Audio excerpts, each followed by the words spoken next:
Good morning, good afternoon, good evening, and welcome back to Topstep TV. This is the opening call today, Thursday, June 25th, 2026, and we got a great day of trading lined up ahead for you today. Starting with the opening call, I'm Jay. In the middle, that's John the Goat Hoagland, and to the far right, JD. Hoag, JD, how you guys doing this morning? Good, Jay. Good morning, everybody. Lots going on today. It'll be another one of those days. Make sure you buckle in, JD. How you feeling this morning? I'm feeling great. Good morning, Jay. Good morning, Hoag. Good morning to all of you lovely Web 2.0 enthusiasts in the chat this morning. Thanks for joining us. We got a big morning. I'm looking forward to it. We're going to see some movement in just a little bit, guys. Let's talk about it. Yes, we are. We've seen some movement in the overnight already, but we do have a bunch of numbers coming out here. Normally, we're going to look at the gold opening range trade. Gold does open up at 8:20 a.m. Eastern Time, 7:20 Central. But we may not be taking that gold opening range trade today because of the slew of numbers that we have coming out here. We'll go over that economic calendar in just a little bit. Gold right now kind of hanging out at that 4,000 level. Take a look at this chart, guys. If we didn't have all these numbers coming out, what do you think? I don't think we'd take this trade anyway. Pretty balanced. Yeah, I mean, Yes. It's been no overnight inventory. It's just kind of hanging around here, waiting for new information. It's going to get it. But if there were no numbers, I would say, you know what, we're right in the middle of the overnight range. Probably not a good opportunity. Mm-hmm. I would probably say, if it's cheap, take it. If it's not, pass. Yeah. We see ranges condensing in this overnight session heading into the open. We lost volume. Well, we always drop off in volume overnight. But when you see those ranges condensing, you know a breakout is imminent. And if you're on the wrong side of that move, you're just going to get run over, right? So, and as Hoag said, we are opening inside range, inside balance from yesterday. No gap, no inventory. Pretty quiet overnight, just coiling, as they say. We're coiling. So I'm okay sitting out on this, especially because we have 8 numbers coming up at the bottom of the hour. I think we're going to see some real action in these markets. There will more likely than not be a decent knee-jerk reaction to some of these reports coming out. It is now 7:20 a.m. Central Time. I don't know if you guys heard my alarm just go off. My gold alarm. But ding, ding, ding, gold is open for business. We could paper trade this if you want, just to see how it would play out. Do a little See why it's a good idea. Numbers a go-go. Mm-hmm. We might see why it's a good idea to sit out of the economic numbers, at least holding a position going into it, especially with this consolidation that gold is in right now. Trading 39.95.20. Seeing a little bit of selling coming in off that gold open. Tilt right now across the board is 50-50, which to me makes a lot of sense. Gold right now down 0.3%. Some of the biggest percentage movers to the upside, which we'll be watching some of these markets when these numbers come out. The NASDAQ is up over 2%. I don't know if you guys watched at the buzzer yesterday, but Micron blew it out of the water on those earnings. So NASDAQ's up 2% right now. We will see what happens here. JD, we think we'll paper trade this one? Yeah. Let's see how it looks. Look at that. Look at that 1 minute chart. It's just sideways, you know? Yeah, that's disgusting. Well, we have our opening range. I've got a high. I'm looking at the micro contract in gold. We've got a high of 39.98.80, low of 39.94 half. Looks like we're about to take out the low. We are on the low. Took it out by 2 ticks. Or is that 1 tick? 2 ticks. About 2 ticks. We need 2 ticks. 2 little ticks. And just a little bit more selling. Now we're 3 ticks. There you go. We're waiting for a 1 minute candle to close outside of this range. Again, we're going to stay flat, but let us know in the chat if you plan on holding a trade through the numbers. This looks like it would trigger a short here. But like JD said, the overlap on these 1 minute candles is absolutely insane. So and technically, that's your entry. Yeah. Technically, that did trigger a short. Conservatively, let's say we got in right here, 39.94 half, call it. Let me just mark that down. If I had to gamble, which we don't, it would be to the short side. Mm-hmm. Just because of the higher time frame picture in gold, right, Hoag? Yep. But the good thing is we don't have to. This could go either way. It could go up before it goes down, but I'm still looking for more downside here in gold. JD, we talked about it. We got 8 numbers. It might take us the full 7 minutes to read through that economic calendar. What do we got to look out for today? I know, right? I squeezed in as many as I could in this calendar graphic, but let's start at the top.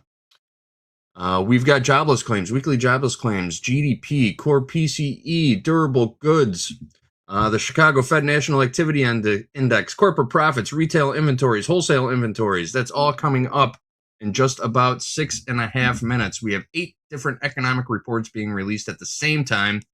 It's going to create some volatility. I say it's going to create some volatility based on my experience, which I have quite a bit of. When you get a lot of numbers, you pack in a lot of numbers at one time like this, you are going to get a knee-jerk reaction. It almost feels imminent, right? So that's what I'm expecting. I don't want to be on the wrong side of that knee-jerk reaction, so we are staying out of this gold trade.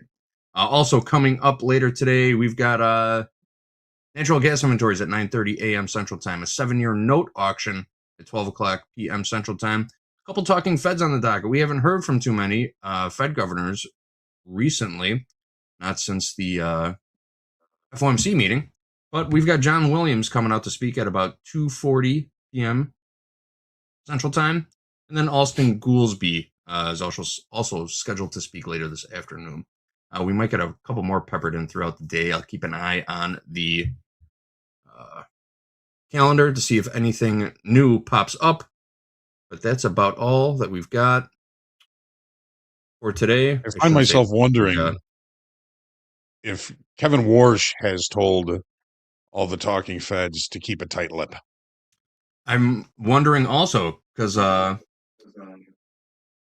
typically, well, we haven't heard from a Fed speaker since the Fed meeting, right? This will be the first one, if I'm not mistaken. So I believe you're right. We've heard from Besant, but I don't think we've heard from any of the talking Feds. They could be. He could have them. I don't know. Yeah, zip the lips until I tell you what to say, kind of thing. We'll see. New regime at the Fed could get pretty interesting. We know during the last regime they were talking. It was like you couldn't go a day without 5 Fed speakers on the calendar. But a little different here. Little different. Good question though. Yeah. Great question, Hogue. I'm looking at the headlines as well. I know we were talking about Bank of Japan yen intervention earlier this week. We got another one of those spikes, but again, those are not holding at all. I'm looking at the Japanese yen. This looks like all-time lows, and it is continuing to sell off. Look at this chart. Just consistent selling, but let's see if that has any effect on the equities. But Hogue, before we get into any trades, it is going to be a busy day out here. We got to make sure that we are prepared to go. Let's go through that checklist, make sure we are prepared for the trading day. Yes, everybody, do your homework, daily checklist, pre-market research. That's what we're doing here. It's always about context, risk management, patience, knowing what's coming out, of course. Morning checklist. I've got my coffee, my water. The dog's been out, already ate a rabbit. Unbelievable. Mindset check. Are you in the right frame of mind to take a trade?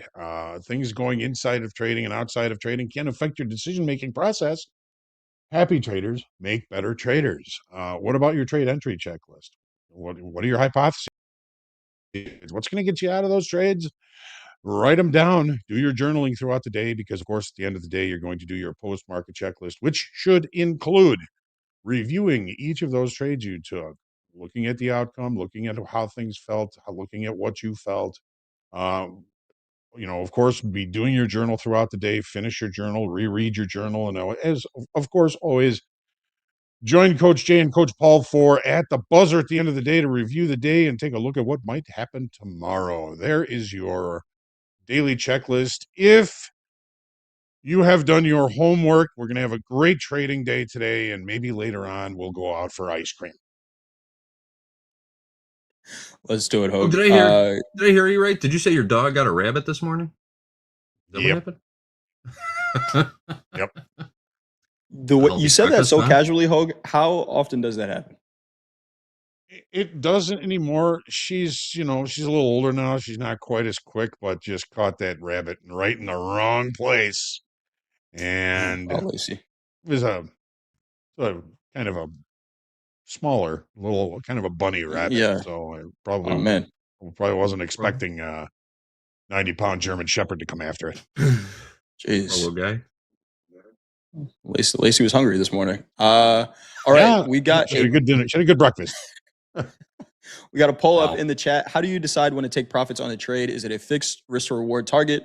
Or do you use trailing stops and structure? Are you using key levels, or is it just a pure vibe? Green is green. Let us know in the chat how you take your profits. And I think we got some time to run this news, JD, before the numbers come out. Home sales are down. Yes, we can run this real quick. Sales of newly built homes fell last month, according to data from the Census Bureau and Department of Housing and Urban Development. Let's roll it. So that report finds new home sales were down 7.3% in May from the prior month to a seasonally adjusted annual rate of 580,000. It was the second consecutive month new home sales fell and the lowest level since January. It was also well below economists' expectations. An uptick in the mortgage rates this spring has likely kept prospective buyers on the sidelines. New home sales make up about a tenth of the market.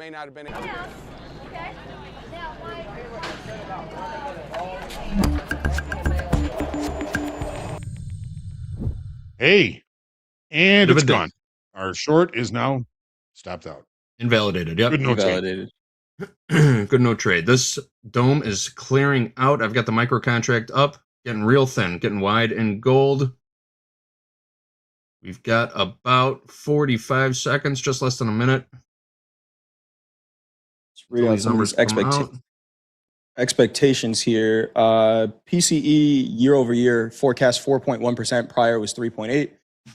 Jobless claims forecast 225,000. The GDP quarter over quarter final forecast is 1.6%. Again, ton of numbers coming out here. If you are in a trade, just understand that you may be accepting some more risk. Slippage is a real thing, even in simulated markets. I'm looking at a 7-tick spread in the NASDAQ right now. If you don't want to be in a trade, hit that flatten all button a couple of times. We got a bunch of numbers coming out in the next 10 seconds here. 8 different economic reports being released at the same time. I am curious. I'm off in the chat. Are you holding a trade through this? Who's holding a trade through this? House count is flat. Not I. And All right. And we're off. Here we go. They're starting to sprinkle in. We got a nice spike to the upside in gold. PCE year over year came in line with expectations, 4.1%. Month over month came in slightly lower than expected, 0.4%. Forecast was 0.5. Initial jobless claims came in at 215,000. Forecast was 225. The GDP quarter over quarter number came in at 2.1%, higher than expected. Forecast was 1.6%. Durable goods came in at negative 4.5%. Forecast was negative 5%, higher than expected. Consumer spending, higher than expected as well, 0.7%. Forecast came in at 0.6%. Thank you, Jay. Thank you, Jace. Got a nice rip in gold, put in a high, 4,027.60 in gold. Nice pop, decent volume coming in. We got to move. We got to move. Equities rally sticks out to me. Here. We definitely would have been stopped out of that gold short, right? Oh yeah. 100%. Yes. Rudely stopped out. The thing that sticks out to me here is that GDP number. That's just the final for the first quarter of this year. It's it is a lagging indicator, of course, but it was one. They were expecting 1.6. It was 1.6. Came out better than that at 2.1. That feels good to me. We'll see how the market takes it. Initial jobless claims also, they were looking for 225, down 1,000 from the previous at 226. Came out 215.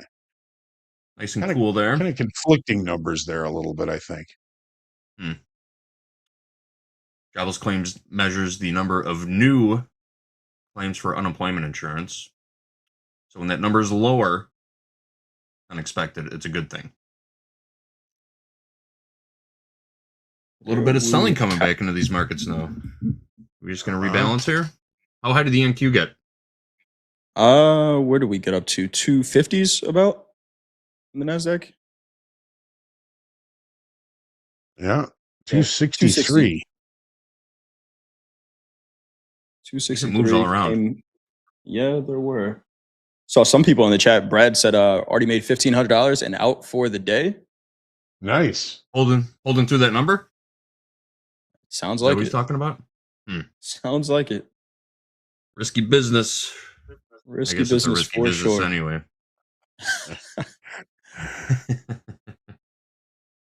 Risky All right, business. guys. Sometimes you just have to say, what the F? What the? Yep. I feel like anytime I've ever said that in my trading, it usually doesn't go well. But hey, No. It's okay. you don't know until you bet, like Dolby says all the time. But we got those numbers out of the way. Hogue, let's get into these gold charts. Let's see where we might be going today. All right. So, yeah, like what the F and hold my beer are usually two things you say before you do something stupid. So let's not do that today. Uh, all right, gold. The downtrend in the longer time frame it remains intact. We had a little bit of a pullback. There was very little open interest change throughout this whole pullback and then the pushback to the downside. But yesterday we added a 4,100 estimated new contracts in open interest. We are moving the auction grade in gold to the downside to a B minus. The volume was pretty good yesterday. All right, we've been seeing overall pretty low volume in gold, and the volume picked up yesterday, added open interest. That tells me that there was some teeth behind that move to the downside. That was not a hollow break yesterday. There was some adjustment in inventory below that weekly kickoff low of 4,100. There is considerable space down below this market. We are below all the major moving averages. We've been moving lower. The trend is to the downside. No idea when the bottom is going to come in, and I'm not going to be the first one to buy it, of course. So I'm looking for and monitoring for continuation to the downside today. If we don't see it, that would be my secondary hypothesis. I'm looking for opportunities for shorts today.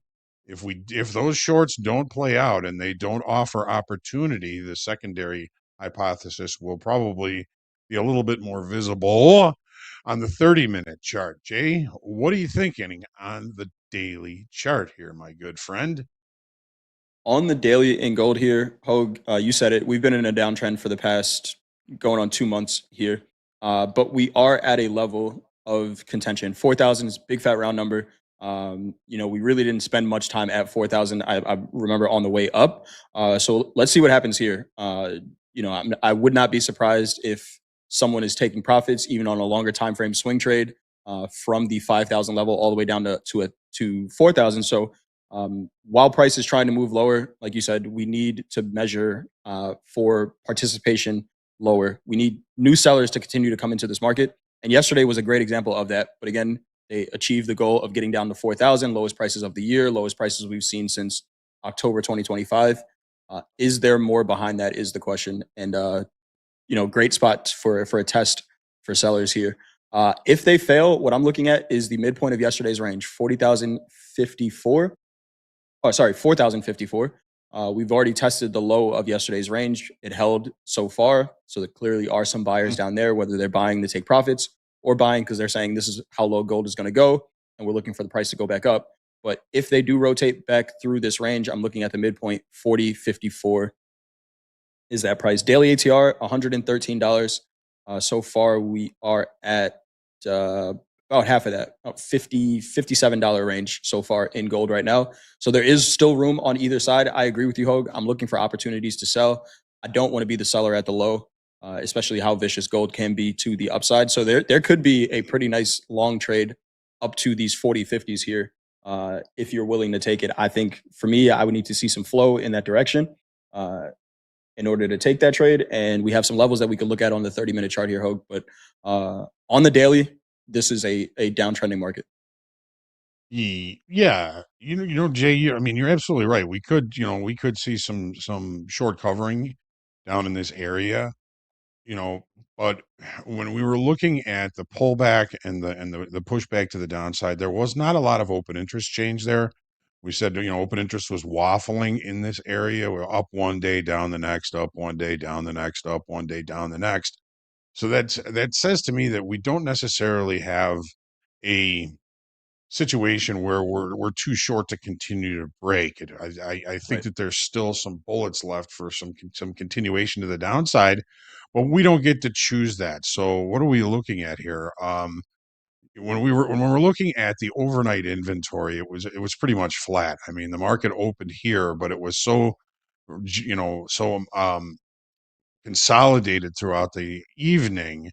The market really kind of resolved any overnight inventory. So now we've got some new news in the marketplace. Gold is responding, at least for the time being, in a positive manner. So my first hypothesis would be for the market to open and for us to take out yesterday's low, the overnight low, and see continuation to the downside. That first hypothesis so far has been proving wrong. My second hypothesis is opening below value, coming back inside of value, reaccepting value, and then coming all the way back up to value high, which is a level that Jay was just mentioning, up around 4,050 and change, possibly. So I'm just monitoring to see if we see more continuation of reacceptance of yesterday's area of value. If that's the case, value acceptance plays could take us all the way back up to that 4050 level, which would be a better trade location for shorts. It's higher, right? So do we catch the move to the upside? That's up to us. Does it actually bring the whole move to the upside? That's also something unknown. But right now, my main hypothesis is off the table for continuations for continuation to the short side. We're going to need to see, as Jay said, meaningful sellers below that. We saw some meaningful sellers yesterday, and when the price opened with a gap, very little attempts to close the gap, and the market, pushed pretty much lower, came all the way back up to the initial balance high, but did end up closing below the midpoint of the range from yesterday. So some pretty decent selling yesterday. Do those sellers remain? Do they protect? We are going to find out. But before now, the continuation hypothesis number one off the table for now. I want to see meaningful sellers below these lows, and then maybe we'll see some more continuation to the downside. Jay, what are you looking at? I know there's lots of targets, lots of things to look at, lots of visuals above price, but what are you looking at right now, Jay? What are you thinking? So overnight inventory, Hogue, like you mentioned, is pretty flat. This looks like the equity opened yesterday, where we had, pretty small overnight range, pretty flat VWAP, so no direction here so far yet in gold. And again, not surprising to see that at that 4,000 level, we need some more interest from sellers. What I'm looking at to the upside, we mentioned those 40/50s right in the middle of. I still have this purple box here, which was the 1,200 contracts that we saw trade in a second. That range was 34 up to 48. I still have that kind of framed out. We did trade through it yesterday, but we rejected right at VWAP. There were clearly still some sellers in there. We can see, we get this really small price-wise candle with all this volume, and then a huge pop on almost equal volume. To me, that looks like on a short time frame, some pretty nice short covering there, right? Where if I'm selling maybe below 4,000s and I don't get any favorable price action, I might close into that. So this 30-minute candle here, which was 9:30 Eastern time yesterday, we just rejected off the midpoint of that range. That candle is the range for the day for me. That's the point of reference. 40/50s up at the highs. That candle 40.59.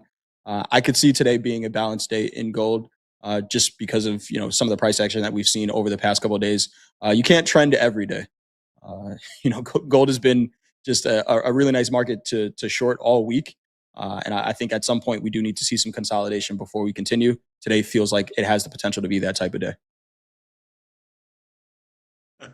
So I like that. You can't trend every day, which that would be nice. Wouldn't it, Hogue? It's like, we're just going to sell this nice. market all the way to zero, find your spot, and make money, rinse and repeat.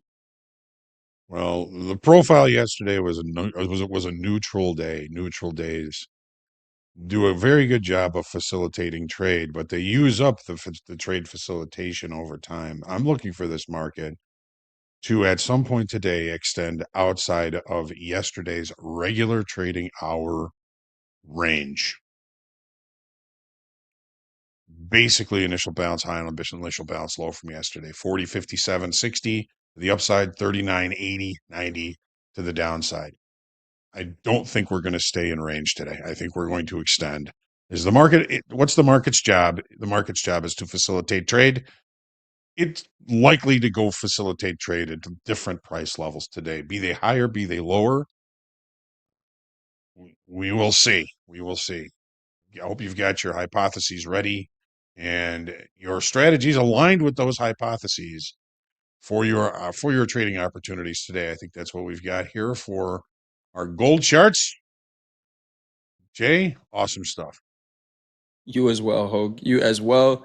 We're going to take a look at the S&P in just a minute here, but JD, before we do that, we got some news on stocks overnight. Yep. Real quick, speaking of the S&P, guys, Hogue, did you happen to notice where the S&P stopped on that rip higher? Looking at the micro contract. 74.96 half, almost nearly to the tick yesterday's high. You don't have those Topstep daily levels up, you might want to consider it. All right, let's get into also the spike base. Yeah, this is gonna be this is gonna be a cool chart to check out in the S&Ps today. All right, go ahead, JD. Yes, stocks in Asia closed mostly higher overnight. Big winner for the night. The Nikkei closed up 4.61%. That's a nice move for the Nikkei. The Shanghai Composite closed up 0.23%, and the lone laggard in Asia, the Hang Seng Index, closed down 1.43%. Stocks in Europe all trading higher this morning. The DAX is up 0.73%. The FTSE up 0.73%. The CAC 40 up 0.53%, and the Stock 600 up 0.74%. US dollar index down a couple of ticks to 101.515. Last print on the dollar. 52-week high is 101.80, by the way. The VIX is also down almost a full point, 17.87 last print on the VIX. And the yield on the 10-year Treasury note down a couple ticks again this morning to 4.367%. There is your update. Back to you guys. Let's do it, Hogue. What are we seeing on the daily here in the S&P? All right, so overall, we're in a kind of a medium time frame area of balance right now. That balance has now started to narrow in scope. We were looking at two kind of smaller time frame areas of balance inside of a larger area of balance. With the activity that happened the day before yesterday, it's really just kind of melded both of these areas of balance into one area of balance. We spent some time repairing those and hanging kind of in the area kind of between those areas of balance. So we've repaired that. So now I'm kind of looking at this as okay, so if this is going to be our large area of balance, we're sitting right in the middle of it. These markets are, I think, still really kind of hanging around looking for any kind of solid information from anywhere, right? We've got, Iran, US, one says one thing, the other one says another thing. Things are looking good and people are talking, which is of course good. And now we've got, oodles of new economic numbers today. Some of them are probably going to be viewed as positive, some are viewed as negative. Whichever one's going to win, we don't know. So we're going to trade what we see. Yesterday, we added 7,100 in open interest. And in the range yesterday, which was largely, there was no change in value. That was really just two-sided positions, additional new longs, additional new shorts, nothing really all that directional about that, which I think it does tend to complicate things for us today. So large area of balance, centrally located, waiting for new information. We got new information today. When the regular trading hours open, we'll see how the longer time frame views these numbers. Maybe we'll find some decent trend or not. We got to see, because we're right in the middle of this area of balance. I'm going to be looking at this as probably a little bit shorter time frame controlled. shorter time frame levels tend to be targeted, sometimes respected. We'll see plenty of those on the 30-minute chart. But Jay, we're stuck between the 50 and the 20. What do you think? Yes, we are stuck there, Hogue. 50 moving average, 74.58, 20 moving average, 75.36, which is right at the midpoint of the June 5th candle.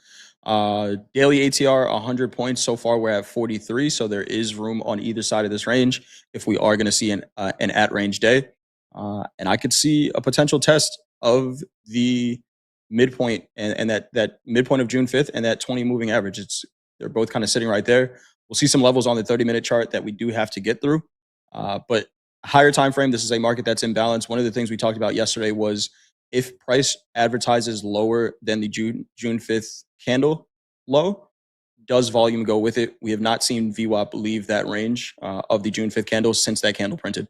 It is the red line on my chart here, anchored from June 5th, and we can see prices advertised lower, prices tried to advertise higher, and volume is kind of just stuck in the middle here. So the market's comfortable being here.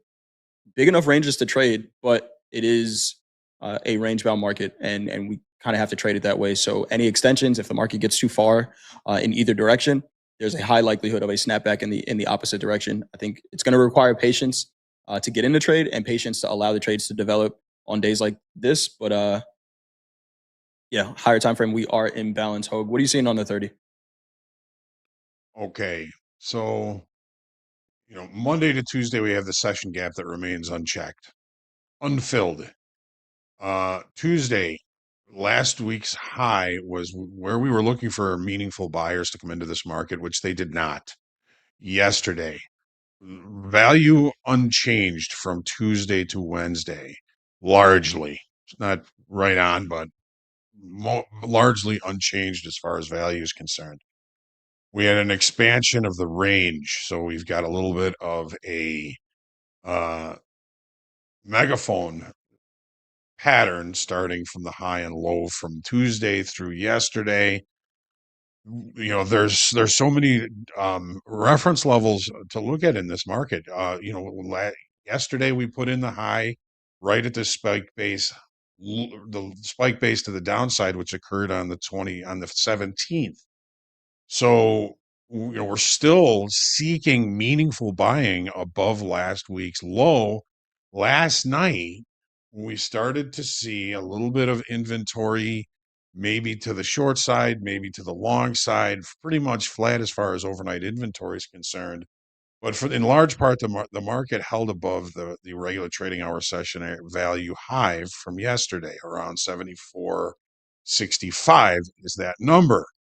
So our overnight high is right up at that base of that late spike again. And it's also right up against the 200 session simple moving average. We need to see meaningful buying for anything to happen to continue a move to the upside, or do we just kind of stay in range seeking, meaningful buying or meaningful selling for that matter? Inside the range, are we going to stay? Are we going to break out? Are we going to close the gap from Monday to Tuesday? That would take us up to 75.27 quarter. There's a naked point of control from that day up there as well, 75.39. There's more naked points of control and visual targets above for this market. Kind of a weak high up here from the 22nd. That's pretty close to that naked point of control. I mean, there's lots of things to look at above this market. There's also plenty of things to look at below, whatever the market is willing to do. Just the fact that we were so in range yesterday from Monday, unable to take out these highs. I'm looking at this as, again, shorter time frame, weaker hands traders, largely in control of the market until we get something that is going to incite the longer time frames to really start to adjust inventory. And I just have not seen that for the last couple of sessions. Jay, what are you looking at? What levels interest you here? That 200 moving average on the 30-minute is going to be the first one. 74.96 is that price. We just saw price trade right up to the tick and reject. That's also yesterday's high. So price is trying to advertise higher. We also got the big fat round number 7,500 right above there as well. Price is trading higher. VWAP is 20, almost 30 points lower here, about 25 points lower here. So is this a hollow move? One of the components, Hogue, of the S&P and the NASDAQ, it's the 10th heaviest weighted company in both the S&P and the NASDAQ. Micron reported their earnings, and they're up 18.75% right now. So is Micron going to do the heavy lifting? Or one of the things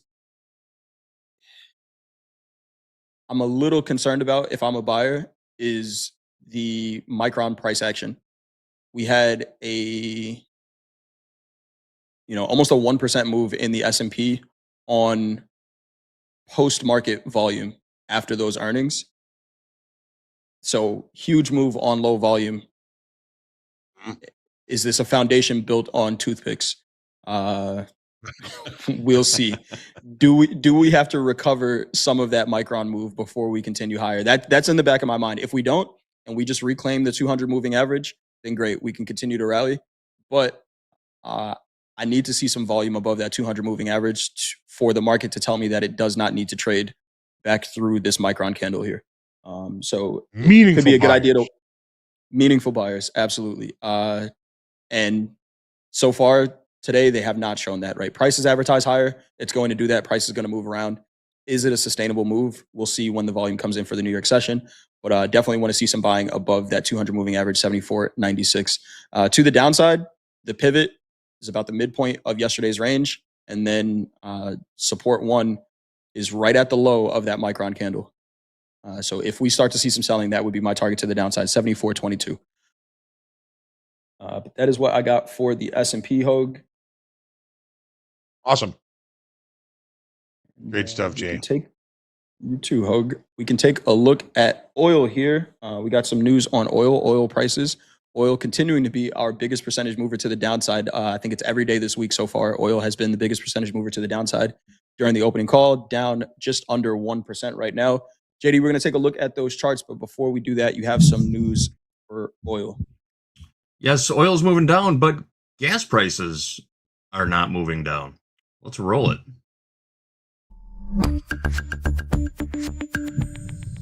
So Brent crude oil is fluctuating around the price it had right before the Iran war started. It's in the low 70s as of early this morning. That's near its close of about $73 a barrel on February 27th. The U.S. benchmark WTI, that's West Texas Intermediate crude, isn't quite at the same milestone just yet. Last print on the August futures contract, $69.63. AAA reports regular gas is down a penny to an average of $3.92 a gallon this morning. That's still almost $1 higher than right before the war, as oil prices move back to where we were pre-war. Marine traffic reports more ships are braving the Strait of Hormuz amid signs the Iran war is winding down. When will we get that reprieve at the pump that we've all been waiting for? Got to be coming soon, right? Didn't the president say I hope make so. a call? Yeah, the president came out yesterday and said he wants to get the Department of Justice involved in price gouging by big oil companies. We'll see if there's any follow-through on that. We'll see. We got oil opening up here in about 4 minutes. We're going to take a look at that 1 minute opening range trade as well. Oil opens up at 9 a.m. Eastern time, 8 a.m. Central. Take a look at a 1 minute opening range, 1 minute candle, and a 1 minute candle to close outside of that range for confirmation. We can start getting into these charts though, Hogue. What are we seeing on the daily? Okay. I see one level for sure that we got to. Yeah, I mean, the trend of the downside is still intact, yesterday, we broke convincingly below last week's low, 72.83.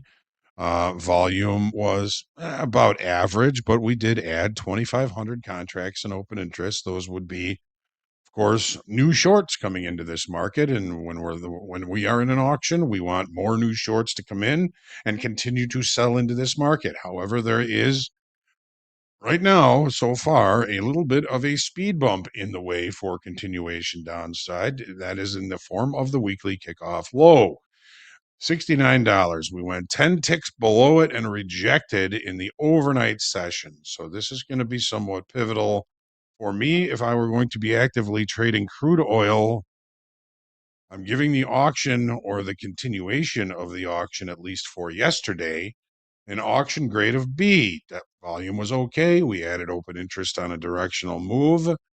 Do we continue this move to the downside? $69. Any weekly kickoff level is meant to kind of alert me that we may see an adjustment in inventory in longer time frames. If this is viewed as an opportunity to cover some shorts in longer time frames, $69 would be an area that I would look for that to happen. If it does not hold and we see continuation to the downside, there's quite an obvious level for the price to target, and that's that 200 session simple moving average.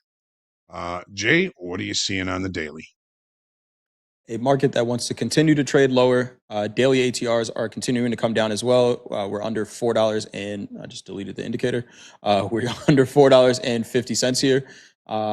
Oil is in a downtrend, very similar to gold. Not a market that I'm looking to buy unless I'm covering a short, but also not a market that I want to short the lows, especially with the potential for headlines to come out at any time.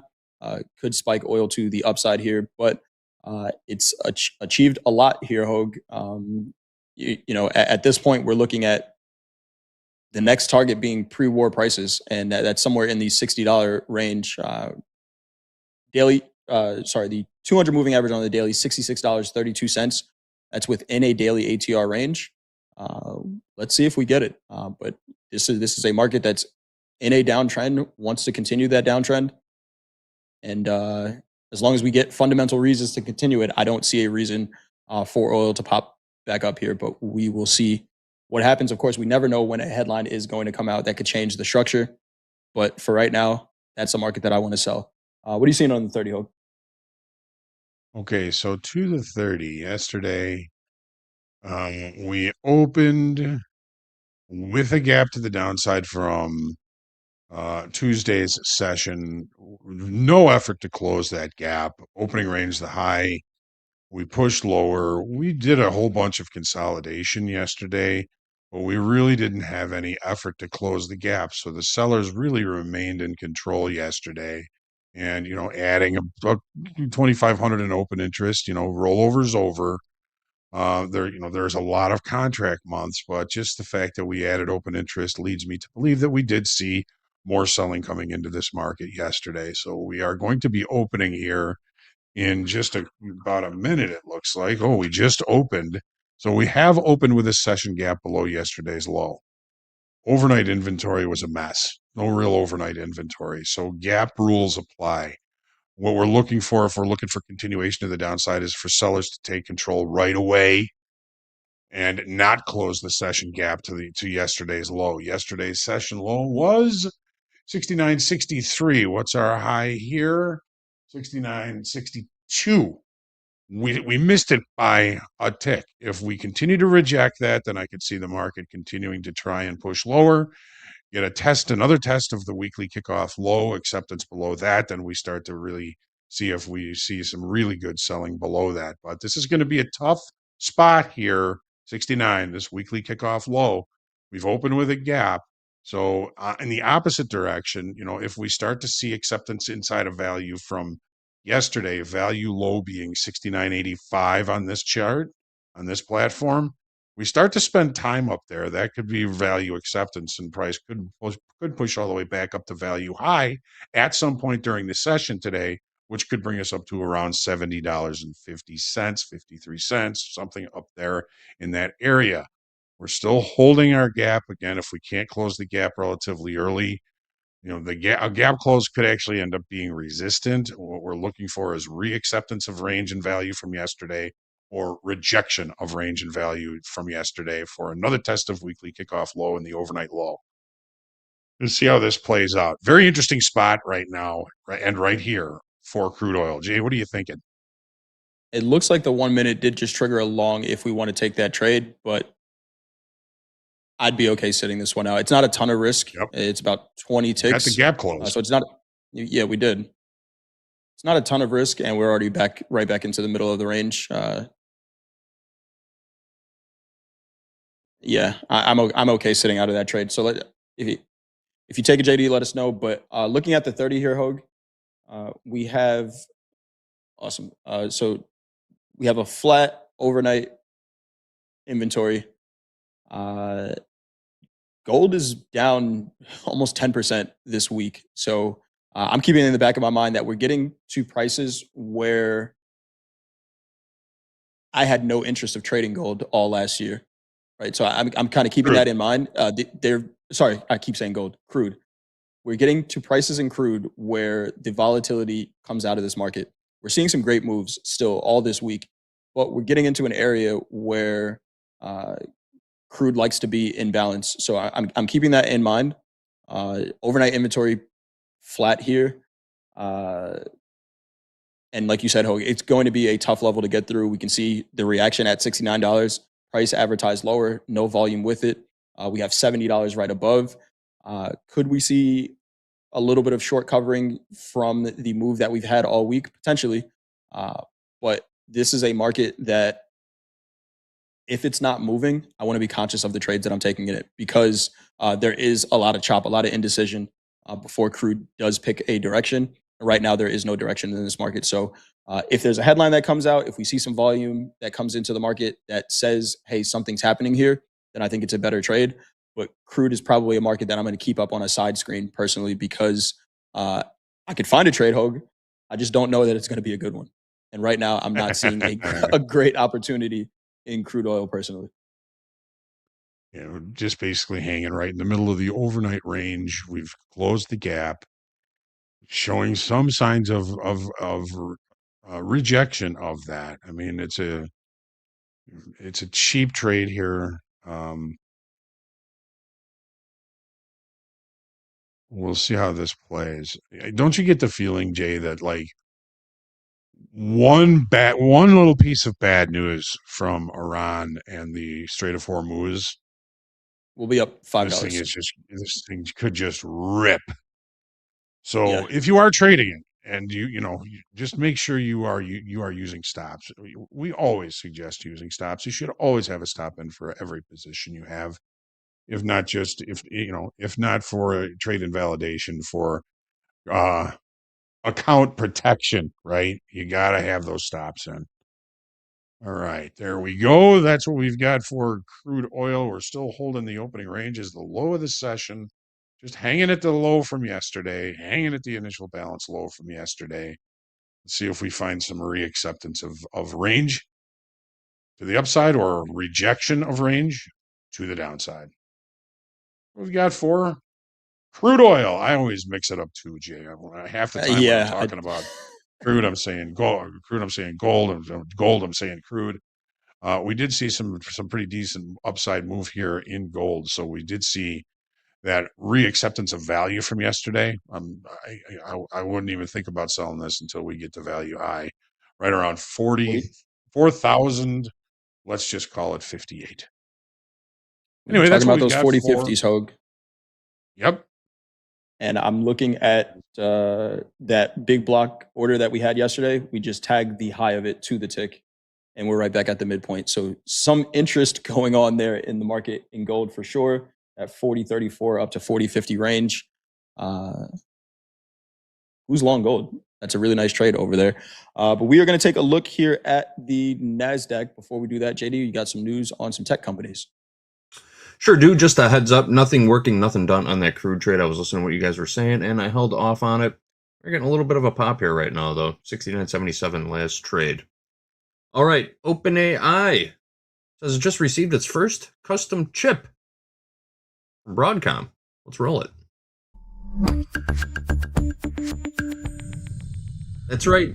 The chip called, get this, they called it the jalapeno, was developed with Broadcom. The processor is aimed at boosting ChatGPT and OpenAI's coding agent, Codex. This is the first chip from the partnership of the two companies. Its goal is to eventually power 10 gigawatts worth of computing. Other tech giants also are turning to custom AI chips to better serve their respective models. OpenAI has said investing in infrastructure is a way to control costs. There you have it.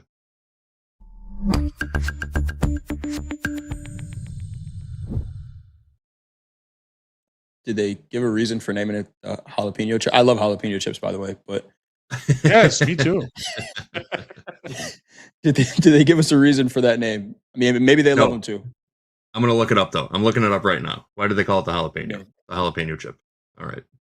I've been calling Good them. name. I like their barbecue chips as well, but if they're coming up with jalapeno chips, that may outdo the barbecue chips.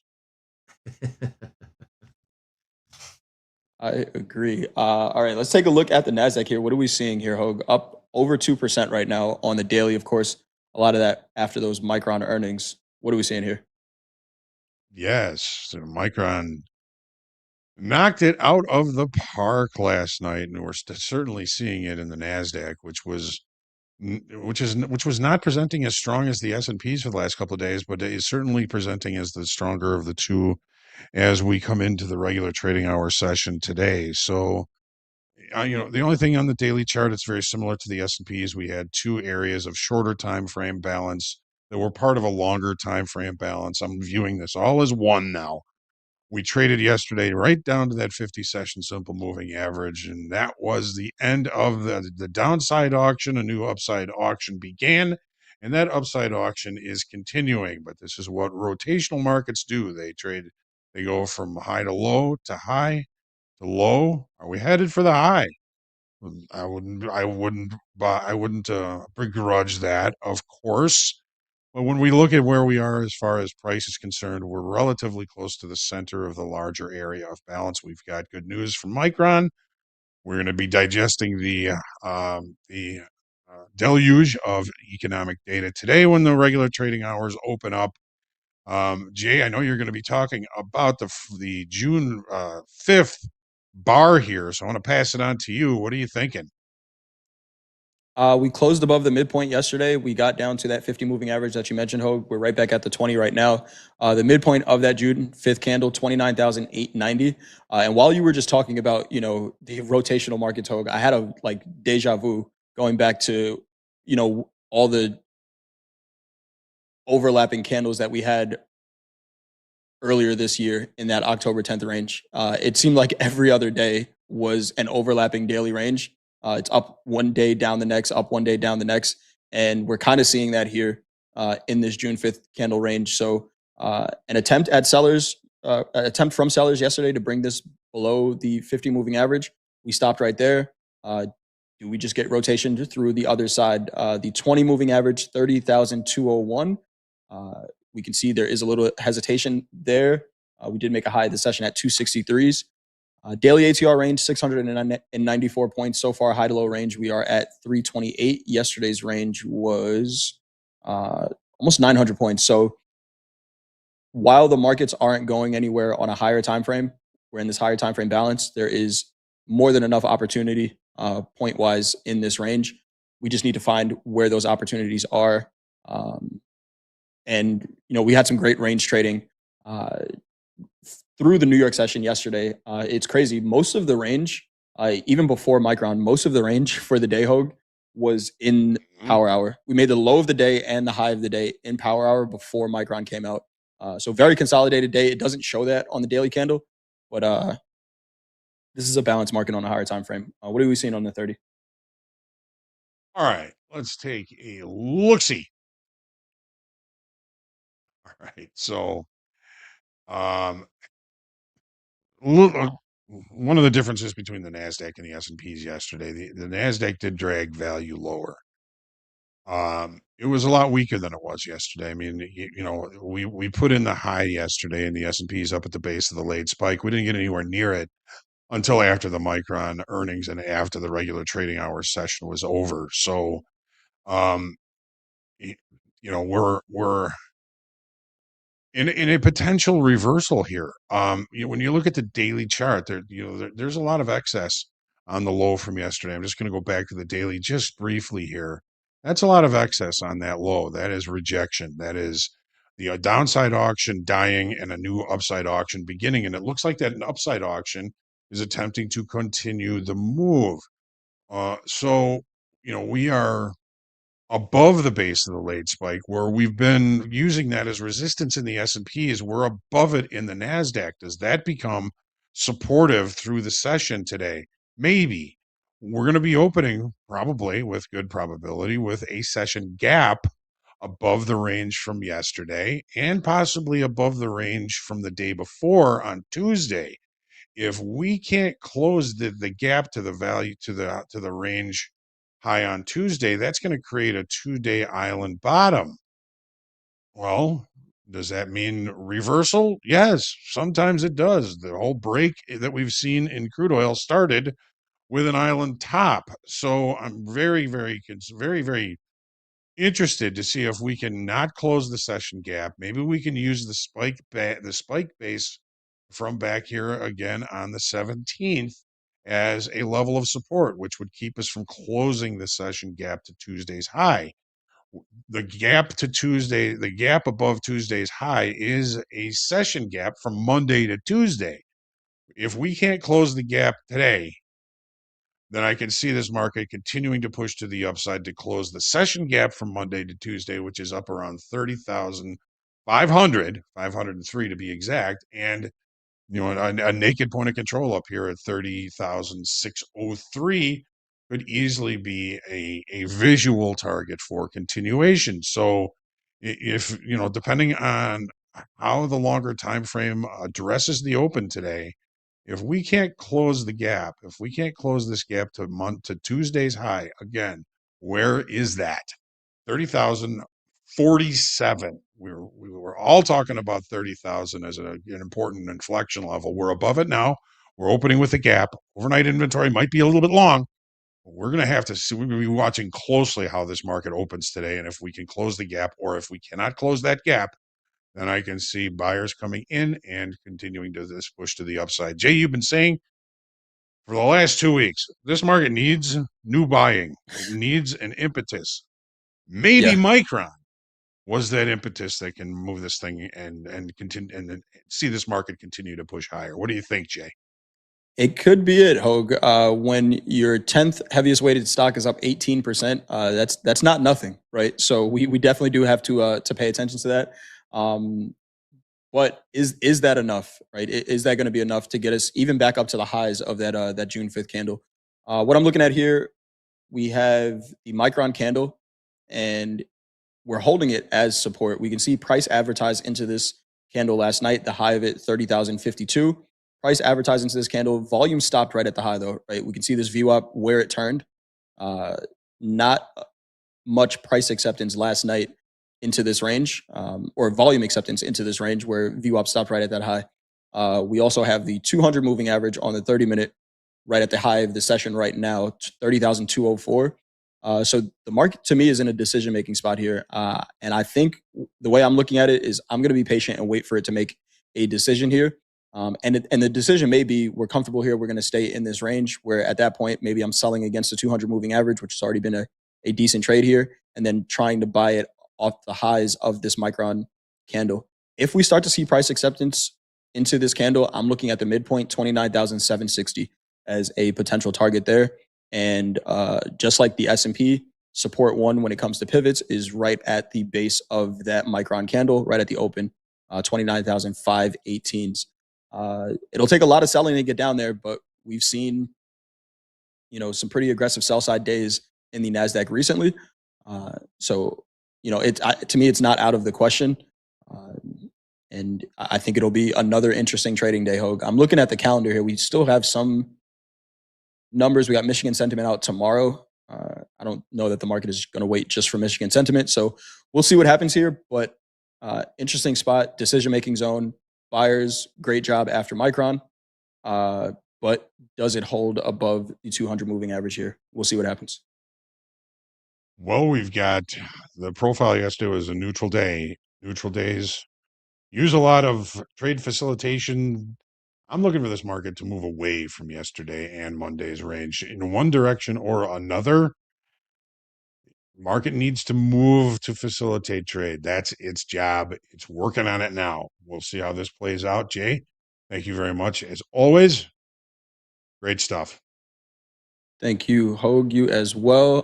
Taking a look at this quote board to the downside, we got corn down 0.35%, wheat down 0.76%, and soybean oil down 0.93%. Gold, did oil catch a bid here? Where's oil was our biggest percentage mover to the downside. Oil's back above $70 here. Interesting. Oil on the bid here.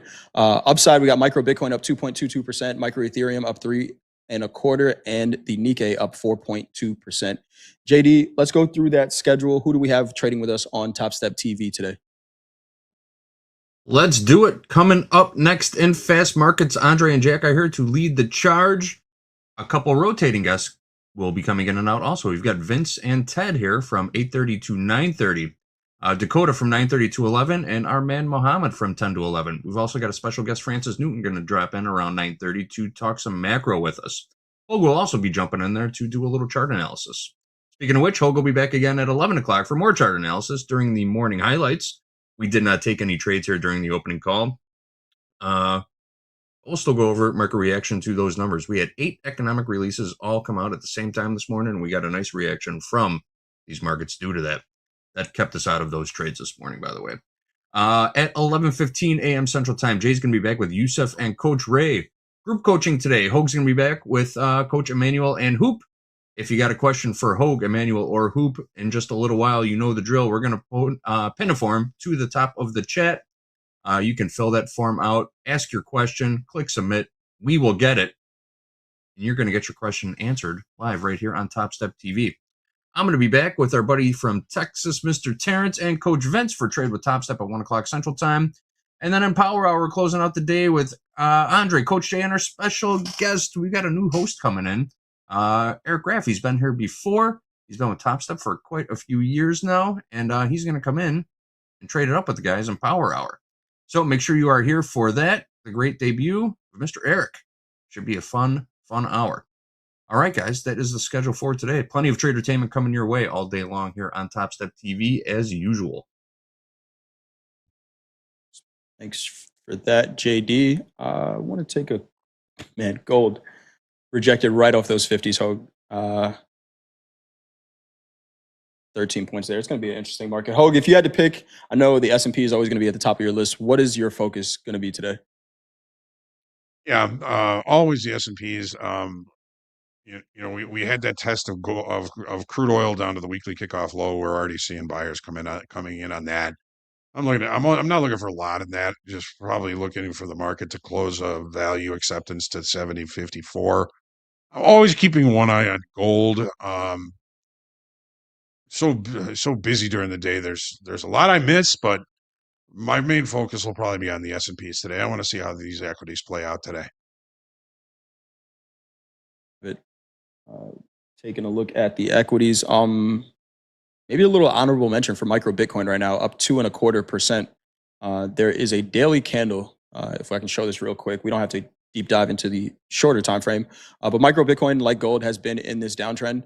But there's this daily candle that was June 5th.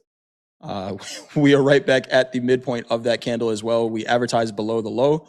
Bitcoin looks a lot like the equities, if in relation to this June 5th candle. We're right at the midpoint. We traded through the low. My question is, if we get back above 61,680s, do we see that rotation through the high of that candle back up to 64,000? That could be a pretty interesting market here. Brad says, how many eyes does Hogue have? Can't watch everything. Can't watch everything. I wish I could. Sometimes. Yeah, right? See every opportunity to trade them all. This is not trading advice of any kind, but I did read an article yesterday where there is an analyst out there calling for Bitcoin 20,000, and he put up a solid case for it.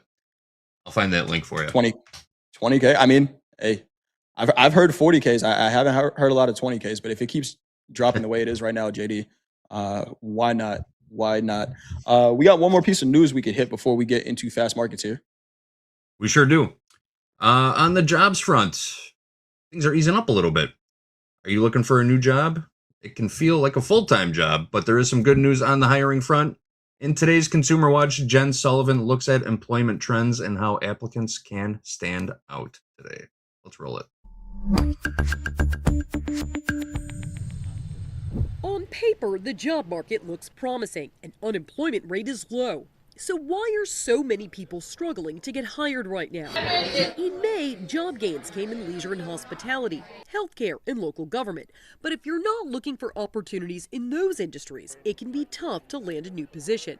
But there is good news. We've started to see that hiring activity pick up across the board. Dawn Fay with recruiting firm Robert Half says they recently conducted a survey among U.S. hiring managers and found 32% of those who eliminated positions after implementing AI are now rehiring for those roles or similar ones. They're actually bringing employees back into the organization to basically be able to handle the workload that they thought AI was going to be able to replace. Fay says instead, companies are now relying on AI to take on more routine tasks. The communication, the judgment, the oversight, the institutional knowledge that employees have, that the technology up to this point is just not being able to kind of replace all of that. If you're looking for a new job, Fay recommends writing a cover letter that highlights your accomplishments and explains why you want to work there. Don't just apply online. Track down a hiring manager and reach out to them directly. I know it can take it some time and be a little frustrating. Stay with it and don't feel like you've got to wait 2 or 3 months till the summer ends. If you do land an interview, Fay suggests asking what their timeline is to hire for the position and what the next steps are in the interview process. For Consumer Watch, I'm Jen Sullivan.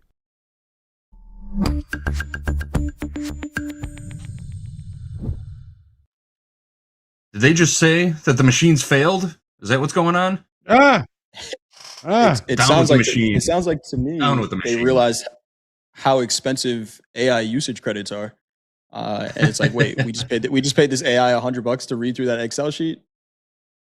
Bring Mark back in here. Back to the drawing board. You got your job back. John Henry Yeah, is still alive. it is pretty expensive. I had AI build a little bit of a dashboard and a website, and spent a couple $100 doing it, and it's still not great. So maybe it is not where we think it should be right now. And it's good for the labor market. Good for the labor market. But I think we are ready to go. Saw Ted there, but Ted's doing Ted things. So we'll quote some prices here. 74.80 last trade here in the S&P. We got the NASDAQ trading 30,138. Gold 40.3680. And crude oil $70.06. Hogue, I think we're good to go. Do the thing. Take us into fast markets. Thank you, Jay. I will do the thing. And Jay, JD, as always, a pleasure spending the morning with you. And to all of you, thank you again for trusting us with your time. Top of the chat, one of the fan favorites, usually one of the first in the morning, Shubham.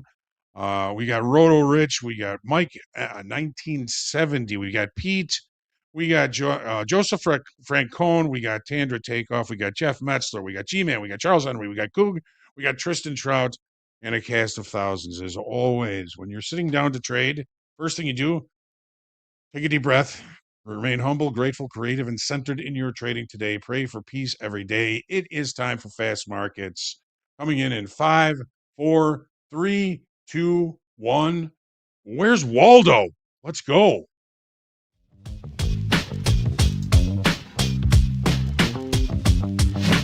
Turn those machines back on.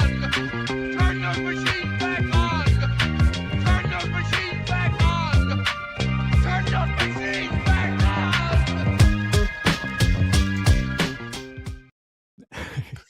Good morning, everyone. Welcome to Fast Markets on Topstep TV. The horn.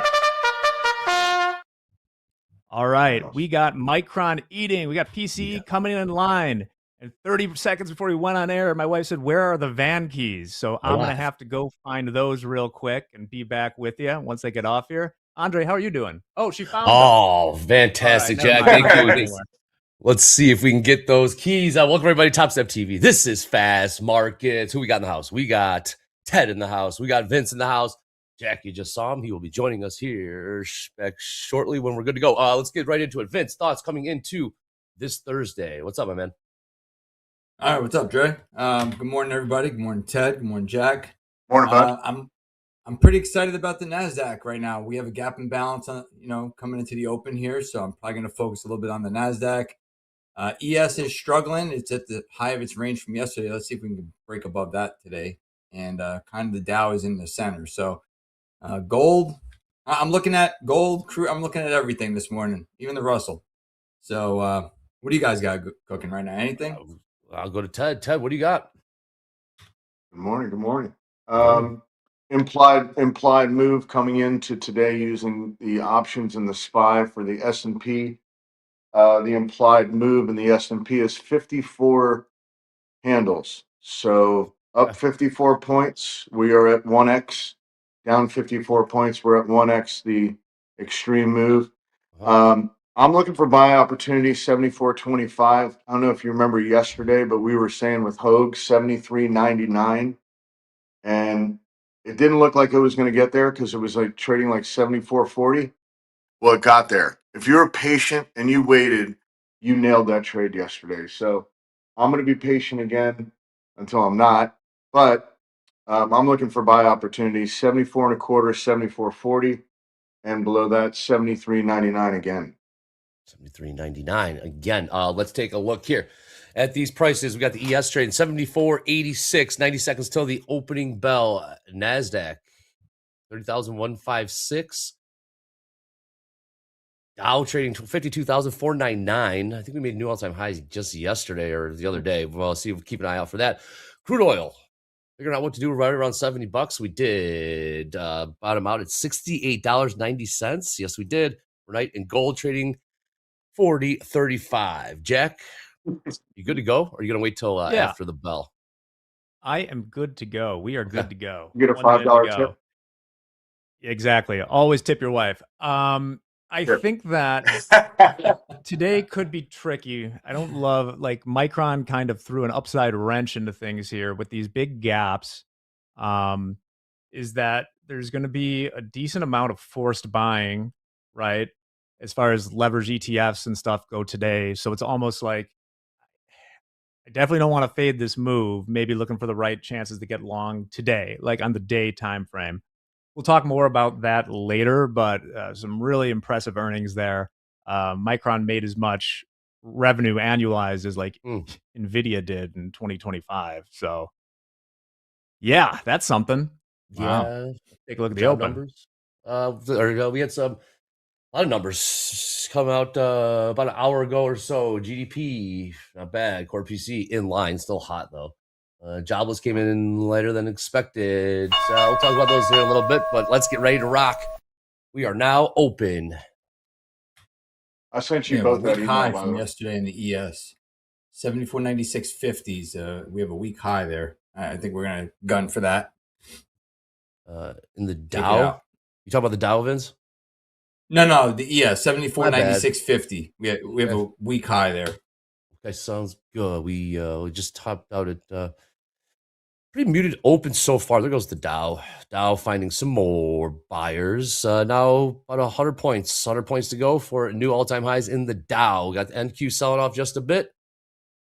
ES just hanging out. Here come the sellers in the NQ. Look, about 100-point sell-off right now. First 60 seconds. This New York session. But Dow cooking. 50 on the tilt across the board. Just adding some new lines here for options. Just added the 74.50 SPX level up here. That'll be somewhere around 75.18 in the futures for the ES. I remember that price. Air horns in the Russell. Russy air horns. Looks like the Dow's pew pew. Looks like the Dow might be trying to do the same thing. Seeing the NQ continuing to see some downside pressure, down about 110 points or so since that bell rang. The Dow continuing to rally. Dow about 250 points so far, closing in on new all-time highs about 55 points. New all-time highs there. And they keep selling this NQ. 30,075. 069 now trades. All right. After the open, we have Micron, $1 trillion company, up 17%. Yeah. Why 1,231. Why are they It is selling eating. Well, I'll tell you why, Andre, because Yeah. you can think about that earnings. Their earnings is really a transfer of shareholder value from the hyperscalers to Micron. And that's why we have Micron up 18% now as I speak. And everything else is down. We got Google down 1.7%, Meta down 1.4%, Microsoft down 1.25%, Amazon down 2.5%. Because that's where the money that Micron is making hand over fist is coming from. One pocket to the other. I like it. Mm-hmm. All right, a little bit more selling. What's up, Ted? I'm long in the MNQ right here from 7.5. Willing to add. 7.5. Okay, last year I had a level in the I have level in the ES at 7.0. I think we hold 7.0. And if it drops further, it could go to 50. I'd add more. Okay. I'm long 2 MES for now, just trying to see if we can stop it at the 7,400 SPX level, which we are at right about now. Okay. Tight leash. Long 2, 74.69. Okay. Vince, have you noticed I haven't said a word to you yet about trades? I don't want you to get mad I at me. may be getting short here. I might be getting short. Hopefully, I don't want to fade you guys, but you can fade away, please. That's what makes a market. Yeah. Ted, what price did you get? 0.75? 2.75. Yeah. Beauty micros. What's the option to buy a little more? Okay. I'm using the 74.69, 65 level. It was a resistance level. We broke through it. Is it now? Resistance becomes support. We'll find out. Got all day. Oh, you bet you've. Your body. We do, Ted. Just added one. Added one.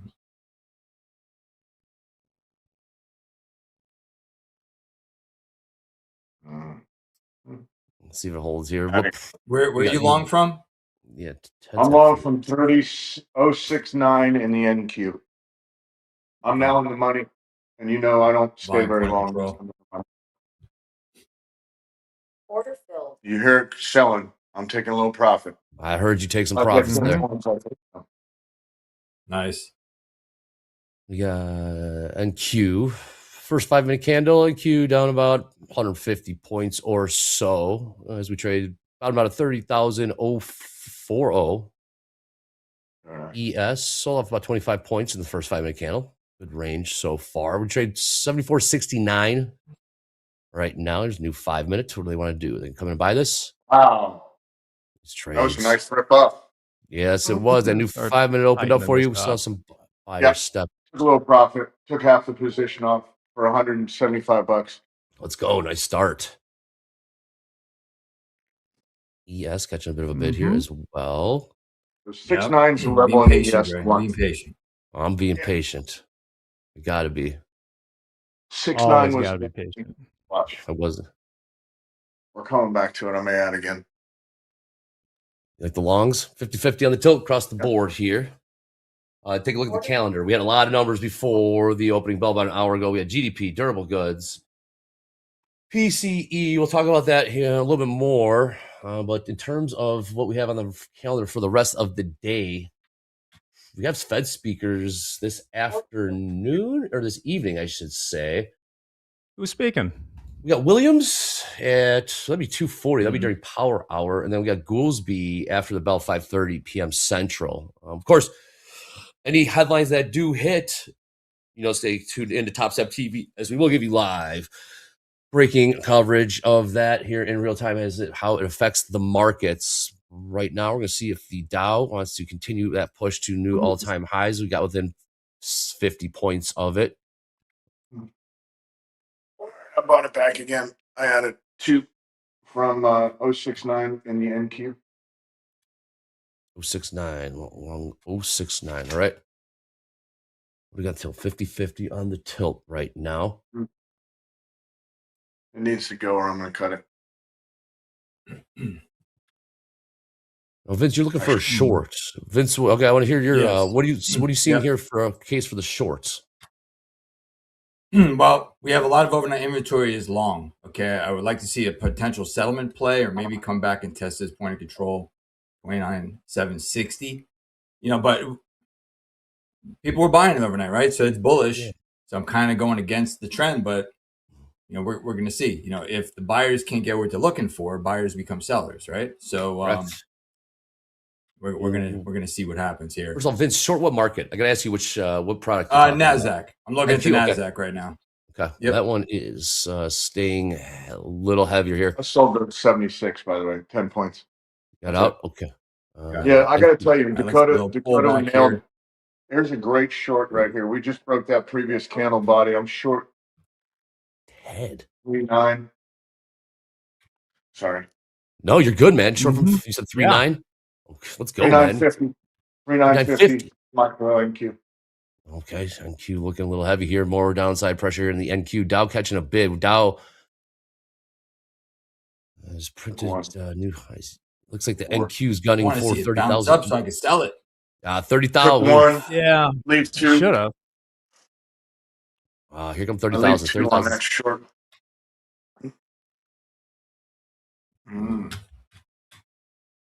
Sweet. NQ continuing to see some selling here. 30,000. All right, there's a 29,000 handle. 29,995. 29,995 does print. 993s actually.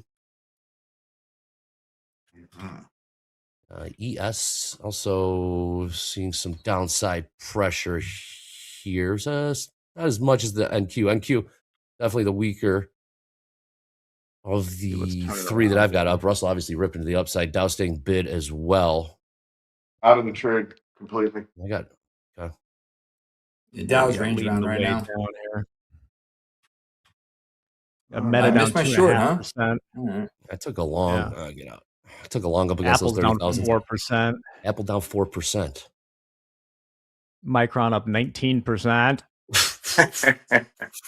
How about it? No big deal. Nice. No beef. NBD. Hey, Andre, Another I day sent you where that email that I sent Jack, by the way. All right, So I'll you take can a read look. what it was all about. Okay, thanks, Ted. It's about the 10-year, the 2-year, and blah, blah, blah, and all the implied moves and Well, stuff. the email said blah, blah, blah in it. Is that really It what the did. subject line It said? blah and blah. It did. I'm messing with you. Always I Ted love bringing the it. heat here. Gotta love one of these days where the NQ's up 500 points and we got the old, the traditional Mag 7 is all down. Like literally all 7 of the Mag 7 are down. Some Apple 4%, Amazon 2.8, Meta 3%, Microsoft 1.6. We're up 500 points in the Dow. Because of our good friend Micron. There's not the Dow, the NQ. NQ down about 200 points so far. The first 10 minutes of this New York Yeah. session. NQ beneath I missed that one. 29,000. All right. We had a chance to take that out for profit. We just took we tightened up the stop, so $66 to the downside there. We live to fight another day. Damn right. Nice job. Nice risk management there.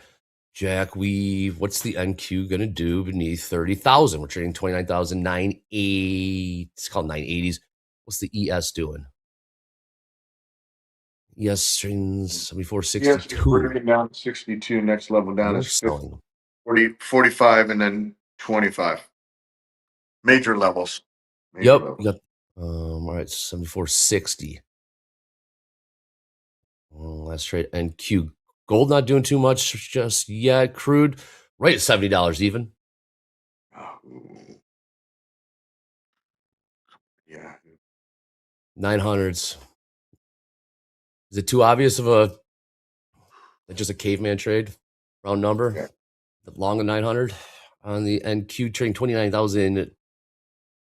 933s now. 930s trade. ES also selling off. ES down. We're talking.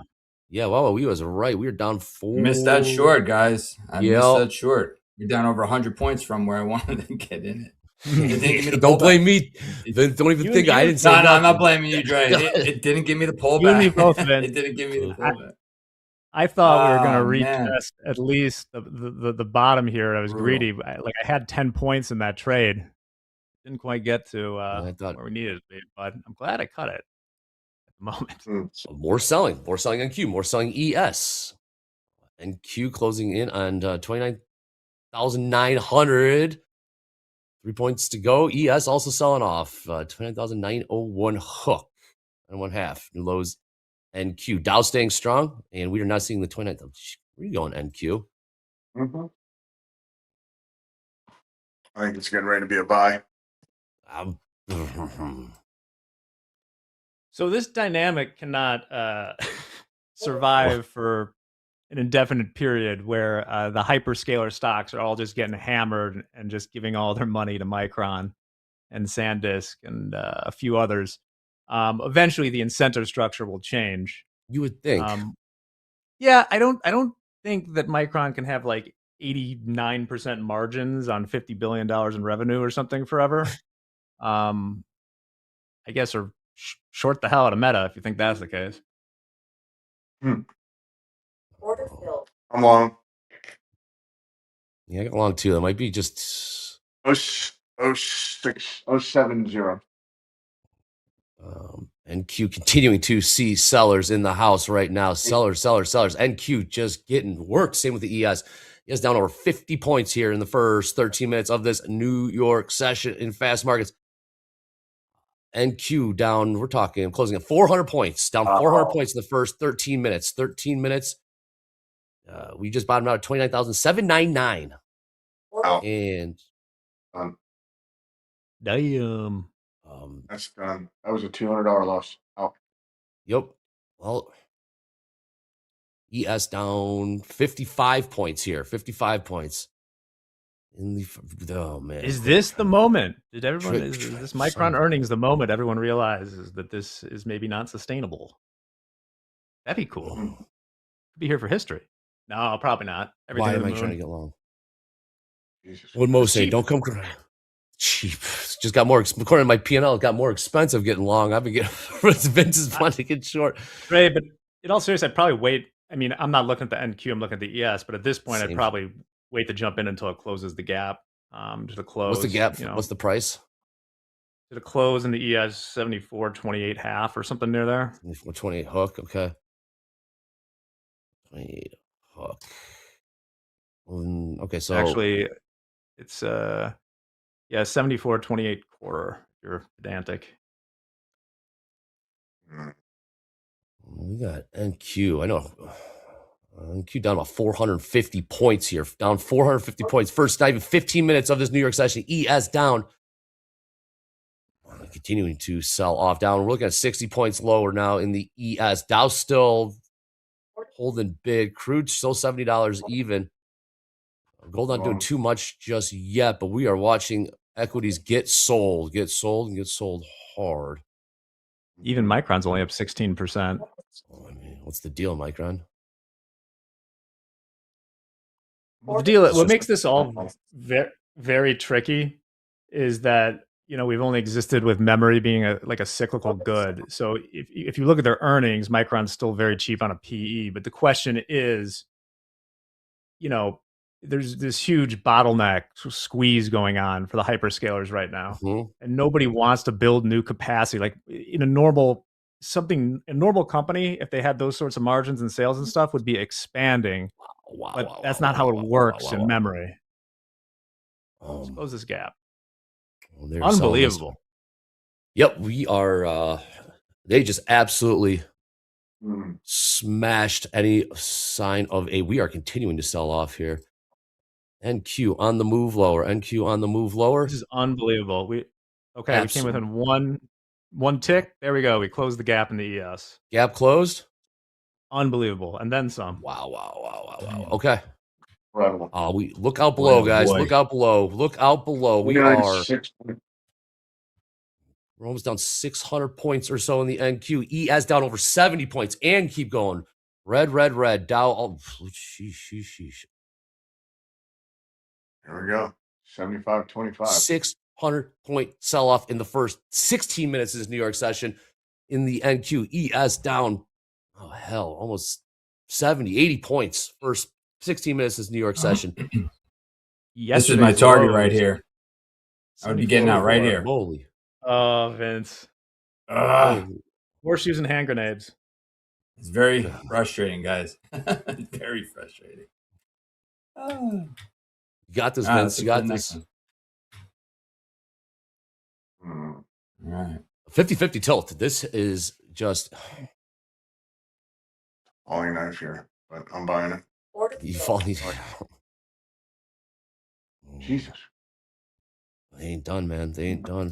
Where do they want to take this thing? Again, just big time selling across the board in the equities. We just bottomed out at Done. 29,588.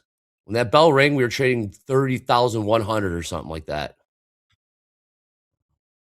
Yes, more selling. My goodness.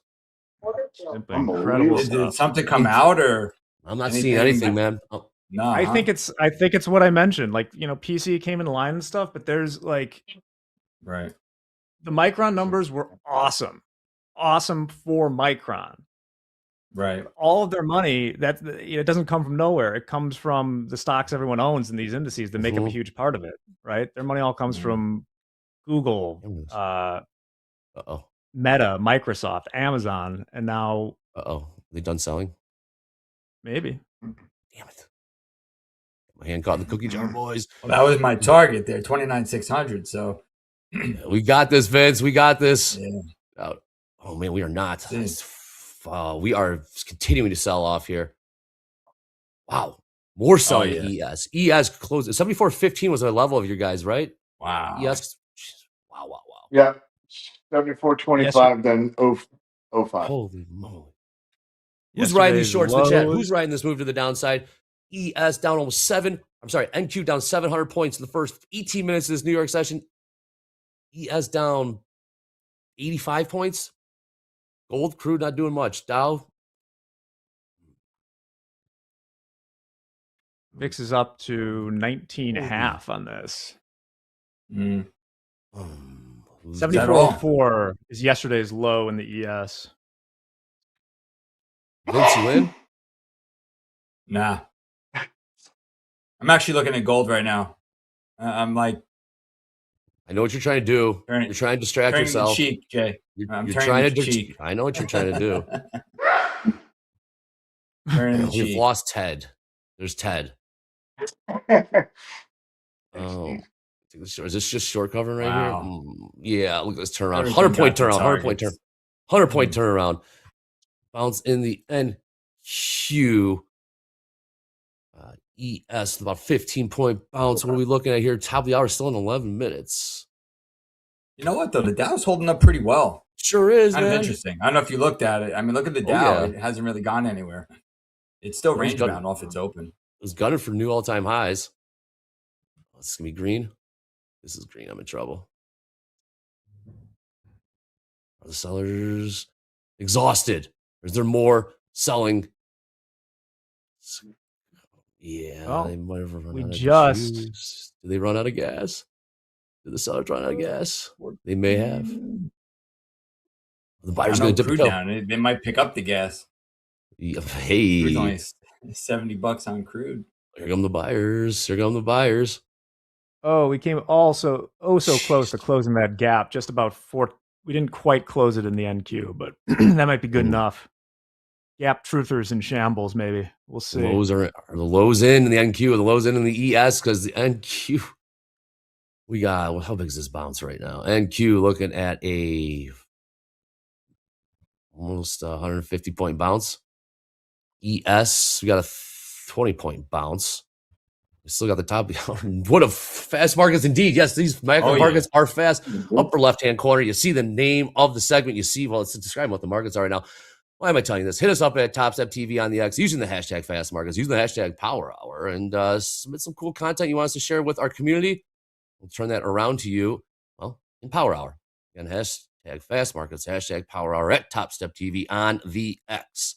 Also, you heard the fellas talking about some levels, prices of interest. Well, you see them. Where is it? You see a pin in the chat there. So you click on that indicators tab at the top of Topstep X, and you type in Topstep daily levels. Have those slapped overlaid right there on your charts, because those are updated, refreshed before every New York Open. We're selling here. So the 25 level broke in the ES. Next level is 05.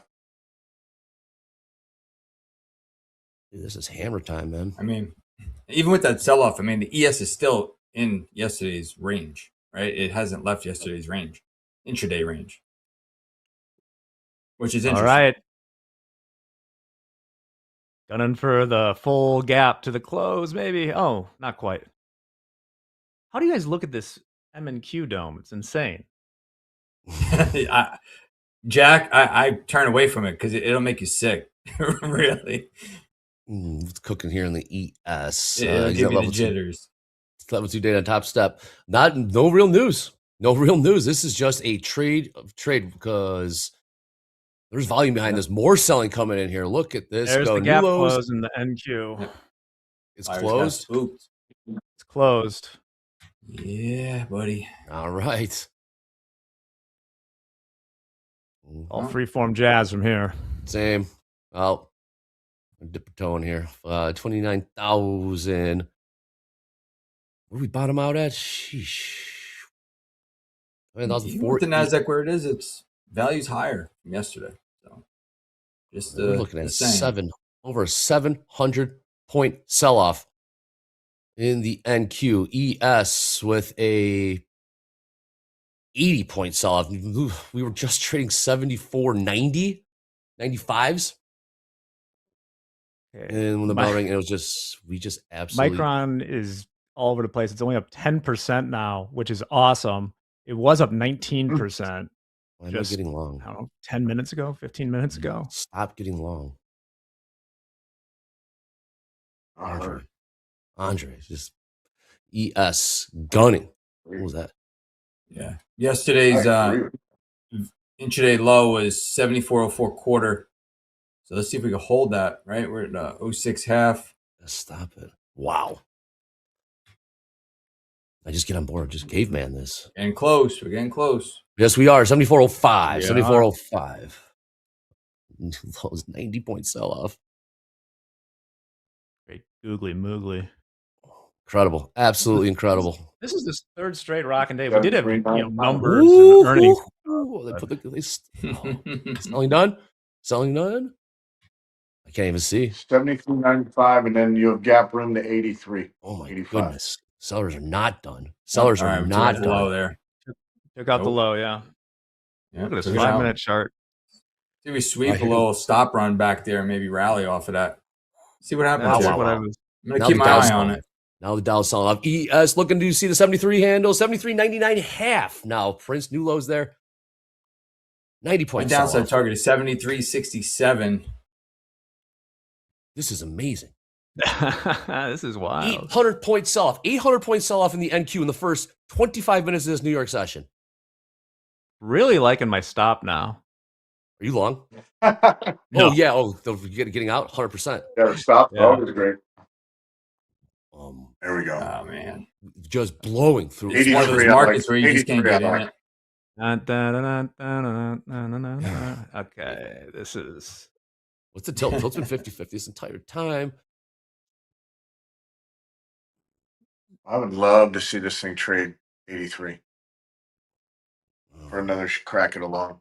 Wow. Oh, well. Hope you covered your calls. Oh, ES. On a 73. 100 points. 100 points sell off in the ES. First 25 minutes of New York session. Fast markets indeed. We got thousands watching us all across the globe right now. This is complete madness. This is as good as it gets, folks. Click like, click subscribe, click notify. Markets are absolutely rocking right now. We got no number at the top of the hour. It hasn't been a headline either. This is just pure price action. Interesting. Yep. 100 point bounce here Even in gold. the NQ. Gold sold off $30 since since we opened. It sold off $25. Sell off in gold. I just sold it in this pop, man. Just sold it in this pop. What a 1 hour chart. That's insane. Just keep selling in this thing. Holy moly. Wow. Incredible. Let's see if we recover yesterday's low in the ES. Did 300 briefly. is interesting in the NASDAQ for me. Why is that, Vince? I might, if we build a little structure down there, I might try to take a long. Yeah. You know, there's a lot of folks out there trying to take longs. This might be it. Wow. Okay, great. Fantastic price action so far. Again, quiet on the headlines for now. Is this just short covering? Or we got longs trying to get in your 100-point bounce? We are trading below, someone mentioned too, the 50-day simple moving average in the SPX. That's up around 73.56 in the SPX. Where's So your pop to sell? around this line here. What am I short? From 448. Short from 20,448. Is there more room to the downside?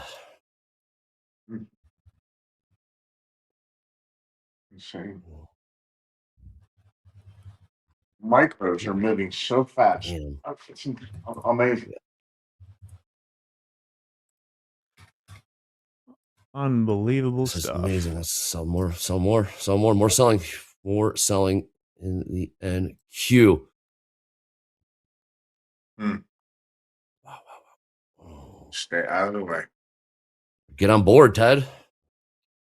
Stay out of the way. Well, you can't. Now you're chasing. Now you could get that, big pop in your face. Yeah, it's true.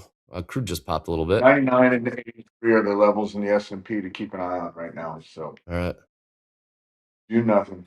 Well, you have 99, but if 99 fails, you don't have much support until 85. All right. Looks like the selling feels like it might be stalling. Again, gold not doing too much throughout. Dow's been staying, holding up pretty solidly. I'm working in order in the Dow though, but I'm looking for a pullback. I do have a working order sitting out there, so we'll see. Top of the hour. About the limits, right? We're nowhere near the limits just because we were up 500, 600 points or whatever when we opened. They step on this. That would be a really impressive move. Oh. Holy cow. This is look out below. Look out below. If at the top of the hour, if this candle goes red, if this thing goes red on us, we're looking at down NQ down over 100 points. I'm sorry, ES down over 100 points. NQ down 800 points. Holy moly. This we're is about to turn this 30-minute auction period here. Absolutely incredible. The day, we're only down 0.75% in the NQ. We're down just 0.5% in the ES. If this thing goes red. Bitcoin got murked. Bitcoin's on. Jay was talking about being up 2% pre-market. It's up down. Oh my goodness! It's down below 60,000. 58,575. Yeah. Want to sell this? All right, short. My target in Bitcoin is 38,000 downside target. We were talking about, Kevin O'Leary. Kevin O'Leary came out and talked about, which one of these is going to be the technology that they choose. And he said, if you look at all these cryptocurrencies, the ones that are backed by treasuries are the best, in his opinion. So he made no case to be long Bitcoin. He said there are plenty of others that you're getting 5% on your money. And they're backed by the treasuries. So down NQ. I'm working a short in the Dow. Yeah. I want to see a pop. Yeah. 52,616. I'll have a pretty decent sized stop on it though. All right, I made enough problems in that account. We get a little pop here and get filled. Yeah. These shorts are flailing out. They're fizzling out. But I want to move. All right, get my guy in here. Delta Don, come on in. But first, we got a little announcement here about Topstep Labs. Yep, we are cooking up some shit in the lab. So check this out. And we got Hogue on the other side of this. Let's hit it. Markets are rocking.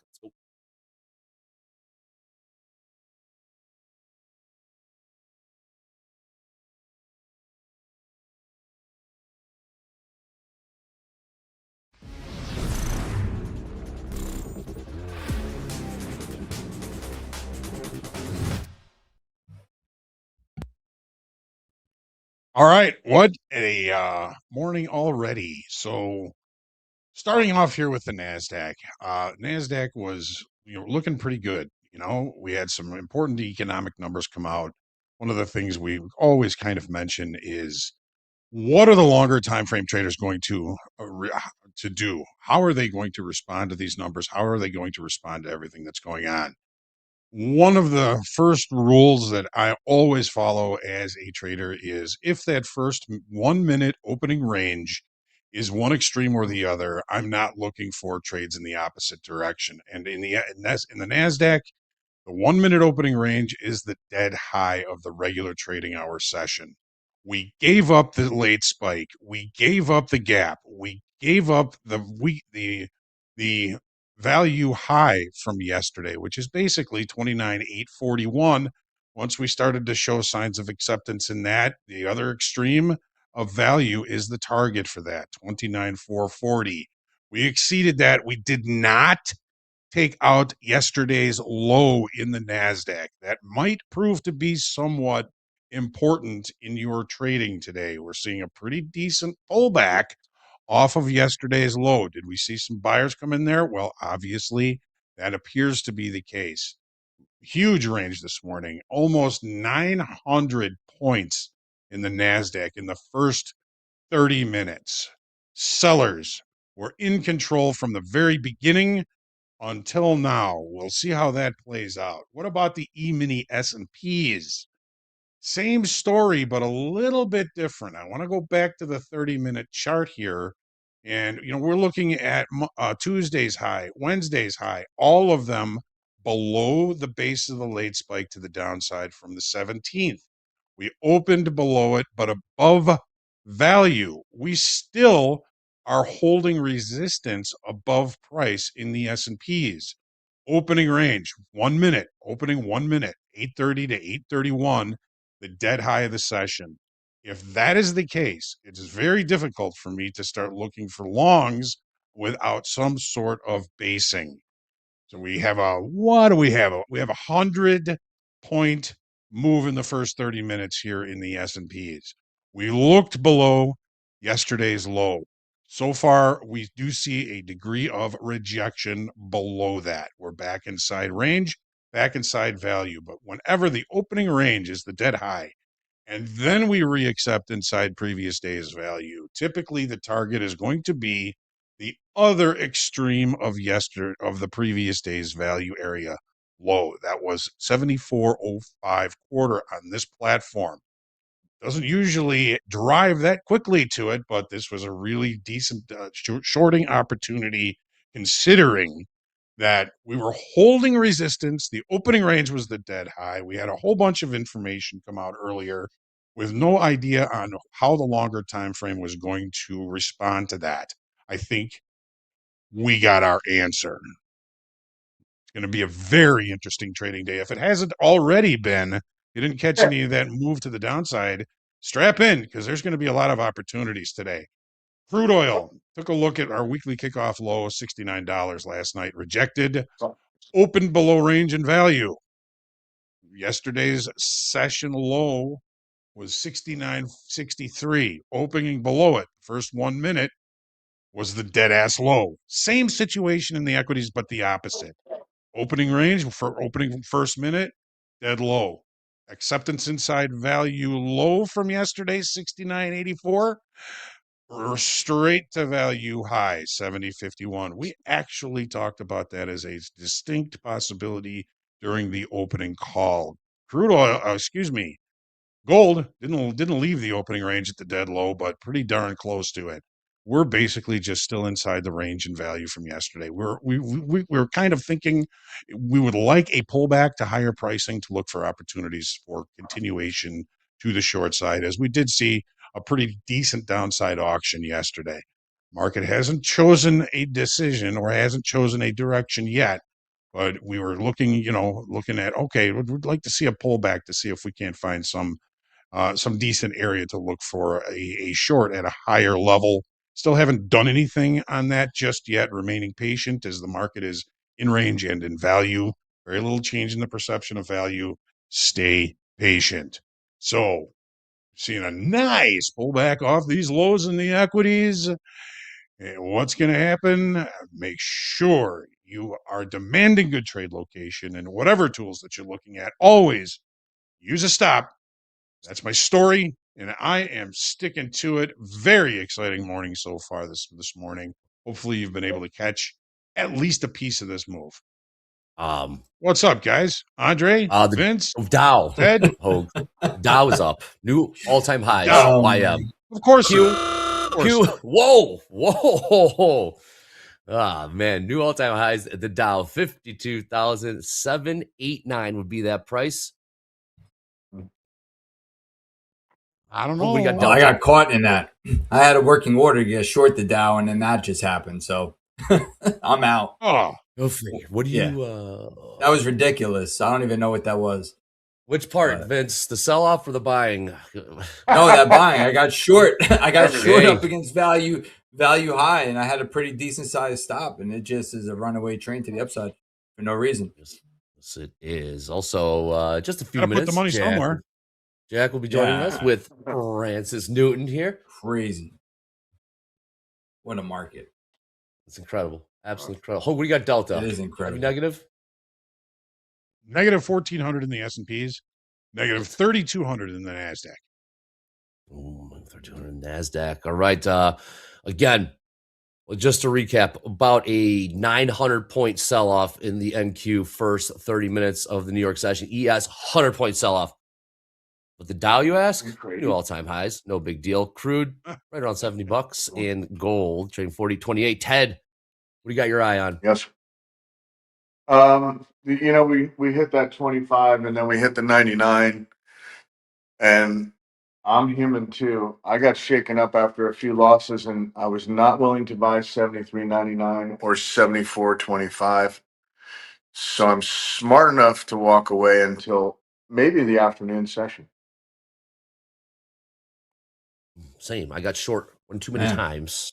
I did turn a red day. I'm willing to walk away and come back and see 230 market, and wait, you walk away? I lost money. So do I make half of it back today? It's a pretty good size number, maybe. But I'd rather wait for the 230 session and totally walk away, clear my head, and not trade this mess that I'm in right now. So if it goes up or down without me, go ahead. Yeah. Hey Vince, real quick, make sure you're Yeah. sharing your screens. Vince, make sure you're sharing your screens. My bad. All good. New all-time Gotcha. highs, Dow. New all-time highs, Dow. Yeah, I Get mean, rid of the venom. I'm shocked at, I missed the short, right? I wanted to ride the short down to 29, 29,600. And then I wanted to get long at 29,300. And I didn't take that one either. And then I took a short in the down, and then I got smushed. Hey, we can trade our way out of this. You shy, Mark, Vince? this is Oh yeah. No, we'll be all right. It's just amazing though, isn't it? Yeah. All right. Let's see. Hopefully this is working points. now. 400-point rally. Last 15 minutes. 400-point rally in the NQ. 60-point rally in the ES. Last 15 Incredible. minutes. S&Ps have recovered Incredible more than price half action. of that More than route half? to the downside in that first half-hour bar. Boy, oh boy. Odds are, 70 with the size of this first 30-minute bar and the size of the initial balance, we're going to stay inside of it today. Well, it's a 900-point range, Hogue. It's a 900 Yes. point. Well, fair enough. Yeah. Yes. So you think the lows are in? I think there's a good probability of it. Sure. We've already expended a lot of energy. Well, we're talking ES. Just put up a poll in the chat. Are the lows in for the NQ and ES? Obviously, the Dow's making new all-time highs. Are the lows in NQ and the ES? Yes, ES more than halfway back from that 100-point sell-off. Wow, 74.50. NQ. I might sell 74.80s. 74.80s I might sell. But we have the overnight high sticking out there. That's a little concerning. And we have a week high from yesterday, 74.9650. Ah, man. We got this. Those markets are providing a lot of nuances out there that are kind of. Yeah, Vince, what do you think of the kind of low excess low in the S&Ps and in the NASDAQ right now? Low excess low. In the NASDAQ? ES and Oh. NASDAQ. I mean, we held yesterday's intraday low, so that's where I wanted to buy up against that here at 29,300. Yeah. You know, that was going to be my Yep. spot to get long. So I kind of like it. And in the ES, you know, we swept the low from yesterday and then kind of came in there. Do But you it's, think it'll hold? It's low excess. Yeah. I mean, I still like the short side here in the ES, right? With maybe a test back to the low of the day. I kind of like the 74.80 level for potential shorts. 75 to 80s. Yeah. And then Current value high at 74.54. 54. Okay. Pulls up on some lows in. Low volume note above that. Pretty big low volume note above that as well. Agreed. Mm-hmm. Agreed. What's the 2-year? Yep. Maybe an opportunity. We're here to do below. something. Am I correct? We're below opening range low in both ES and NQ still. Opening range like the 1 minute 8:30 to 8:31. Yes. Mm. Yes, Yeah. it's the dead ass high. Oh man, you guys. Okay. ES trading 74.40 right now, right around the middle of the range. We're talking about a 100-point range so far in the ES. Highs around 74.95, call it. Lows 73.90. NQ 900-point range. Short 2 MES. How do I? What price, Vince? 74.38 quarter. Let's see here. Don't have to be a home run, Vince, just because that massive sell-off. Don't mean this. Let's see here. Let's get a win up there. It's 50-50 on the tilt across the board. Bottom of the hour. Well, again, Jack will be joining us with Francis Newton.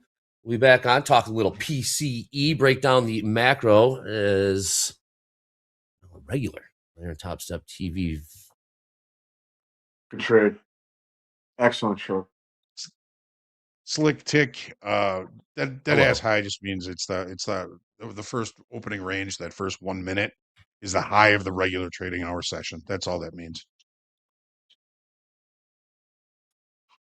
Hogue, I just felt the great Art Cashin tap me on my shoulder and say, "Go to Madison Avenue and spend some money. You will spend less than you're going to lose today. You're trading terribly." I felt it just now. Ted, we got this, man. Ted, how what was the damage, Ted? What was the damage? 900 times 3, 88. So, yes. We got this. We got this. I did. It's a tough market though right now, really. Oh yeah. This thing goes. So they did that in New York too, huh, Ted? We used to say when the going gets tough, the tough go out to dinner. So we had like a really bad day. We go out and have a nice big dinner. Those were good times, man. But I remember he said, "You go spend some money on yourself right now, and I promise you, you will spend less than you are going to lose. You're trading very horribly today." So good stuff. Well, not every day's golden, and I know will bounce back. With not everything's milk and honey, right? This is real trading here, everybody. This is real trading. No headlines. That's right. No This headlines. is real trading. This is just price action right now. Again, just not fantasy land. Huge selling. Poll results are back. Are the lows in? Yes. And the NQ 55% saying yes. Lows are in. Not for the Dow. The Dow continues to make new all-time highs. That'd be 52. We're closing at 53,000. The mighty Dow. 30 points. Oh man. Oh, it's got alphabet in it now. Yes, it does. Go to Nick's Fish Market. Anybody remember Nick's Fish Market in Chicago? Yes. Yeah. Actually, do fancy place, right? Yeah. You short, Vince? You short? Yeah, I'm short 2 MES from 74.38 quarter. 38 quarter last trade 74.29. Try to let it ride a little bit here. Man, oh man! I mean, NQ just turned around. 29,480 just traded. That is a 200 points turnaround to the downside. The You got a And target, Vince? No, not yet.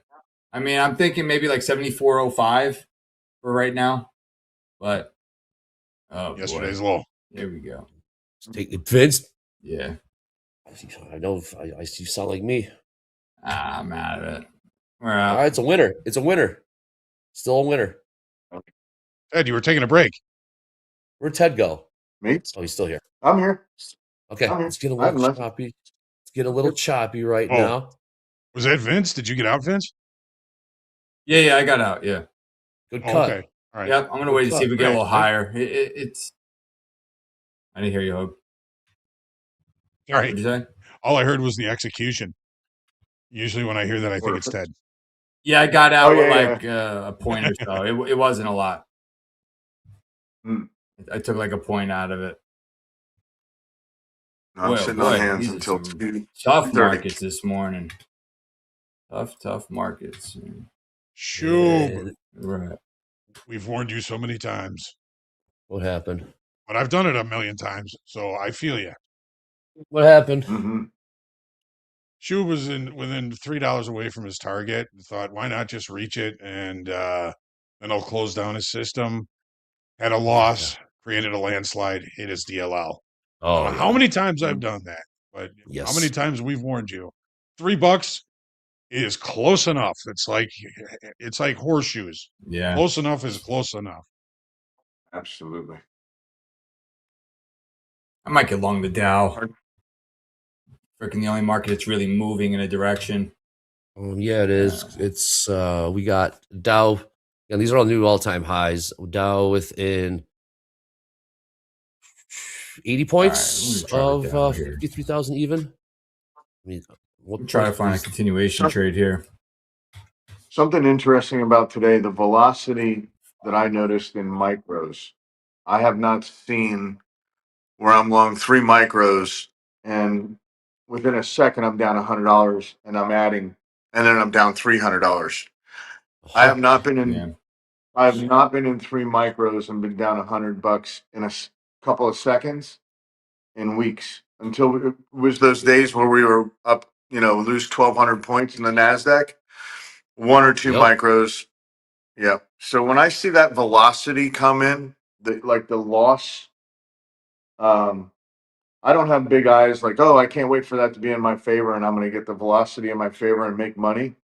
I'm more of, this is a day where I don't know that my loss limits can handle the 53,000 velocity of the losses I'm seeing. So it's a walk away day for me for sure. Till later on in the afternoon.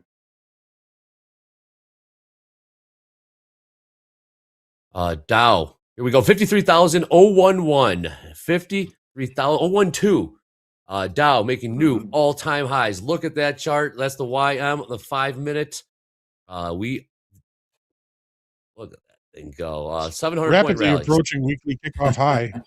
53,060 is weekly kickoff high in the Dow. Yeah, well, Wow. look at that thing go. New all-time I highs. missed that Up long, and away. too. Up and away. I'm missing everything. It is continuing to go higher. 53,000. Auga. Auga is right. Well, will the ES take a cue from the Dow and say, all right, the selling got all the selling exhausted. It's so strange just to see the Dow at weekly kickoff high and the S&P and the NASDAQ so close to weekly kickoff low. It just seems unnatural. Yeah, see, I got my charts up. Yeah. So here's the Dow, right? Dow, all it does rally. NQ, sold off. ES, sold off. But now, will we get some confluence or correlation? Will they start behaving? But again, Dow, new all-time highs. 53,000 handle. Not bad. Not too shabby. Wow. Is ES gonna rally the whole thing back? Turn around Thursday? Yes. You're in. That's it, baby. That's it. That's it. Just when I I think it's thought going to be thirsty Thursday soon. Oh, After Vince. this morning. Come on, baby. We got this. We're gonna trade. We got this. 9 minutes, bottom of the hour. We got those initial balance high, initial balance low prices. This price action, we are absolutely rocking. Markets are cooking. Click like, click subscribe, click notify. We got Vince, we got Ted, we got Hogue in the house. Jack will be joining us. He'll be back with Fritz Newton. Get out of these longs. Come on, get me out of this long. Things gonna turn around. Yes, is getting close to that spot. I like 74, 75, 80 level. Yeah, this long. No. Damn it. Done with Yep. Value high 74, 61, 62 now. Yep. Vince, value moving higher. Sellers are stopping See in that? here. Sellers are I'm going to take out the overnight high here. I'm gun for 75 40s. Yeah, out of the longs. Out of the longs. They're keeping a top on this thing. Yup. I am lacing up my hook at 1-1s to run as far away from this market as possible till 2:30. Ted, you're not going anywhere, Ted. Yes. You're not going. You stay right Whoa. here, Ted. We got this. You lock it down. No, I'm good. I'm good till 2:30. I know better. 26 years of doing this. I know when to walk away. No one to hold them, Well, no that's one to good. fold them. A lot of people don't. So. I'm one of them. I've been doing it for 26 years too. I don't. No, I'm kidding. Yeah, I do. I got you. When the market gets like this, we're seeing consolidation now in CHOP, if you want to call it that. ES and Q can't really find its way at the moment, but the Dow up and away. Look at crude oil. Crude above $70, trading $70.78. Yeah, this is when it can get a little tricky. Again, bottom of the hour, initial balance high, initial balance low. Prices will be set. Mm-hmm. I think they're set already. They are? Oh, well, not technically. You got 6 minutes, Hogue. Yes, we do. Anything can happen. I think what do you got for high? We can probably do the highs. Looking for a pullback in the Dow to get long. NASDAQ IB high, 30,193 even. 193. Seems like a long time ago, but it was only a half an hour. Yep. What do you got, ES? ES, IB high, 74.90 half. 74.90 half. And lows, yeah, I think of 73.90. Jeez, 100-point opening or initial balance. 73.90 half. Yep. Also, what you can do is you click on the indicators tab at the top of Topstep X right there. Well, you got to wait. Well, they got it actually in there. Interesting. Mm-hmm. Yeah, click on that. If you have it set right, it'll expand if it expands before it actually sets. Yeah. Yeah, there you go. Summer of indicators. Man, I'm so tempted to short the ES again right here. It's Vince, it ain't move. It's nothing's doing right now.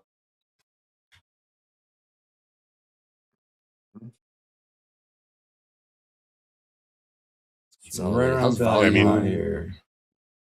It's I don't hate enough. it. I hate it, Vince. We get those 10 points. Got low volume above us. Nice little low volume note up there. What happened here? For what reason? I have to risk at least 10 points, so just sellers. Trade with one micro. Maybe. You in, Vince? Not yet.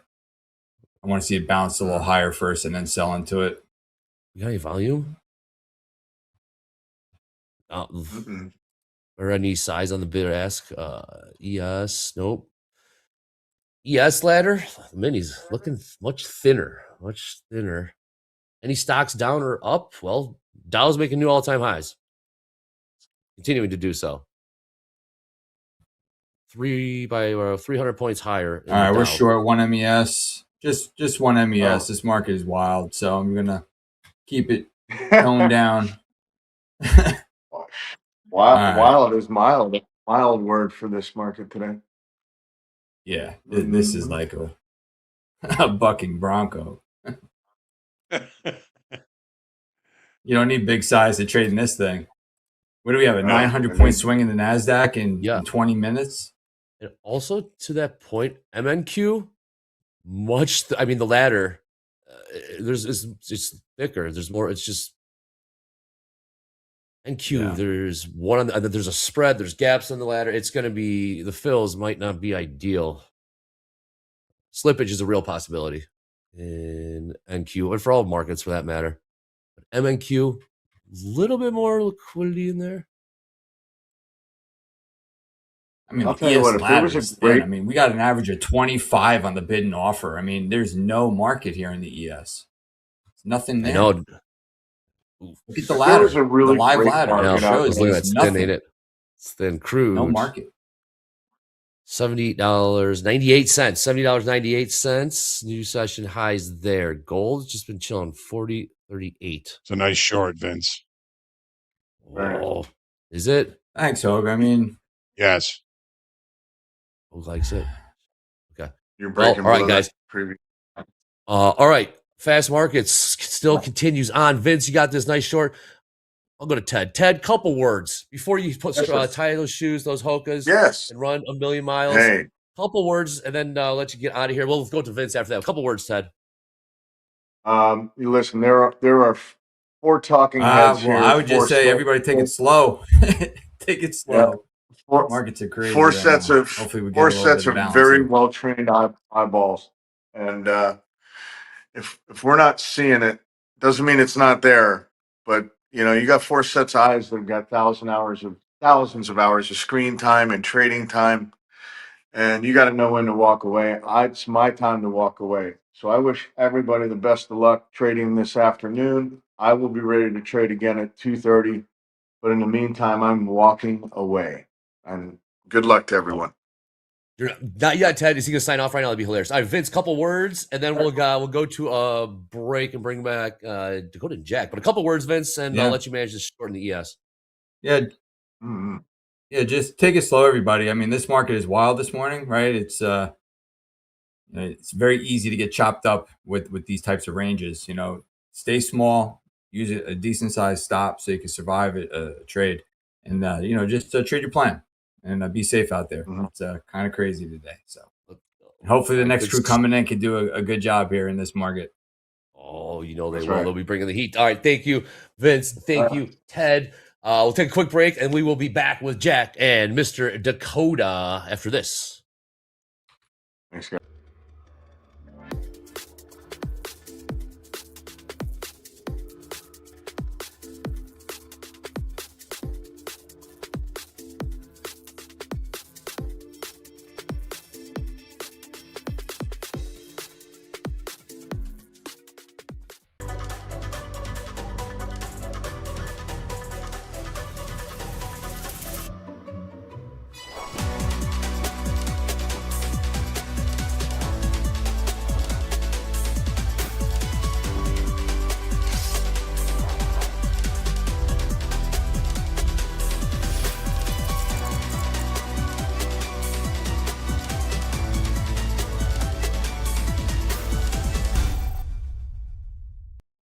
Oh, we are back. A little line change going on right now.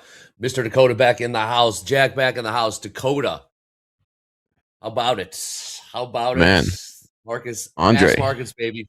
Fast markets. Dow making New- all-time highs. NASDAQ selling up 900 points. ES selling up 100 points. What is happening, Dakota? New Thoughts? pattern. I haven't seen this pattern for a while. I mean, you look at this from yesterday, from last night. 1,000 points up and then 1,000 points right back down. This is what would you call this pattern? I don't know. I am long though. Long one from 29,515. 515. And I'm looking for this to break out and go retest, which is wild to say. 760s. So I think 150 points higher from here. It's Well, we're weird to trading, think, but that's the volatility 625. we are in today. Where the ATR in the 5 minutes over 100 points. So we're easily seeing 100 points every 5 minutes in this type of market. Size down, wide stops. Yeah. I think there had to be a massive amount of call selling on the open, which makes sense. You had at that point Micron up close to 20%, take itself off the table, get us started, and kind of surprised we just blew through that gap and then went through it. That got fun real quick, didn't it? But we're still here. We're still doing it. I know. Excited for the No, next I move. looked last night during slow markets, Micron up 15%. Wild. We're still chilling up. 19% this morning. Was it? Yeah. It was up 19% at one point. Man, yeah, we're Mhm. still chilling up 10, maybe 11%. We got Apple down 4, Amazon down 2. So these markets they're rocking. They are absolutely rocking. The volatility in these individual stocks continue to just be mind blowing.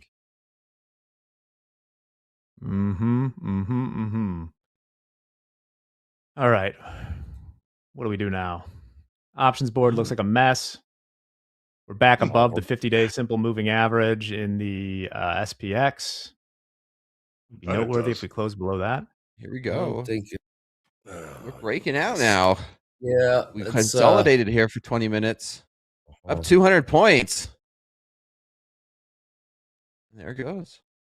There it goes. we finally We're looked looking at for the downside 760s. here.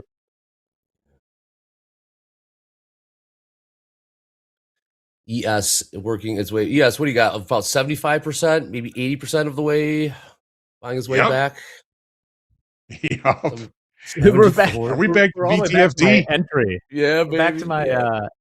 back to my entry on that quick long we cut short. I guess I just had to hold it for like 80 points of drawdown. So I'll note that for the future. But that's also why I took it 7,400 SPX. So this is an interesting spot, right where the highs of this last candle are in the ES, 74.68 or so. Looks like we got a little bit of a. What is the VIX at? VIX is only up a little bit. 1879. Well, yeah, after the pop, it got up to close to 20, like 1993. Oh, wow. Okay. Crude hasn't really moved. $70.78. Yeah, just individual stocks is volatility. I mean, look at this. I mean, these are 100-point moves back and forth. Size down. That's my best recommendation. Just smaller size, have a little Look bit at that. wider stops. What do we Look at talk that. about? I seen you had the algorithmic chart up. It's very easy for a trader to get lost because the platform automatically adjusts the candlestick size. Wow. And you don't realize how many points until usually too late, until after the fact. Candlesticks still look the same size though. What's this going to be? Your 5 minute again, quiet in terms of numbers. We got a 7-year auction, noon central. Goolsby, all right, now has a 1 o'clock p.m. Central Time speaking engagement. Man, there's been shorts up. Trying a couple of shorts up here. What price, This Hogue? level? What do you 47.57.5. what do you say? 57.5. 57 hook. Okay. Yep. I'm thinking, yeah, shorts. A low volume note up here. We'll see. Right. I don't hate it. If I was flat, what would I do? Yeah, the shorts have been selling these 600. You see that, Dakota? Yeah, that's what I'm trying to get. Yeah, with. this is where they have been stepping in, but it's also a good way to continue the move to the upside. yeah, Also a good way to break out. It's two-way trade, man. Two-way trade. We 100%. see that here. It's like this. Ooh, which way do I want to go? A lot of head fakes. Getting caught in the. We had inflation numbers this morning, right? And unemployment. I guess. Yeah. We did. I'll go over them more in the tidbits. PC, which is the Fed's preferred. Who knows what Warsh is going to do with that? It came in. The headline came in a little bit under estimate. The core came in in line. It's still, we were expecting it to be high. It's the highest print since October of 23. But how much of that is, oil kerfuffleation? Correct. Yeah. Take a look at gold. How's gold reacting? Should be positive, right? Gold's up. Yep. Gold is up a little bit, yeah. Yeah. Gold 40.36 last trade. I do not like. All right, hold short from 57 sellers. hook. 57 hook in the CS trading 74.55. All right. Dakota long from where? 515. This is a runner. Long from 515. So still 100 points to This is a go. quick scalp. Out of one. I'm now a scalper, Andre. We're all scalpers, Hogue. I don't. We're- Why does it have such a? I don't. Why is it such a like a negative connotation to it or taboo or whatever? Like, what's this? I don't think stigma of there's scalp? no. I don't think there's a negative connotation to it. It's just No, a well, choice. It's a time frame. I think when done to the extreme, Andre, it can, go towards that sort of like quick hit reward thing, over trading, sort of synonymous with gambling. And then also it's like, so you got some people trying to be sort of like human market makers, which is a recipe for disaster. Yeah, you're not going to beat down. Yeah. Who's selling off? Hogue, a scalp in today's market is a daily range in Yeah, right. market. Yeah. Yeah. A couple of years ago. Scalping moderation. Yeah. I flattened Scalped that, it for- made a little bit. I'm going to see if I can get better trade location for shorts here. Okay. Basically, I mean, the way people make money trading is by playing a different game. Like you see these numbers from like Jane Street or, Hudson River and stuff, and you're like, well, they're just taking all the money out. Renaissance. But you should be playing a different game than them. And like the tighter you go as far as scalping, the shorter the time frame your trades, the more that you are edging into a game that you are not going to win. Yeah. They're not taking out there, Hogue. 15-minute trades. Yeah, That was a good cut. seriously. Seriously, Hogue. That was a Keep 100-point holding rip in 700s. the NASDAQ. Yeah. In the last Fight going on 60 at 20. seconds.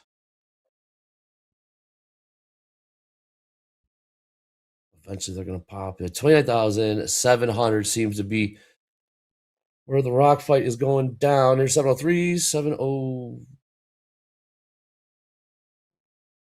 Man, I still like these upper 700s. I still think we have 100 points left to go to the upside for this.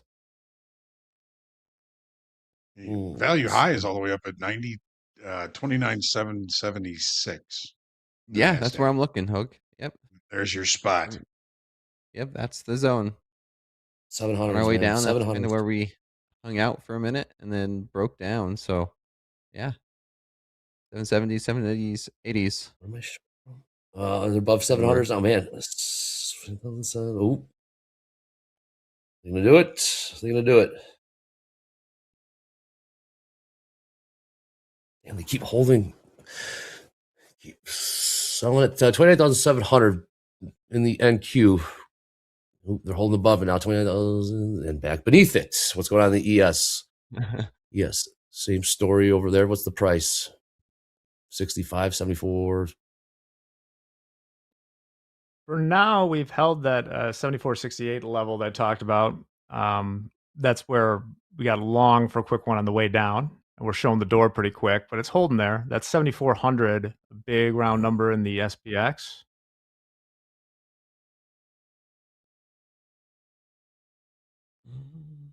Man, sellers trying to defend this level. 700s, right?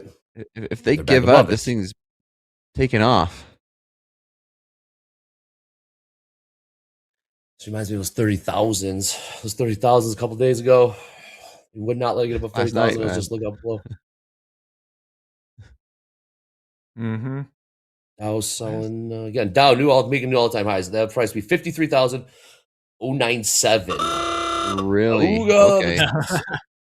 Wow. Absolutely. I Just love that marching higher. noise. Is it though? Yes, it is. rotation. Where are they? Boomers are eating. They're eating. That's right. Rotation. Says- Out of tech and Dang into it. the Dow. Oh.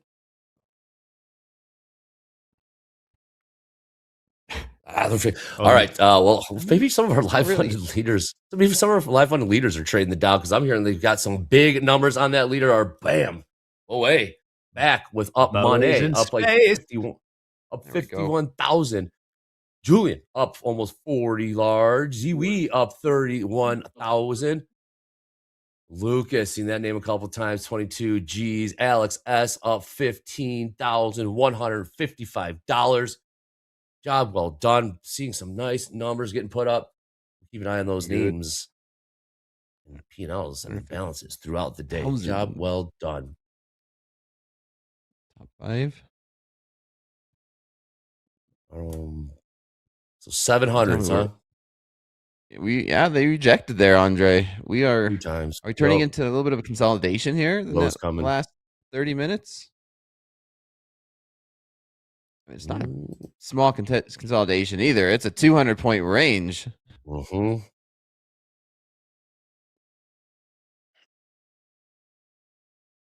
All right. A little bit of a sell-off here.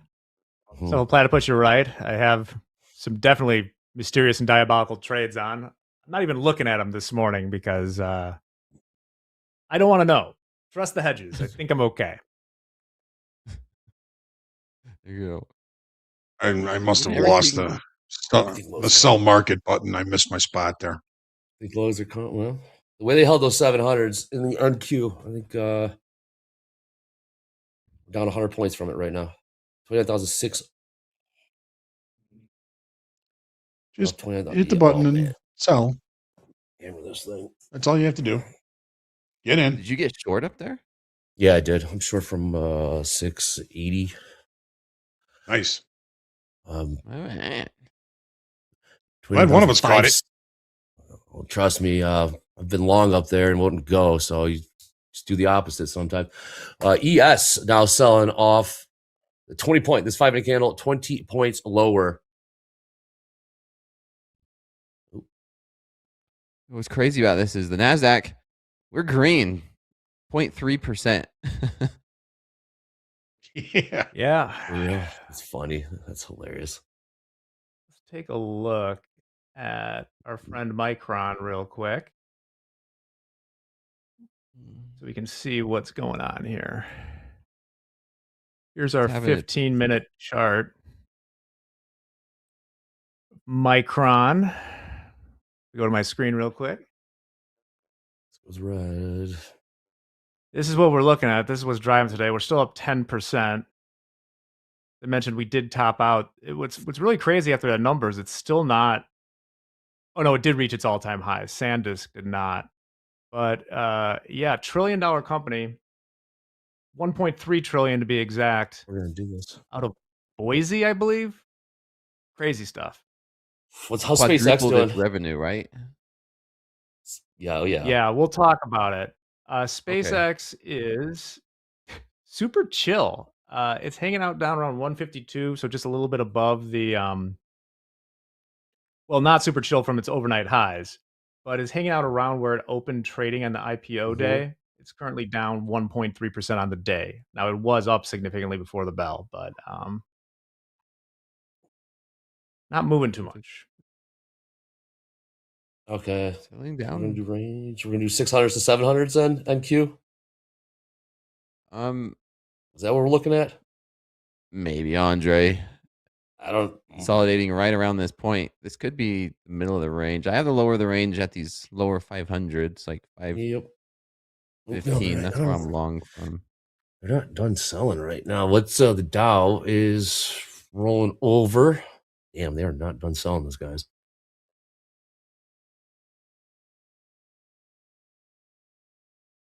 Apple's down almost 5%. Is it really? They announced Yeah. too that they're raising price. I mean, there is a price component to all this memory stuff. They're raising prices on a bunch of their products, like laptops, iPads, all that stuff, because of the price of memory. That makes sense. They're not.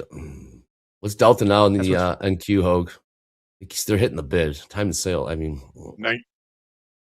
Negative 2,500 in the NASDAQ, but positive 700 in the ES. of course. Oh, great. Yeah. Mixed signals. Top of the hour. Confusing, isn't 13 it? minutes. Confusing. 13 minutes till the top of the hour.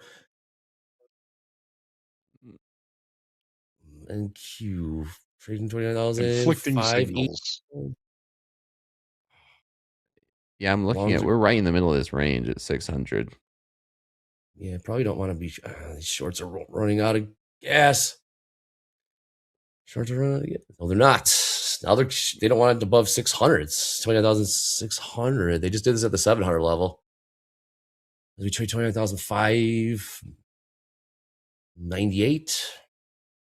Just come in, see some. There it is now. So look at 605, 610's trade. The seller's Trying out of the to way. hold it. Trade location's key in this market right now. There they go. There go the buyers. Ooh, some.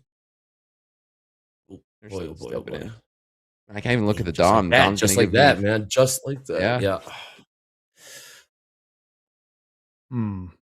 Hogue, is this the feeling you get when you watch me trade the 100-tick chart? When you look at this depth of market right now, it's just, Yes. That's wild. Too fast. Too much noise. Too fast, too furious.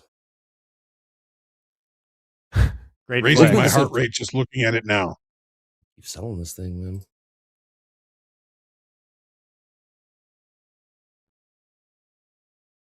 We are okay. There we go. 33. 33s. Wait, want to get out of shorts? You all the way back to You watch 700. them hold the Get out. 600s. Held. It held. All right, get back to the drawing board. 29,000. ES. There we here's the go. same level. ES. Yep. Wow. You cover your shorts, Andre? I did, but I added yes, but then I added more and I puked it all, but I covered it. Net losing trade, Hogue. Net losing trade. Net. However, Okay. came in today deep in the red. I'm in the green because of that. Like your shirt, by the way. So do what? You better. We've got a big game tonight, Hogue. You called me Waldo earlier. I heard that. Yeah. Game. I spotted you as soon as I turned on my computer. Oh, I get it now. Big games. Those are iconic jerseys. Do you don't think think they the age U.S. well. is going to put out their best squad and try? I mean, they've already clinched the top of the group. No, well, yes, I think they will. I don't think they'll. I think maybe they'll play the first half, or if something gets a little wonky, they'll start bringing anyone on a yellow card. They won't play. Adams has a yellow card. Whoever has yellow cards, they won't play. Pulisic needs to play. He's got right here back to these 700s here. Yeah, we're right back up to the session. I don't want to say session highs, but yeah, the highs of the last hour or so.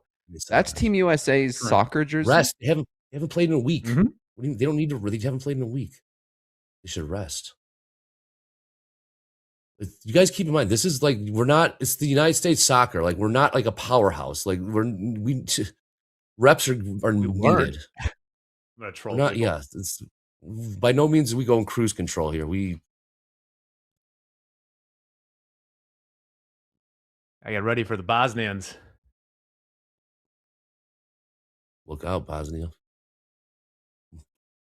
And Herzegovina. We didn't forget about you. Korea. What happened, Korea? Sneak that in there. We'll get them. What happened, Korea? You blew it. All right, got short back up there. It's going to do this range. Will it hold? Go from range to range. Buyers are. It doesn't. They're what's the word I'm looking for? Resilient. Hollow. Sticky. Failed. Wrong. Sticky. They're sticky. Getting in the way. Sticky today. I hate that chant. I believe we will win. I hate that chant. It's so lame. What does that mean? Of course you believe you're going to win. That's why you take the field. Blowing through 700. I'll get these 700. I'll give it a whirl. 700. Okay. Oh, wow, wow. okay. 700s, later Going through it. 700s. Here's 200 7,400 in points. the SPX. Yup. These shorts are no good.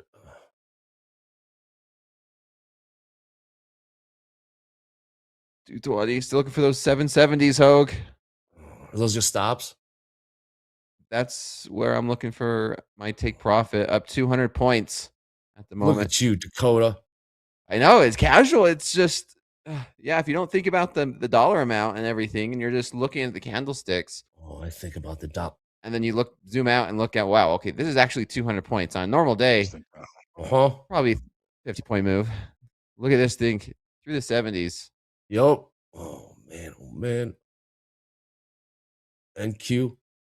NQ off to the Dow's races. sitting right on weekly kickoff high, sitting right on it. Damn. All right, we're rallying. Rally mode.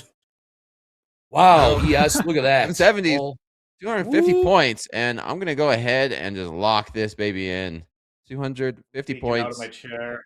Dakota, job well Target done. hit. Good job, Dakota. Give it up for Dakota in the chat. Give it up for Dakota in the chat. Who caught those longs? Nice trade, Dakota. Dakota, my guy. Thank you. It had to be really hard not to get wiggled out on that pullback. Yes, it's the small size. It's the small Weird. size and not stressing about the P&L. Yep. Well, nice work. Yeah, Dakota, you stuck to your guns. You also, you know what you did? You stuck to your strategy, the discipline. That's the Top Step TV tip of the week. Sticking to your strategy, sticking to the process. Consistency comes from discipline. Process over profits. Follow your tested strategy and trust the process. Shout out Joel Embiid. Even when faced with losses. Dakota, sticking to your strategy. How often do you have to tweak your retweak or tweak your strategy? How do you know when it's time to? So I've been going over this in slow markets this week while I'm waiting for my live account, and I'm showing traders like, hey, whenever I'm practicing something or adjusting to new market conditions, this is kind of what I do. And it's almost every month, every other month, I'm fine tuning something. Now it's not as dramatic as I'm changing an indicator, or I'm changing this, or changing what market I'm trading. It's very, very small. It's like, hey, instead of scaling out at a half an ATR or at here, I'm just going to take full profits, or I'm going to wait an extra minute before I move my stop loss. So little fine tuning adjustments to me is what I've noticed makes or breaks a strategy. So traders get stuck in that washing machine, that rinse and repeat of changing their strategy way too often and way too much. It's the details. The details matter more than anything else. Hogue, I saw you nodding in approval. What'd you like there? I mean, I think people do change their strategies way too often. They don't have strategies that suit each market state. And when they do change a strategy, they throw the whole thing out the window and start over. Sometimes it's just a small little change in trajectory in a trading strategy that's going to be the thing that's going to make the difference. So trade small, change the strategy a little bit, see if it works, and then keep going. Yeah. I showed it last night too. Last night I did take a loss, and if I would have done just this little tiny thing different, the loss would have been a break-even night by a little tiny tweak. And it's just the most simplest of things. How do you know when to tweak your strategy if you've been profitable? Ooh. Do you need to? Maybe you don't need to. Actually, I guess that's a dumb question. You don't need to. Right? No, you shouldn't. I don't. Well, there's no why, unless you're making like money just being. It's going well. That's when you add size. Hogue, thank you. They think, yep, Hogue. Yeah, there you go. My guy, Hogue. Buyers stepping in this market now. Nvidia's catching a bid. Micron up an extra 2% from where we were a minute ago. Up 12.3% on the day. Son of a. Still got Apple down 4.9%. Nvidia down Apple. 1.4. Yes, almost all the way back. We almost got all the way back. That first 30 minutes, New York session, 100-point sell-off.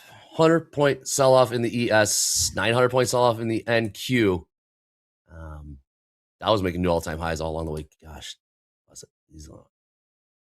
Hey, Hoke. What price was that? We took profits, and we were looking at 770s in the NASDAQ. And what was the high right there? What was it? 770s. Yep.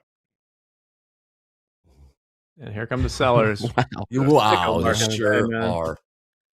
100 points lower. Yup. Don't blink. These markets are incredible. I mean, I just went back in the red, but these markets are. This price action is. This is good. There is. Brace it. Yeah, 100%. Yeah, 100% sellers coming in. Ooh, more some you gotta beat. All right, we're selling off here. We're looking at about 170 point sell off in this 5-minute candle. 170 point sell off in the NQ right now. ES, this 5-minute candle, we are 25 points lower. Amazing. Absolutely amazing. This is wild. Are the lows in? Are the lows in? Top of the hour. Lows of the day? Lows of the day in the ES and NQ. Are the lows in? What was the? It came back, what, 55, yes? Sticky. Yeah, sticky buyers. If we took out the lows of the day today at the ES, this would suddenly rank in one of my like top 10 most interesting trading days. Hell yeah. Let's do it, baby. I don't see why not. I don't see why we can't. I agree.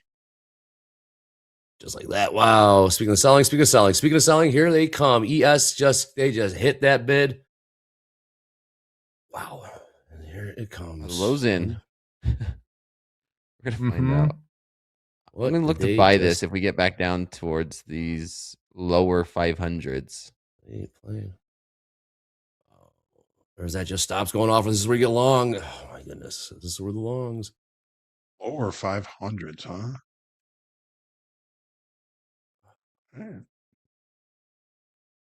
Oh, Dow's selling off now too. For what it's worth, we have Kansas City Fed manufacturing coming out in 30 seconds. Oh yeah, top of the hour incoming. Markets are absolutely flying right now. There's more room to the downside. We are still, we're still like 400 points from session lows in the NQ.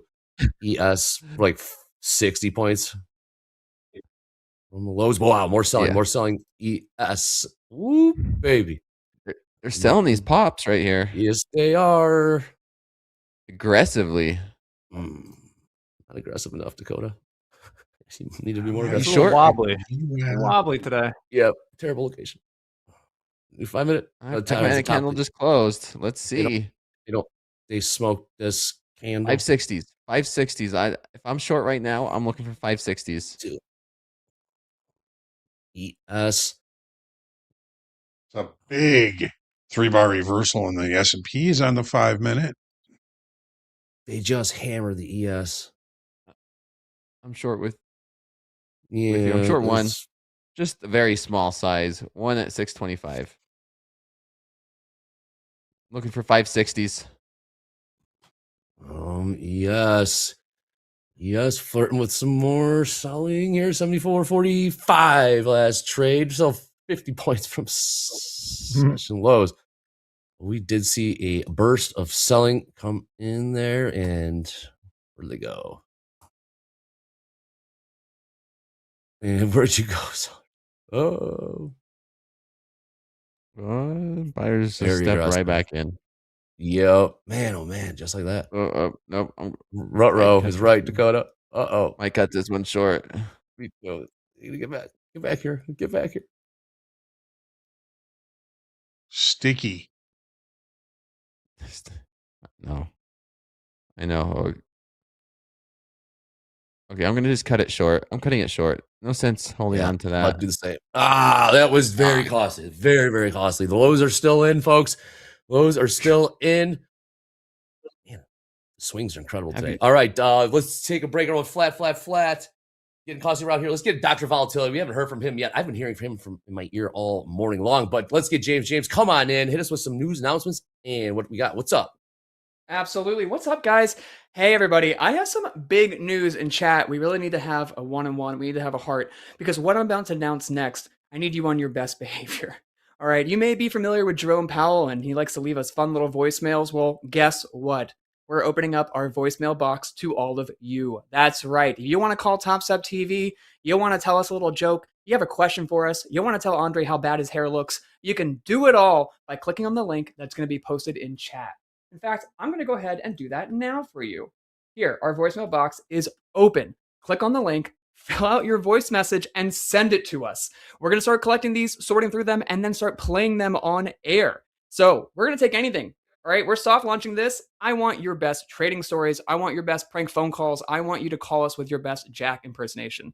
All right, whatever you got, we want it. Click on the link in chat, send us a voice memo, and then keep watching Topstep TV all this week and next week to see if your voicemail gets played live on air. You can join the ranks of fame like Guy Fieri, Aaron Rodgers, and of course, Jerome Powell. So give us a call. We'll be waiting. We got our PAs listening to each and every one of these, so be nice. Then, when you're done leaving us a message, go ahead and give us a follow on Reddit. That's right, we built up amazing trading community here on YouTube. Now we want to do the same exact thing to Reddit. It is, after all, the front page of the internet, and now Topstep is there officially. We have an official Topstep community up and running, and if you're not a part of it, you're really missing out because it's kind of like the new digital trading floor. You can talk shop with other traders, post your wins, post your losses, talk strategy, talk AI, talk anything you want to in the Topstep community. You can find support from team members as well. We got Team Topstep in there answering questions, jumping in, and doing AMAs. So it's truly, truly an amazing place to be. If you're not there with us yet, click on the link in chat and give us a follow on Reddit. We'll see you there. And finally, group coaching is still on for today, which means we are still taking your questions. Group coaching. It's the point in the show where you get to ask questions live. Maybe one day we'll play some questions from our phone calls, huh? But for now, we're going the old-fashioned way, and we're still using our good old Google form. We're going to drop that one in chat. We're not going to pin it because we want the voicemail one to be pinned for a while. But if you need the group coaching form, just ask for it. Anybody can drop it in chat for you at any moment. And when you click on it, you're going to see a place to fill in your question. Fill in your question for group coaching. Come back to your screens by 12 p.m. Central Time to catch Hogue, Emmanuel, and Hoop break down the charts and break down your questions live. If you don't hear your question read live, don't worry. We do keep all of them in a nice little doc, and we do try to get to each and every one of them. So keep watching Topstep TV to see if your question is read live. Don't forget that first message. Give us a call. Now, before we go back to the charts with our man Mohammed, a little bit of news story for you because the Commerce Department on Thursday reported inflation reached 4.1% in May, its highest level in 3 years. It marks a sizable jump from the 3.8% reported in April.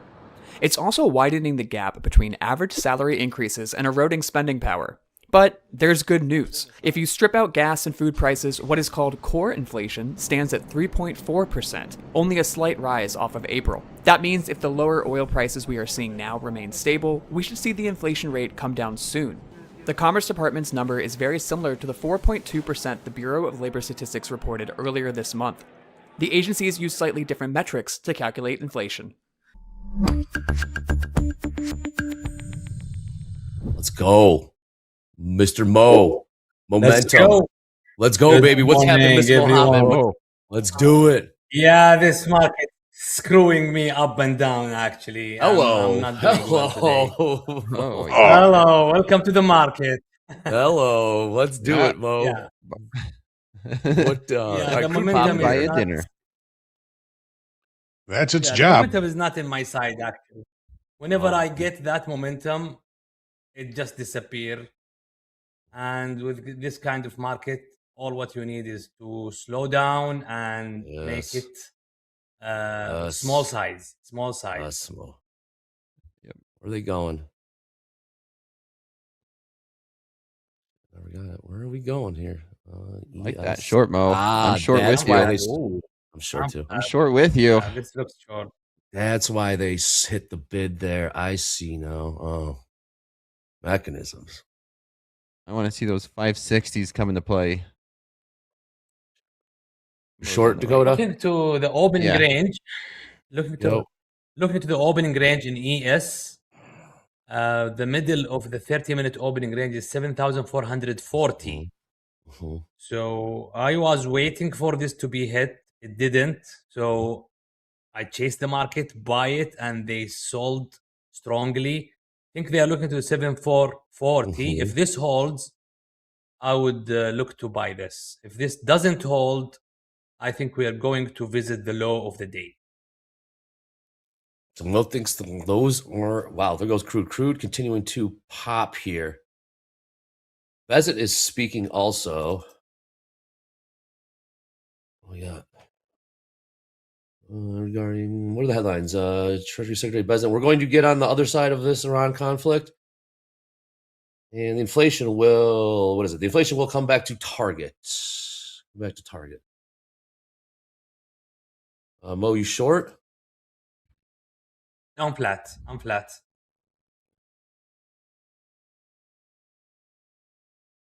All right. I'm still short. 668. Yeah. Why'd they hit the target? I meant there's Why'd been they like hit the short-term support right at this level here, 74.45. See if we break through it. That's I'm not looking. gonna make it easy. Sticky buyers. I love it. Yeah, these Sticky flat buyers. euro. This is something that I will add to my dictionary. Sticky buyers. That's a. They are not wooden today. They are sticky. sticky. Oh, man. Price Dakota? 668. 668. What's the opposite of sticky buyers? Lubricated buyers, slippery buyers. Nope, we're going with that first one. We're going with the first one. Lubricated buyers, sure. Yep. When are we doing this? When are we gonna do this? Hogue, what's Delta? Negative some change. 2,000 in the ES. Flipped. Negative 4,300 in the NQ. Like 4,300 in the ES. Yes. NASDAQ hasn't been as buoyant as the ES has been. I would agree. Mohammed, what do you Jack, I'm seeing that short. There's support here. This level. There is support here. I'm waiting for the 40s. 7,440. This looks heavy. This looks way heavy for a breakdown. I'm going to add to this. Careful. Okay. Admire your gumption, sir. Oh, gotta get through these 600s. I'm looking for 560s.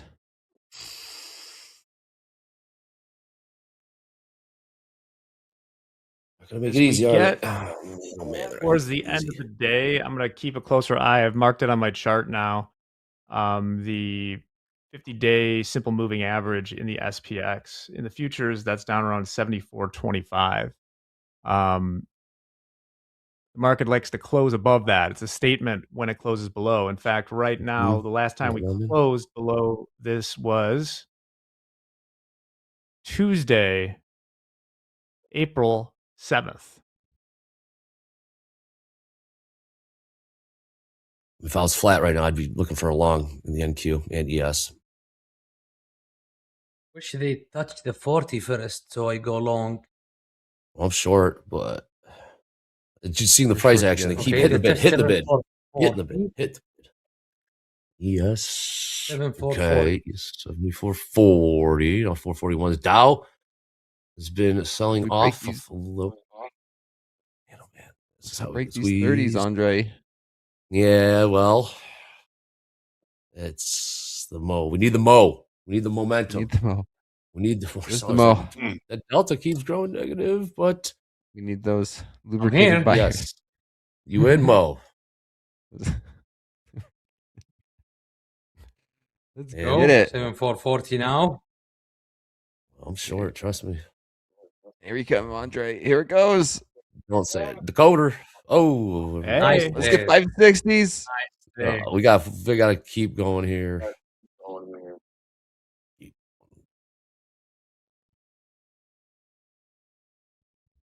20,000. ES also picking up All right, some. I'm taking one off right there. Are you? Think about it. Yeah, I'm gonna leave 2 on. Think See about if we adding get to here. 560 level. If I was Very nice read, Dakota. Very nice read. yes, Dakota. Sort of Oh, 600. demand area. I'm looking to buy here. Yeah, I see them. I'm looking to sell. Crude continuing to pump higher here.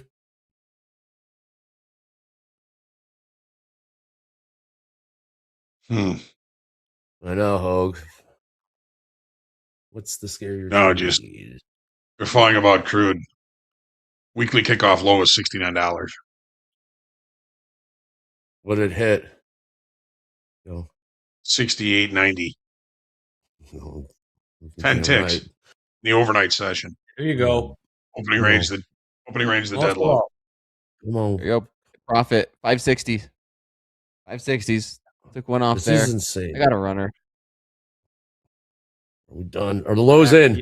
Ooh. Yesterday closed in the There ES. it is. Oh, no, I need that shit.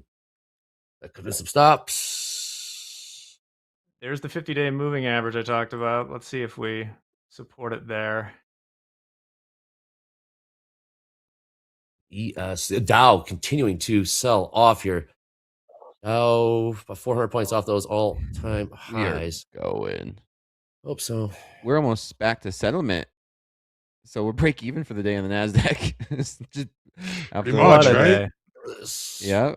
They're in the S&Ps. What a day. What a... Mm-hmm. Lows in. Lows in. And I'm out. I'm This is out. going 100 lower. points This on is that going one. lower. Very nice. Nice trade. Okay, cute. You see the swings I'm taking. What do we got? We got London close here in what, 15, 17 minutes?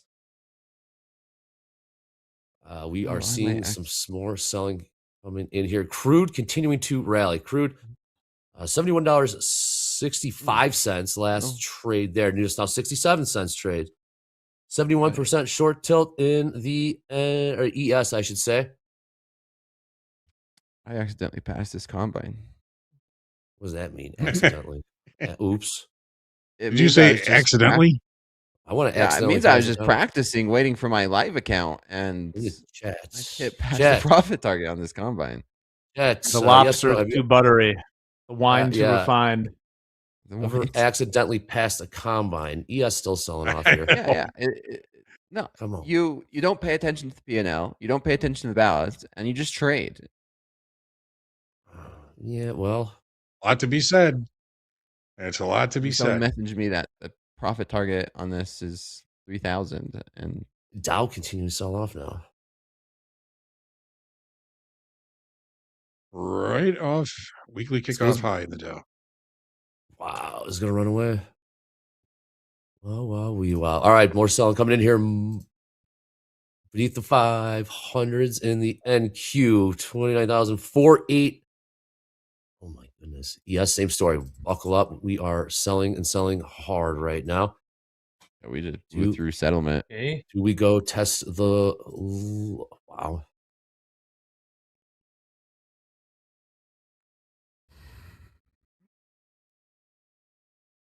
Um, 300-point sell-off last 15 minutes in the NQ. What's going on in the ES? ES, we're looking at a 50-point sell-off in the last 15, 20 minutes or so. London close. Bottom of the hour. Value low. We get short. Short more. Looks like there was an incident in the Strait of Hormuz. There's still news coming out about it, that a cargo vessel was hit on the starboard side by an unknown projectile, causing damage. Okay. That was a little pop in gold, or If it was a mine. Shit. Is the selling done? There's more room to the downside here. We're about to find out. ES, more selling here in the ES. 74.15 just traded. The high of this pullback was the 770s. And we're 300 points So, lower.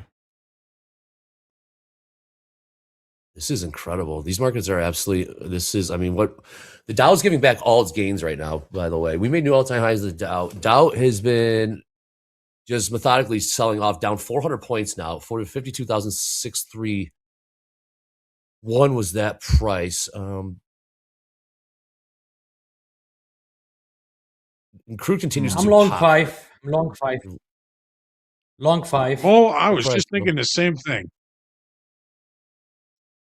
I'm in long See 2. this consolidation Long in two. the 2000 tick chart.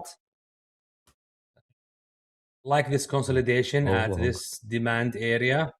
Low long. Long at That's long. 7419. 7419. 7420. We are long to MES. 7420 moved from 7419. Oh, you said you were looking for the same. Yeah. Yep. Value low Added is one. 74.14. So Mo's long Yeah, I will 5. take 2 out of House- 5 at 30. What am I sure? Everybody's long but me. What the hell's going on here? Everybody's long. Well, we are at those lower 500s, so I don't mind Yeah, we it. are. Let's go back to 600. Nice trade. We're 100 points. Yes. I have the quota out of my way now, so I can long. Ah, I Mo, couldn't Mo, bring it Mo. up when it's I showing love it, Mo. Take it. Yeah, guys. 74. Buying in position now. I took Maybe- profit at 30. Wow. 2 out of 5, so I'm long only 3. I'm long I'll 2 now. Take 1 at 35. These swings are insane. Long 2, what price, Jack? 22 quarter. So we were up to 3. We took 1 off. 22 quarter. I want this to rally so I can just like bring the stop below the 50-day moving day and see if we can just like hold at least some of this for like Valhalla.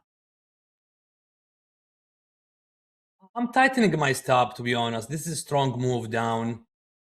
I don't want to see the sellers jump in again. So my stop at 74.20.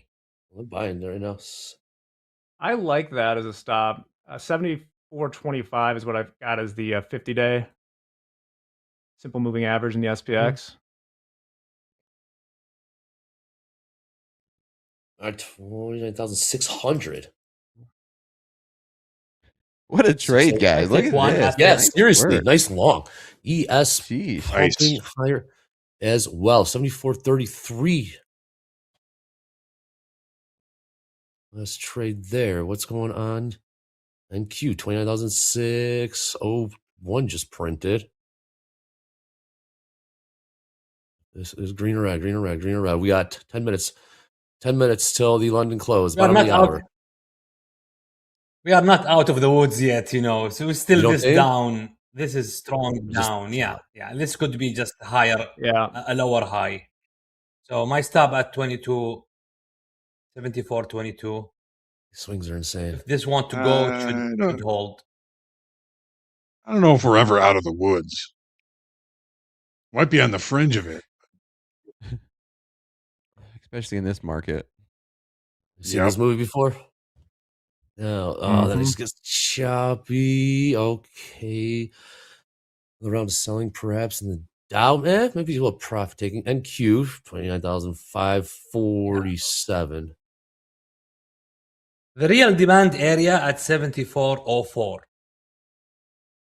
4. There, I will go with 15. So I will cut this if this close, if it's touch 74.22. Yeah.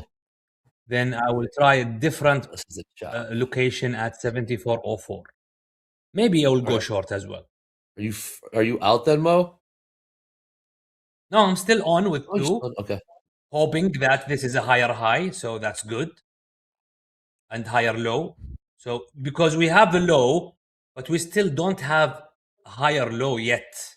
No, we don't. So back to hope the this is the higher chop. low. Back to the chop. Yeah, Yep. this is Here the they higher come. low now. Yeah, here Look are at the that. buyers. Nice. Yeah, they Bottom of the won. They hour won the in 8 battle. minutes. They won the battle. They got We are not setting only the low, we are setting the higher low as well. Mm-hmm. There's the trade. Let's give it a here we go. Here we go. Here we go indeed. Here we go. I Ooh, Here we need to buy go. this 8 all the way minutes. back. All right, buyers longs are pushing this thing back higher. ES 74.37, now 38's trade. NQ 29,618. My stop at 25 now. 25. I don't want this higher In the low to money? be broken. Otherwise, we are in a range, and I don't want to stay in a range. It's Mo. Stop at 74.25. 425. Well, I kind of viewed this trade as a see money, take money trade. Yeah. It's counter trend, at least the short term trend. So I'm only long It's two. been insane. Maybe we can go to this support that we have, Pop so gold, it will yes, act as a indeed. resistance. 44. Oh yeah. So Let's take catch. one at 45. $30 pop gold. Thank you, chat. $30 pop in gold. No. Nice. Yep. Let's trade gold 40, 46.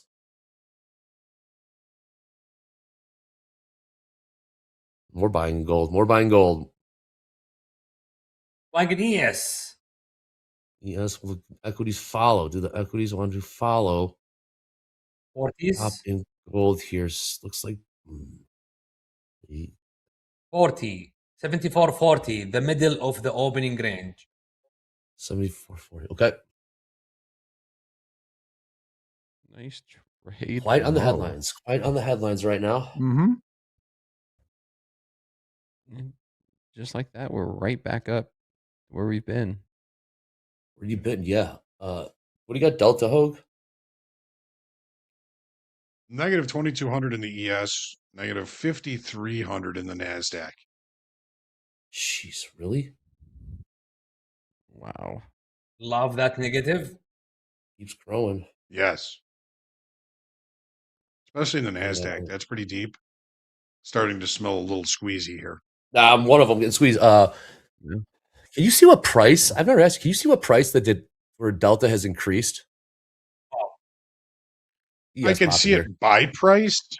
Yeah. And I can see it by 30-minute period of, but like zones, I'd have to really research. All good. Oh no, all good. Wow. Taking one at 45. Nice trade, fellas. 45. Take one at 45. 45. Last trade 74, 43. Now 44's print. Gold still pushing higher 200 here. points. Yes, sir. 200 points. I don't in know the how last 10 minutes. We're down to one as well. I don't know how I did fill. How did my order fill here? It was 45. The market didn't touch 45. Are those micros? Yeah. Volatility. I guarantee you volatility. Like if you check the 5-minute candle high, I'm sure it did. Yeah, and the micros, it probably did. Yeah. High is 40. I've seen that in the micros often. I mean, especially the NASDAQ. I'm not sure about the ES. Well, Jack, update. We're down update, to trade. we're down to one. We're long one from 40. Sorry, from 7422. 7422. Long one Good trade, Jack. NES. Correction. And I get filled at 44.75, not 45. You said 45s, Mo. I don't know. Maybe I misput it or something. Nice trade. I get two. Yeah. I thought we were going Stop for at the 30 lows. now. This should be the higher low. The next higher low should not go below 30. Well, you said minus.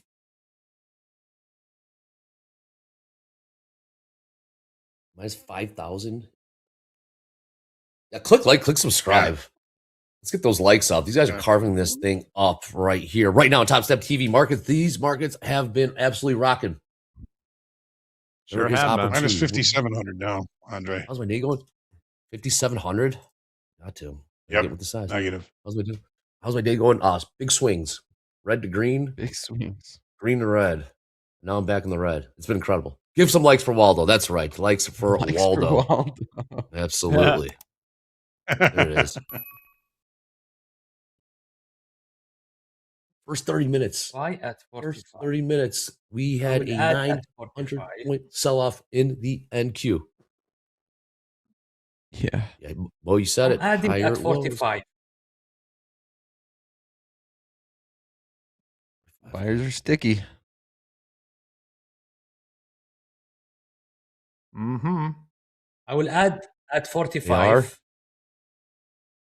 I will Oh, add. Dow. So I'm 1 only. Now I will be 6.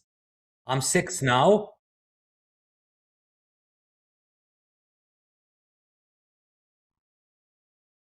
Riding this higher.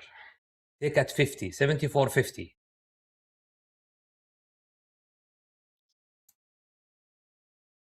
Don't be sticky here.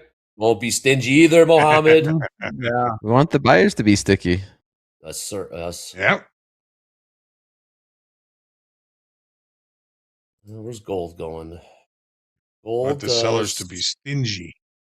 Gold has come back a little bit. About a $10 pullback here. Sony in the chat. My brain hurts. Oh, this is as good as it gets. Break this. Here. If you need a break, definitely step away. Good to see you, Sony. Yes, indeed.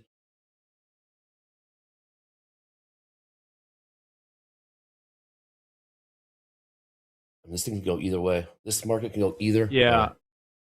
So we locked in on the first two like $175. We flipped it around, and I'm inclined just to let this last one just keep my stop where it is.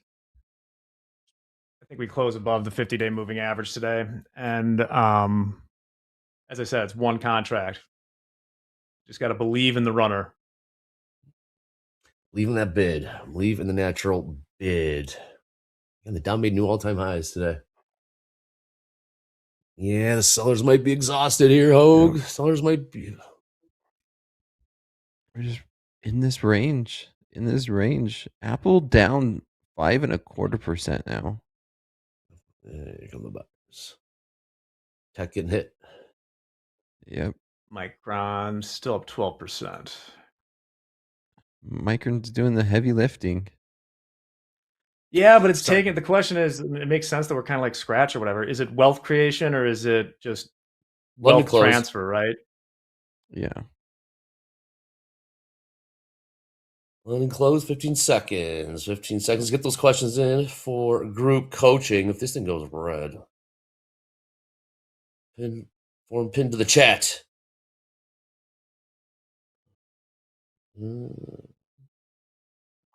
Little wiggle going on here, folks. Yeah, it's I got zombie rally vibes. I got zombie rally vibes. Oh, they are fighting the middle of the opening range. This is the 40, and they are fighting. Buyers trying to keep it above it. Sellers want to take it lower. So the 40s here is a fist fight here. This is why you said it's both way direction trade. Yes, it is. Well, now we got the job. Now we got the tug of war on these two. Hogue, fantastic stuff. We're gonna see you morning highlights. We're gonna see you in group coaching. We saw you in fast markets. We saw you in opening call. A couple words and let you get out of here. Go prep for the morning highlights. Top of the hour. Appreciate y'all, Andre, Dakota, Ahmed, Jack. Fascinating trading day. There's always something different in these markets. The best. One of the things we all love about them. Right. Absolute best.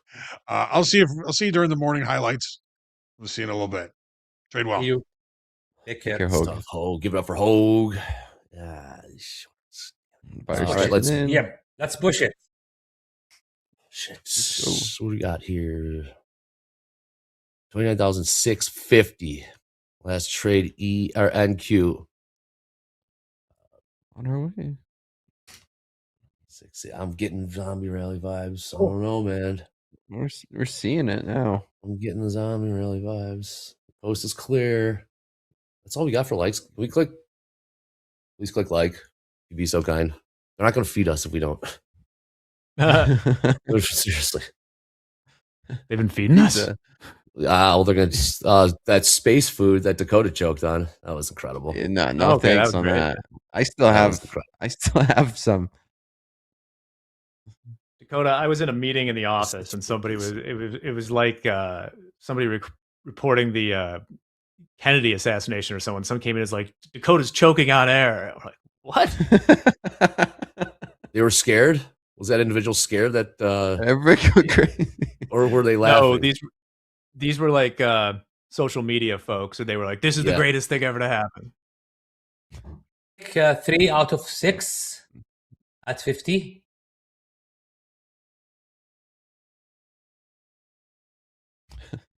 These higher lows are working just fine. Yes, Mohammed. Mohammed, the energy's changed. Your aura has changed. You came in saying this is not easy. He says this is not easy. And he comes in. The market listens to you, Mohammed. Can't believe that long trade. That was a hell of a read. That was just that was the read.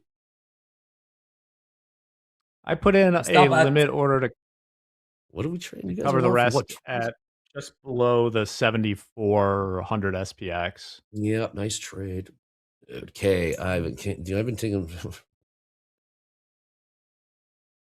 Yeah, My I stop agree is with you, Andre. This is a 74, zombie rally. 37 and a half now. I feel that. I don't. 74, 37 and a half. Just below this current 5-minute candle. Just imagine this green candle becomes red. So don't want to stay in this trade if this turns red. Kind of did a little bit there. Hit the bid in the ES. That's how it went down the last time. The thing about this zombie rally, Andre, is how volatile it is. So even though it's a zombie rally, there's lots of opportunities. Like it's not like we grind up and the big pullback is like 10 points. We're seeing 50-point pullbacks.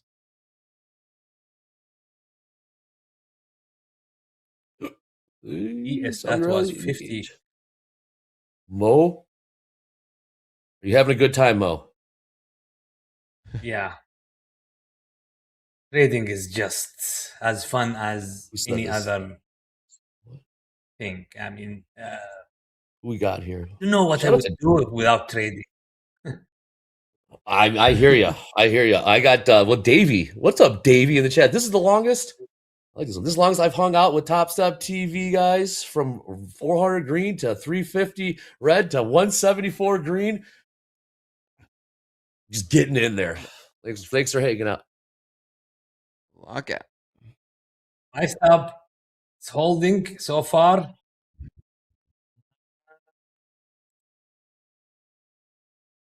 Let me do like this. Flat. I'm flat now. Mohammed is flat. Dakota's flat. Jack still got this runner on, so we'll let that thing cook. We'll let it do its thing. Yeah, give me some nuggets and tidbits, Jack. You look at this. Walking and chewing gum and spinning plates.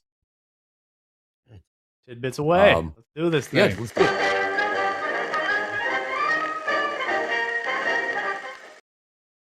All right, everybody. We've been talking about Micron. Here are the numbers that it came out with. I hope you weren't holding a short NQ after the bell yesterday.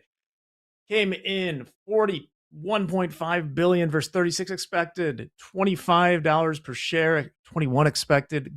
This is where it gets wonky. Gross margin 84.6%. That's up from 37% a year ago.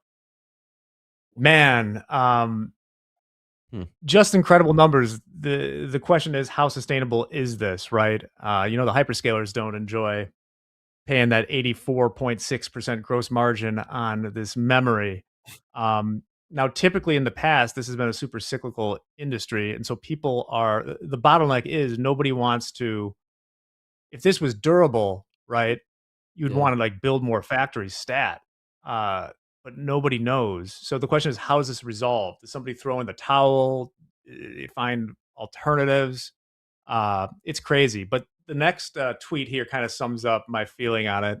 A shame on the hyperscalers. A couple of the largest companies in the world You're getting shaken down by a commodity memory company from Boise. What a bunch of losers. I know. They're printing 80% margins and their stock's up 1,000%. Micron's gross PP&E is 100 billion. You losers could have rebuilt Micron 10 times over at this point. That's how I feel about it. This just seems like a massive oversight by the hyperscalers. Like they are absolutely getting fleeced right now. I remember, yeah. Any one of them could have probably just purchased Micron outright if they saw this coming. The question is, how much pain are they going to take? And that's how you end up today, where the market was way up on the open, but all the Mag 7 was getting crushed. Oh, yeah. Memory's too high. What was the gross profit again? What was it? 87%. 86%. It's unheard of. Like that's like lemonade stand margins. 85% on something. I like that. And they're selling sugar and water. There's just basically there's just a couple Food companies that do this. We talk about, SanDisk and Micron, and it's crazy. Never seen anything like it. All right. 2. The next thing, just to show you a chart of PCE. Came in headline 4.1, was a little bit below what the estimates were. That's still our highest print since back in 2023. Core came in 3.4%. I think next month will be a very important reading as we've kind of got some stabilization in the oil market. We'll talk about this more, but this is the Fed's preferred measure of inflation. And then, lastly, we knew it was coming. The Wendy's squeeze yesterday. Wall Street Bets is in on Wendy's. God. Let me see. When we take this down, let's take a look at what Wendy's stock is doing. I just put it on. Oh, boy. Here we go. That's the daily chart. Let's see. Loading. Well, I got to switch that screen. Wendy's. Oh, okay. Here we go. Here we are. Here's the chart of the great Wendy's squeeze 2026. Yeah. So the question is, did you get in at 6 or did you get in at 9? In which case, you will be behind that dumpster. And that's what we got right now for news and tidbits. Nice. Thank you, Jack. Back to you, Andre McHugh. Thank you. Woohoo, that rhymed. Yeah, wow. I just realized that after 3 years. How did Wendy's end up in everyone in the Wall Street Bets crosshairs again? How did this come about? I always wondered that. Well, I'm looking to. Me too, Mo.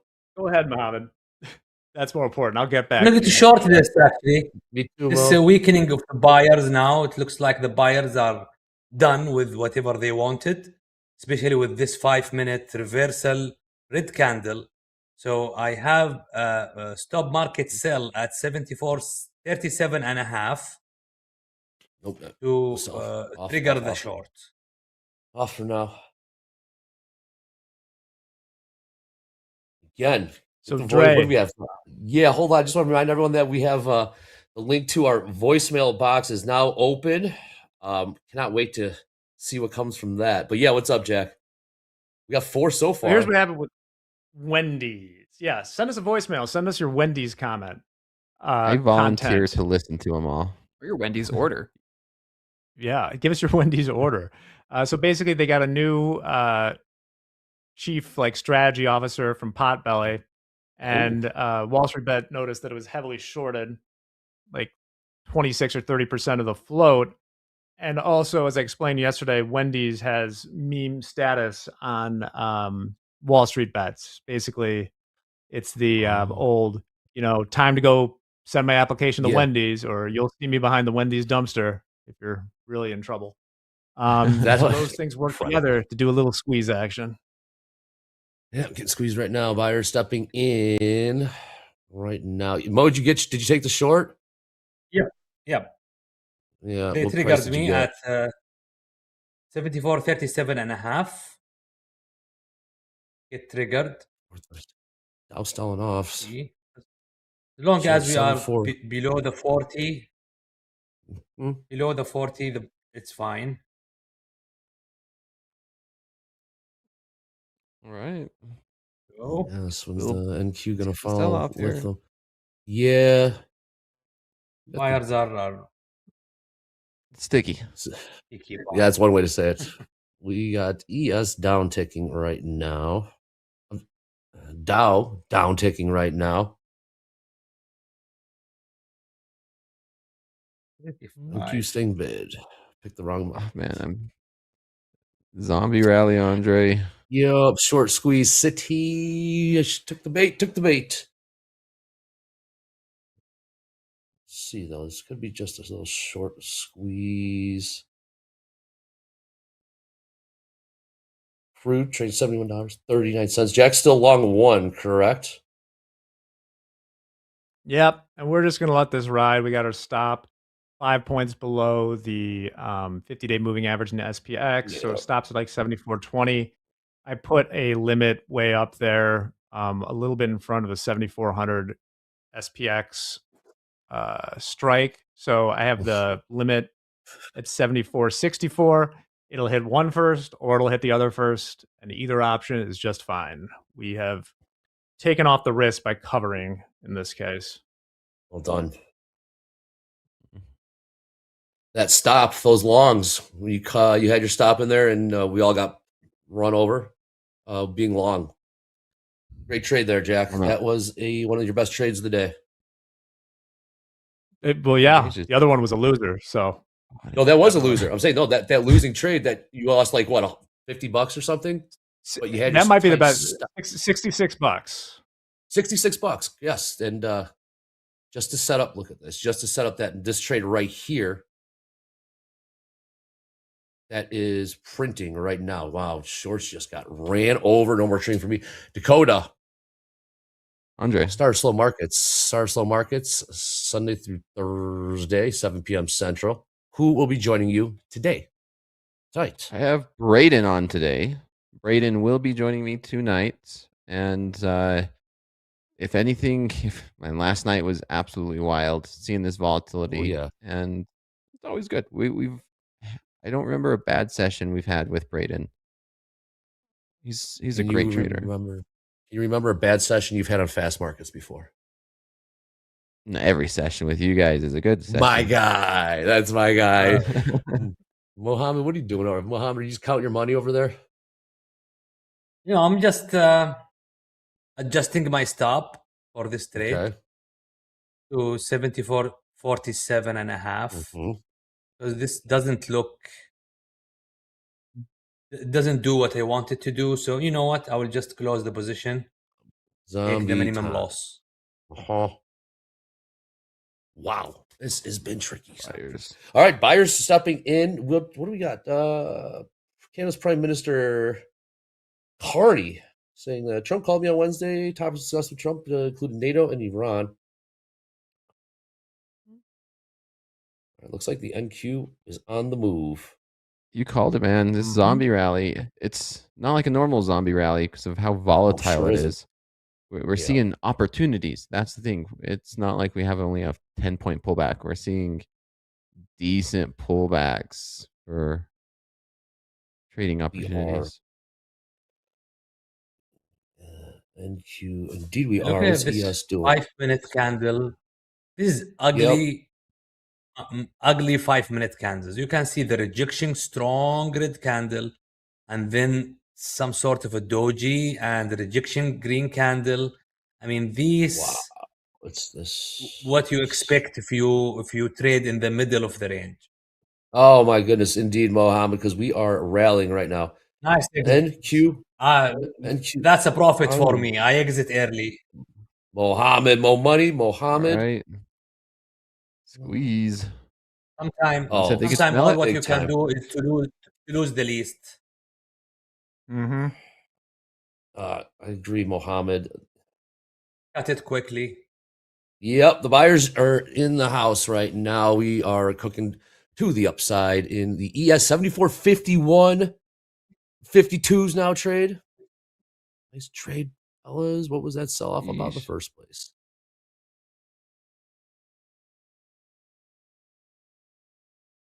And NQ. Wow. Look, we are cooking.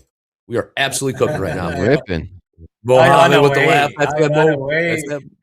That's that money laugh. Mohammed's when you're wrong, just exit, man. When you're wrong, just exit. BTFD.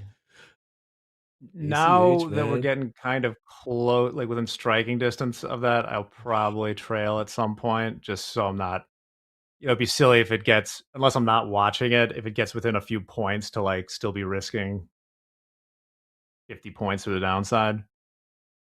Yeah, well, so For the one from target, what? Jack, I will What's look up? for 7490. Okay. The opening range high, 30-minute opening range high. It's not far away. It is very possible, to be honest. Yeah. 7490.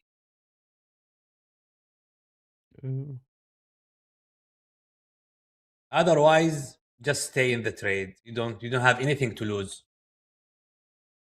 No. NASDAQ, I could see 850s.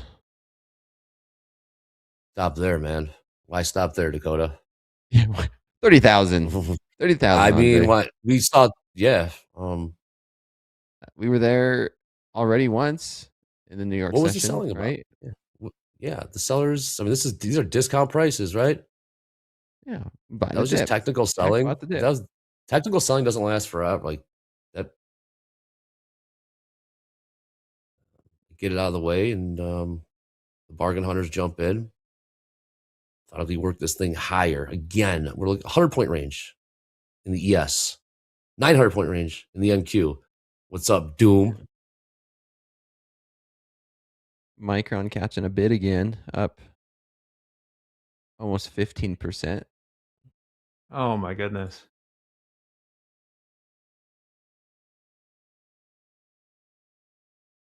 Wow. We got after this. Oh yes, SanDisk is Oh, up we got 16.6%. just getting worked. After morning highlights with Hogue, we have our players with Yusuf, Coach Ray, and Jay. Oh boy, these. What do you think, Mo? By the pullback. Me too. As long as we are above 74.40, above 74.40, I'm a buyer. Below it, I'm a seller. Yep. Because this range has to go to one of the extreme, either the high or the low, eventually. Why does it have to, Mo? The problem that we are, it's been they sitting here. have It's to. been sitting in this. They will not stay here forever. Well, yeah. Well, you're right. Yes, it will not. So my philosophy in here, we had the opening range high, opening range low. So as long as we are above it, we are closer to the high. We are below it, we are closer to the low. Manage your risk around this. It's a decision area. 100%, Mohammed. It's the range. This is range. We are in the range. A range of a range of a range. 29,670. Oh my goodness. Stop trading, Dre. All right, I'm long. Are you? Yeah. Okay. I wanted to take the short and I stopped. Did you? Dow keeps down ticking. I mean, Dow keeps down ticking. It's not clear. Not clear. They're fighting this 40s in ES. Whatever it is, it's not going to go in a straight line. That's for certain. We got 5 minutes left here in fast markets. So, Jack, how do you manage the stop? Is it in the money? The stop? Oh. It is just slightly out of the money, just because I don't like you do it at a level, right? So, the whole thing of this was that we're gonna want to stay above the 50-day simple moving average in the SPX, which is like at 74.25. I want to give that at least 5 points. So, the stop in the last contract would be losing like $10 or something. So, okay, I'm fine with that. I like it. Dakota, thoughts? I'm looking for this market to go up. This is a zombie rally, kind of. And where else? Like I said, yeah, these have been nice opportunity dips to buy, and I bought it from 676. And here we are, 30 points, 40 points in the money. So I'm going to take one off there. I'm just gonna trail Very this. nice, Dakota. 40 points already. 29,700 just printed. Here goes gold. Buyers coming back in the gold. Oh, more pump. Another pump here in gold. Trading about to make new session highs. 40.56 to the session highs. We're about $3 away from that. We've seen gold underneath $4,000 a few times last couple days, but back above. We're light on the likes, Mo. Mohammed, we're light on the Where's the likes. I know you're likes? counting your money. We're light on the likes. Oh, You don't care. 400. What are you Only doing over? What are you 400? doing is over that? there? Get your kids. I mean, really, Get what your you're kids. Imagine it is a form that you have to fill to submit your like. It's just a button, damn it. Thank you, Mohammed. Andrea loves you, Mo. She laughs at everything. Just a button. You say, It's not public. No one's gonna know.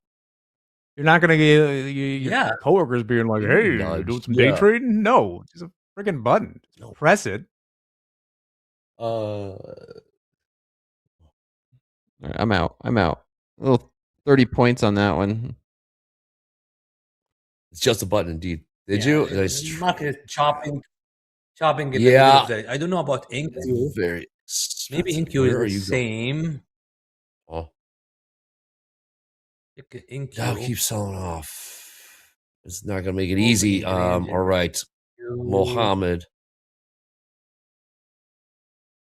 Yes. All right, Dakota, a couple it's the words. same We're in gonna start InQ. wrapping this. We got 90 seconds here. Dakota, a couple words. We'll see you in slow markets. A couple words before you get out of here. You are flat. Nice trading, but some words of wisdom. Words traders of out there. wisdom from me. Here's a good one. And I've said this before. We say it again. Market conditions will always change, and we have to adapt to it. And today's a good example. Smaller size and wider stops can save you a lot of pain in a market like this. I wish I took your advice. You're 100% correct, Dakota, with the words of wisdom. Jack, will we see you again today on Topstep TV? Nice trade. Keep Not us posted on today, this I thing. believe. But I will be thinking closely about each and every one of you. I'll let you know how this trade turns out. But you can see right there, 64.20. Yeah, I'm trying to think of a Nice. saying. Was it all gas, no brakes? But it's just No one. breaks. So we'll see what happens. Nope. Sometimes you just gotta lick the stamp and send it, baby. Mohammed, couple words. And we gotta wrap this up because we got more highlights coming up. Quit taking more. What's up, Mo? Dakota, you like that one? Yeah, just take it easy, guys. The market today is different. Volatility. I mean, the ATR is larger. Price location is what matters. Exit quickly if you are wrong. You will not be killed. You said it. There you go. Probably not. Good stuff. Fantastic stuff. Markets are absolutely rocking. What a fast markets it's been. And by no means this thing going to be over. We got Fed speakers coming up, 7-year auction. We're seeing some headlines from Bezant. Stay locked in. Morning highlights coming up next. This is Topstep TV. Let's go. What a session. But this ain't done. Come on.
Traders, welcome to the morning highlights. And there have been a lot of highlights in these markets here this morning. Lots of things going on.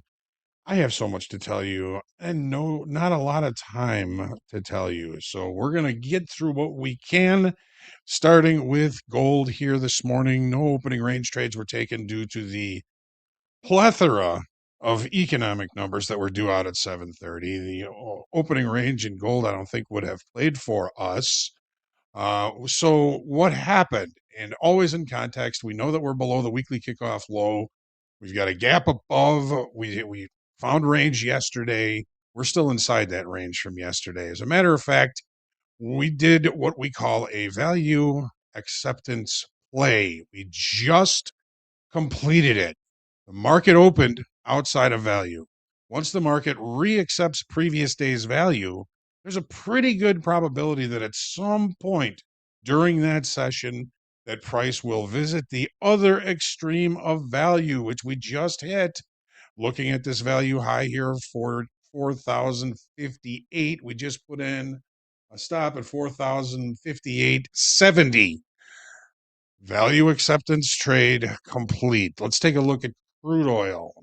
We did get some news about crude oil. Apparently, there was a ship that was hit by something in the Strait of Hormuz that has helped our move to the upside. But last night, we checked down to the weekly kickoff low. Well, look what happened.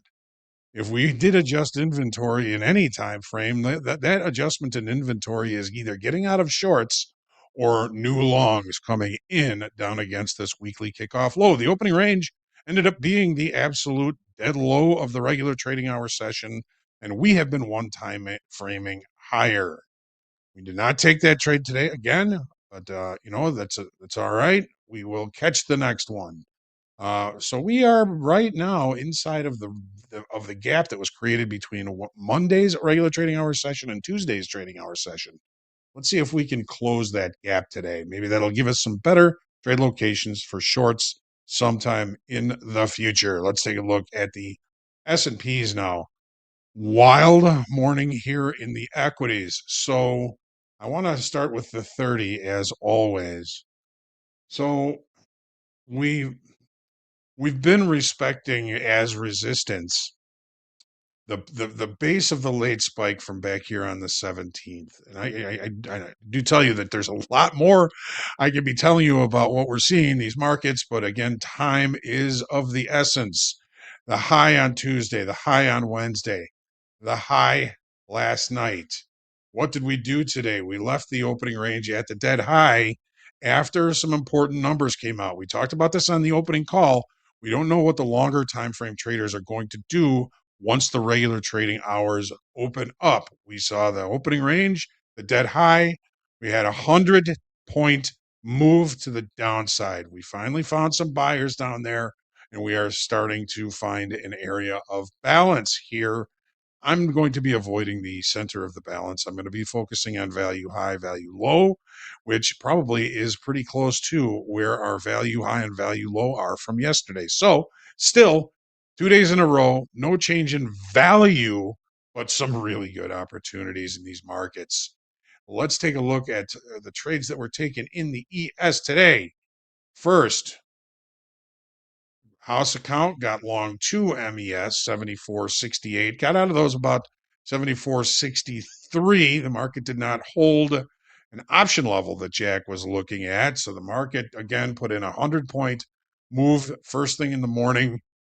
Initial balance low 73.90.50, initial balance high 74.90.50, 100-point move. That's a pretty big initial balance. It is going to take a lot of energy to extend outside of that initial balance. Keep that in mind as the day goes on.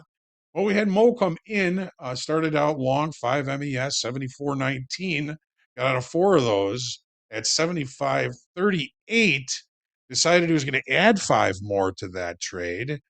Got added 5 more at 74.45 even, and then he cut that trade about break even. The market really hasn't moved very much since then. We've really kind of created an area of range or balance.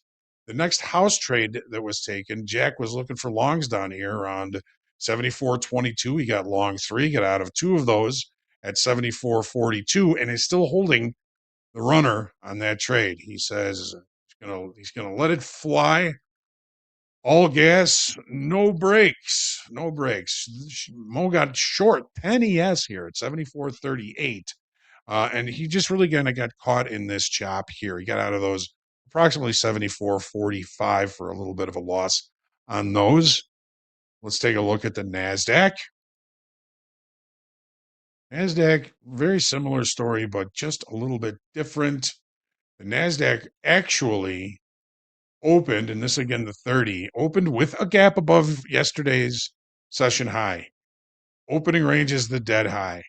We broke immediately back below the base of that late spike. We broke immediately through the value area from yesterday. So value acceptance completion before finding some buyers at yesterday's lows. All right. Let's take a look at a couple of the trades that were taken. All right. So I think it's probably one of Dakota's best trades today. Dakota came in, at about 10 o'clock. He started looking for shorts. Got short 3 MNQ at 29,668 and caught a pretty nice move on those. More than 100 points on that. I think his average exit on those was about 29,560. He got long a couple more close to the end of fast markets. He was long 29,676. Got out of one of those up at 29,700 and ended up scratching the other one when price came back to his entry. On that note, let's take a quick look at today's quotable quote. This reminds me of something my dad told me a long time ago, and maybe some of you have heard this story, but Roy Bennett again. This is a second day in a row for a quote from him, but he says, "Don't waste your time in anger, regrets, worries, and grudges. Life is too short to be unhappy."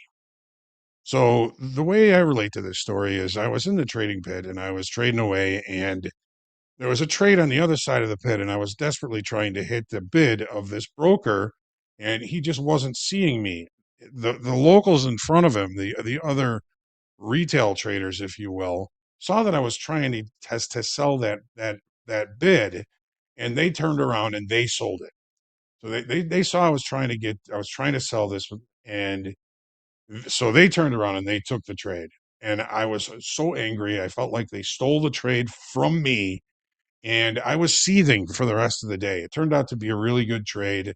They saw how I'm yelling at them. I'm just so upset that they stole this trade from me, and basically they were just laughing. I mean, the trading pit is not a very polite place. So I called my dad at the end of the day. I said, "I am so mad," and I told him what happened, and he said, "Well, I'm sure it's not the first time, and it's not going to be the last time, son. And when it comes to anger, the only person it's going to affect is you. Anything or anyone that you're angry at doesn't know, they either don't know you're angry or they don't give a shit. The only person that is going to affect is you. So you're better off letting it go. Forgive them, because otherwise that's going to be a venom that you're going to carry and is going to affect you possibly for a long time. So, yes, life is too short to waste in anger, regrets, worries, and grudges. Happy traders make better traders. All right. On that note, Yusuf is coming up here for Power Players next. We got Jay and Coach Ray, and looking forward to group coaching again. Make sure you get your questions in. We're going to have a great session. I guess we're going to have Coach Ray with us today for group coaching, so that's going to be great. Busy day for Coach Ray. This is Topstep TV, folks. We're so happy that you are with us. Stick around, still lots to do. We'll be back in a minute. Let's go.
All right, welcome back to Topstep TV Power Player Edition. I'm Jay. To the far right with me all week has been Coach Ray, and in the middle, our power player for today, Yusuf. Yusuf, welcome back to Topstep TV. How are we doing today? Doing good, doing a lot better than how the markets were this morning. Just spilling everything out. A little tired. Was at a wedding all night last night, but here we are. We'll shake back. Nice. Have a good time at the wedding. Weddings are always fun. Yeah, man. probably a little too much time. Wedding. Of course, of course. But I see you got a trade up there, looking to get short in the Nasdaq. We were talking in the green room, looking to get short around these 890s. Got the order in there already. We'll see how that trade plays out. But before we get triggered into that, Coach Ray, how are we doing today? Oh, we're doing well, doing well. Looking forward to my session here with Yusuf. This is the kind of first opportunity I've had to kind of share shoulders, I guess, or share screens with Yusuf. So I'm looking forward to it. Awesome stuff. Well, we got the Nasdaq right now trading 29,845. The S&P 74.56 last trade over there. Gold made a high of the day 40.5870, trading 40.5620 right now, and crude oil is trading $71.57. Yusuf, you got this trade in here. You got an order in. Talk to us. What are we seeing here in the Nasdaq? Yeah, so I'm just using the high of the 830 candle with the low of the day. Pulled out my fib retracements here for the golden pocket. This would be right in that golden zone that we're looking for. I wouldn't be surprised. I have my order at 29,890. I wouldn't be surprised if we hit the whole number of 29.9 just to kind of maybe get out of my retracement level a little bit. However, I'm looking for 50 points total to get my consistency for this combine. And man, as quick as Nasdaq's been moving today, it might fill me both ways as soon as I get filled. So we're just gonna be patient.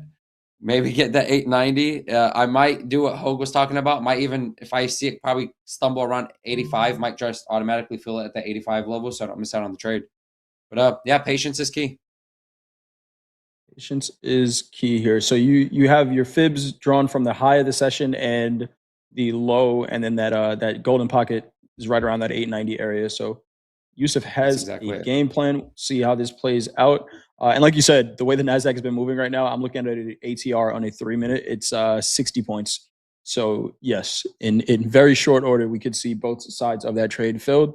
We'll see what happens here. 856 last trade in the Nasdaq. Coach Ray, how are we seeing the markets right now? Any potential opportunities you're seeing here in the couple of markets? Yeah, I'm kind of focused on the gold. I'm kind of looking for an opportunity to fade this move that we have here, but it feels like I'm going to need to wait up until the 4,100 level, possibly maybe 40.75 before we get that move. I think we're still kind of dominated on the bearish side in the gold market.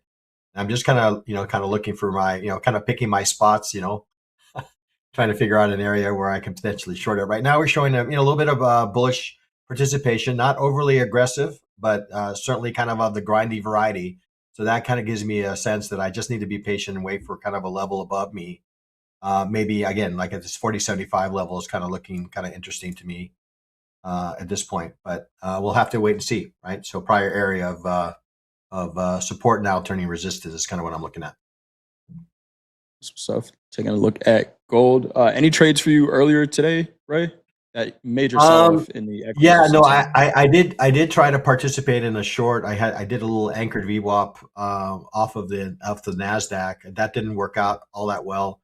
But yeah, I think there's still some opportunity. I really like Yusuf's location there. That golden ratio I think could offer us another downside move. I was kind of expecting a retest of these lows. I don't think these lows are just going to hang out there and not be retested. So I think he's in the right direction. It's just a matter of time we get it triggered into that trade.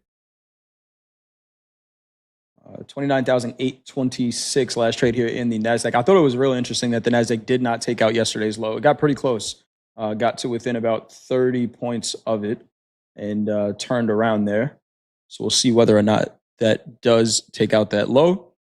Taking a look at the tilt right now, 52% long or 50-50 in the S&P, 57% long in the Nasdaq, 54% long in crude and gold, 63% long gold right now. Last trade, 40.5770 in gold here.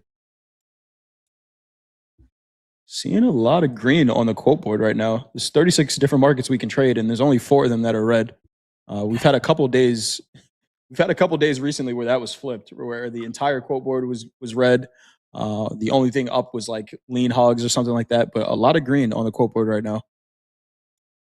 But Bitcoin taking a hit, was up at 1.2.5% on the day and is now down over 0.25%. So pretty big swing there in Bitcoin. So, considering the Nasdaq's numbers become so high, it'll move 1,000 points and only be down 0.5, 0.6%. Seems pretty crazy. Seems like the volatility is here to stay at that point, since we're playing a percentage game in the day trading world. Absolutely. I mean, it's why we you hear traders say it all the time, size down. You heard Andre during fast markets, he's saying, the order book in the micros is just a lot more liquid than you're seeing in the minis. Now, I saw a trader in the chat. I think they might still be here, but good conversation there. Just like, we have to make some adjustments. It gets too expensive to trade the Nasdaq, but there are other markets out there, right?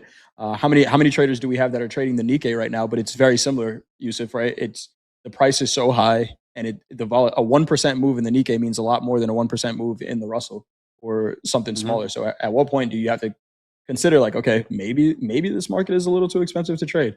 I always use the analogy that the Nasdaq is the high rollers table at the casino, and you can't go in there with $100, right? No, not at all. Not at all. Maybe to tip the waitress. Maybe to clean the table. Yeah. But trading micros or trading one of the other markets. We saw the Dow make new all-time highs today. 53,097 new all-time high in the Dow. So we're getting a ton of volatility across the board here. Let us know what you're looking for out there in the chat. Who's in a trade right now? Who's scouting a trade? The one thing I do love, Yusuf, is the opportunity that this volatility is providing right now, right? Like you said, you're looking for a 50-point trade here, which we've already seen since the session has started, an 80-point move to the downside. I know we didn't get to your entry up there, but the volatility is here. And it's pretty quick too. I mean, especially compared to the segment we had last week together. That one we've already probably moved more in these 6-7 minutes than we did that whole session. Yep. Yes, we have 29,787 last trade here in the Nasdaq. I might flip my bias and look to take a long there at that VWAP to bounce back to that golden pocket. But overall, the sentiment is still pretty bearish. Which VWAP are you looking at there? Are you looking at the full session or the regular trading hours? So I'm just the regular trading hours, the 1 minute VWAP is what I was looking at there. Just because I'm looking. It's crazy to say 50 points is a scalp right now, but 50 points is a scalp. So, that 29,725 level, I could see us heading down there before getting another bounce up, before it makes another big decision there around that 29,890 level that I was looking at as to whether it'll continue to the upside or come back down to the downside. However, that inverted hammer on the 5-minute chart, that 5-minute candle, that does look super bearish. So we'll see where it takes us from here. I'm definitely going to be looking at that 725 level to make a decision to see how it reacts there.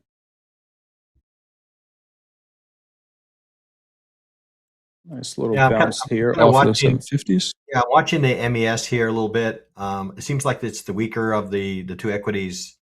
I say two equities, and there's more than two equities. But I'm looking at this. If we actually break below this point of control and maybe get a 5-minute candle below this channel, I'm willing to take a stab to maybe see the lows of the session.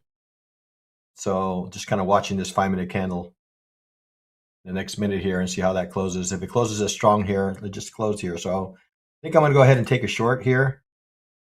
Okay. Not risk all that much, but let's see, make sure I'm in the right contract. Just limit sell here. Just going to go ahead and get in the market. There it is. And I'm just going to place my stop above. here. This little area above here, right around that value area high, right around 74.68. All right, we got Ray short, couple micro S&P here, 74.40. What price you get there, Ray? 76, was it? 74.40, 50? 74.40. 74.40 short 2 micro NASDAQ, micro Yeah. S&P. Yeah, and I'm looking for that move to basically make a maybe come back and revisit the lows is kind of what I'm looking at. Gotcha. Yeah. And stop. Let me share a bit my stop here. You never know when you might hear you might get a tweet from our friend, right? Yeah, absolutely. Or a headline drops. Anything can happen in these markets. Absolutely. So I'm going to put my stop here above value area high, and we'll just let it cook. Let this one cook. 74.38 last trade here in the S&P. The NASDAQ is in an interesting spot here. We talked about this during the opening call. But the sell-off that we had kind of just reversed the entire Micron move from after the close last night. We saw a huge move in Micron after those earnings. Of course, they blew their earnings out of the water. Right now, Micron is up 15% on the day, and we're sitting right at the midpoint of that Micron move. If you map it out on the 30-minute candle after the close yesterday, we kind of retraced this entire move in that 760 area. We're sitting right at that right now. See what happens here. The S&P, I think, is below the Micron move. Yeah, I think it's the weakest of the two. It definitely is. Yeah, so I'm kind of looking for this kind of extension to the downside. It's just looking pretty good so far. So looking pretty good. Yeah, here. I mean, if it can blow past that 29,720, or you're shorted MES though, right? Yeah, I'm shorting MES. Yeah, but I mean, it correlates with Nasdaq. So I mean, if Nasdaq can go under that 29,720 level, I can see you gaining a lot of good position on that short. However, we are kind of stuck here that 29,750, which is the 50% retracement of the session so far. So this is a big level right here. Yeah.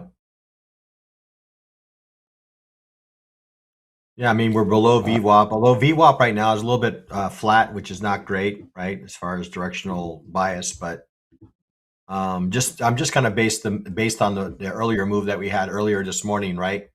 Again, as we opened the call, we kind of in the green where we were talking about, well, I can't imagine not retesting these lows. So it's kind of what I'm playing here. It's like Dakota says, I'm not wrong. It's just about when, not if, right? Yeah. So exactly. Just early. Yes. Crude oil catching a little bit of a bid here. $71.61 last trade here in crude. Made a high of the day, 71.76 over there. Ray, you got a question in the chat here. I know you said you were looking for the lows. You have a take profit set in the market, or do you just let it work? Well, I mean, I just look at levels, right?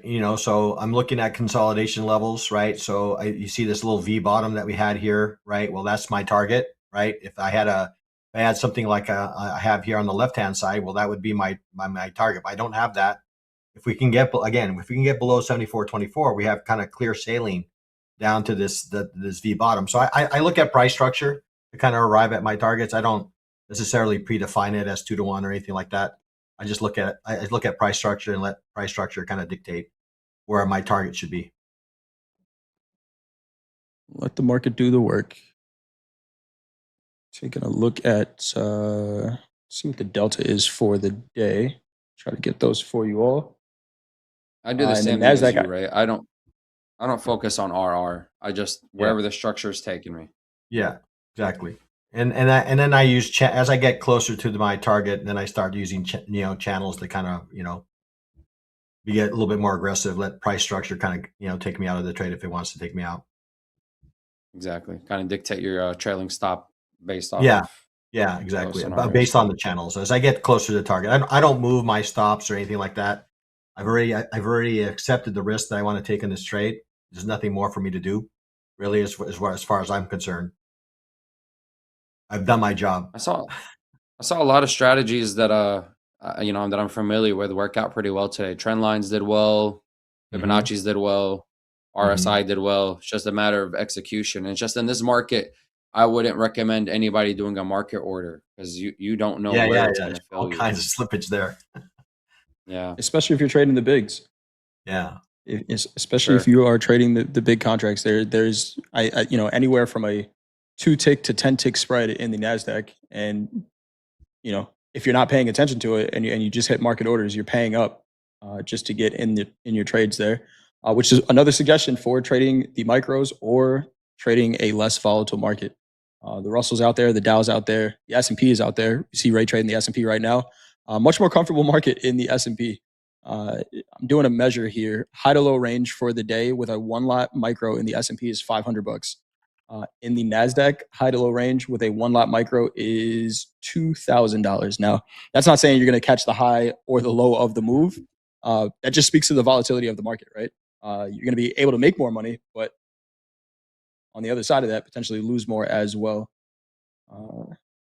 Nice trade we got going on here, though, Ray. Yep. I did not expect a sell off like this. I did not. I mean, after all, that was super aggressive this morning. I was looking for a reversal all morning, and it just kept dumping. And how does it go? The market can be more irrational than you can be sane, or how does that go? Solvent, yeah. Yeah, solvent. Yeah. So let's see here. We got some more selling coming in. 29,725. Yusuf, you had the right read. But like Ray says all the time, demand your price. The market didn't get to your price, and that is okay. But right read here. Nice trade we got going on for Ray as well. 29,715 last trade, 74.30 last trade here in the S&P. Gold selling off a little bit here as well. 40.50s last trade here in gold. The Dow selling off 52,556. The Russell's not doing too much. And then no big moves here in crude either. In gold or crude. Tilt starting to flip to the short side here in the S&P, 54% short now. Was 60% short now, Ray. Yeah. Tilt is starting to see what you're seeing here, Ray. Yeah. No headlines just yet. Yeah. See, the moment we broke through that 725, we had a decent 20-point flush there. Yeah, I think if we can get below that 74.25 level, I think that actually will accelerate things. I agree. There it goes. Yeah, no, I was about to say that for those that don't use it, and again, this is something that I've kind of picked up from back in the days when I was working with Coach Hogue.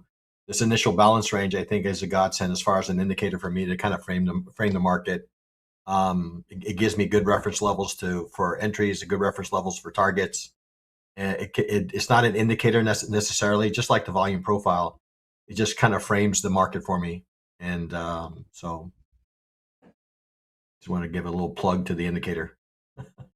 Do you use the extensions also, Ray? Sorry? Do you use the extensions? Yeah, no, the extensions definitely. I tend to use the extensions more on the metals, gold in particular. More than I don't see the equities extend ranges, especially today, given the range that we have today. Pretty wide range today. But yeah, I do use the extensions as kind of targets for my trades as well. It's when I play these extension trades. Absolutely. Are these extensions that you input in, or are they the default ones that? Yeah, the default ones, the 50 I think they're pretty spot on. 50%, 100% are generally are good levels. That 50% just keeps coming, back over and over and over again. A number of applications, right? 50% of the candle, 50% of the range, 50% of retracements. 50% seems to be kind of this theme throughout. So, 50% is generally a good target for extensions as well. Absolutely, it's a big psychological and whole number. So for sure, yeah. So we just saw the Nasdaq bounce near the regular trading hour VWAP. 29,670 is that price. Hoop, watch cattle. If Hoop is out there in the chat, or if anyone out there is trading cattle, I have the cattle chart up right now. There's some interesting volume trading in that market. So Hoop, if you're watching cattle, I don't have the chart up, but on this screen, but some big selling coming in cattle right now. We I do got have a Ray short limit the buy there S&P here. for 29,620. Let's see 620. if we can get a bounce there. I'm pretty confident Ray's going to get that flush that he's looking for right here. And then we'll see what happens when we hopefully bounce at that next golden pocket level. Because while the sentiment is bearish, I could see us getting stuck in this range right here between 29,600 and 29,900 to end the session. Before probably on the overnight, it'll make the decision as to whether to reach yesterday's lows or go back to today's highs. And a little bit of a range trade here, 29,710 last trade here in the NASDAQ, 74.28 last trade in the S&P. Apple to skip high-end M6 Mac chips in favor of AI-focused M7, a rare strategy change to meet demand for AI workflows. So you don't normally see Apple speed things up as far as their production goes. They'll take time to build features that other companies, kind of push out and then do it the Apple way, but they are skipping the M6 to make an M7 AI-focused chip.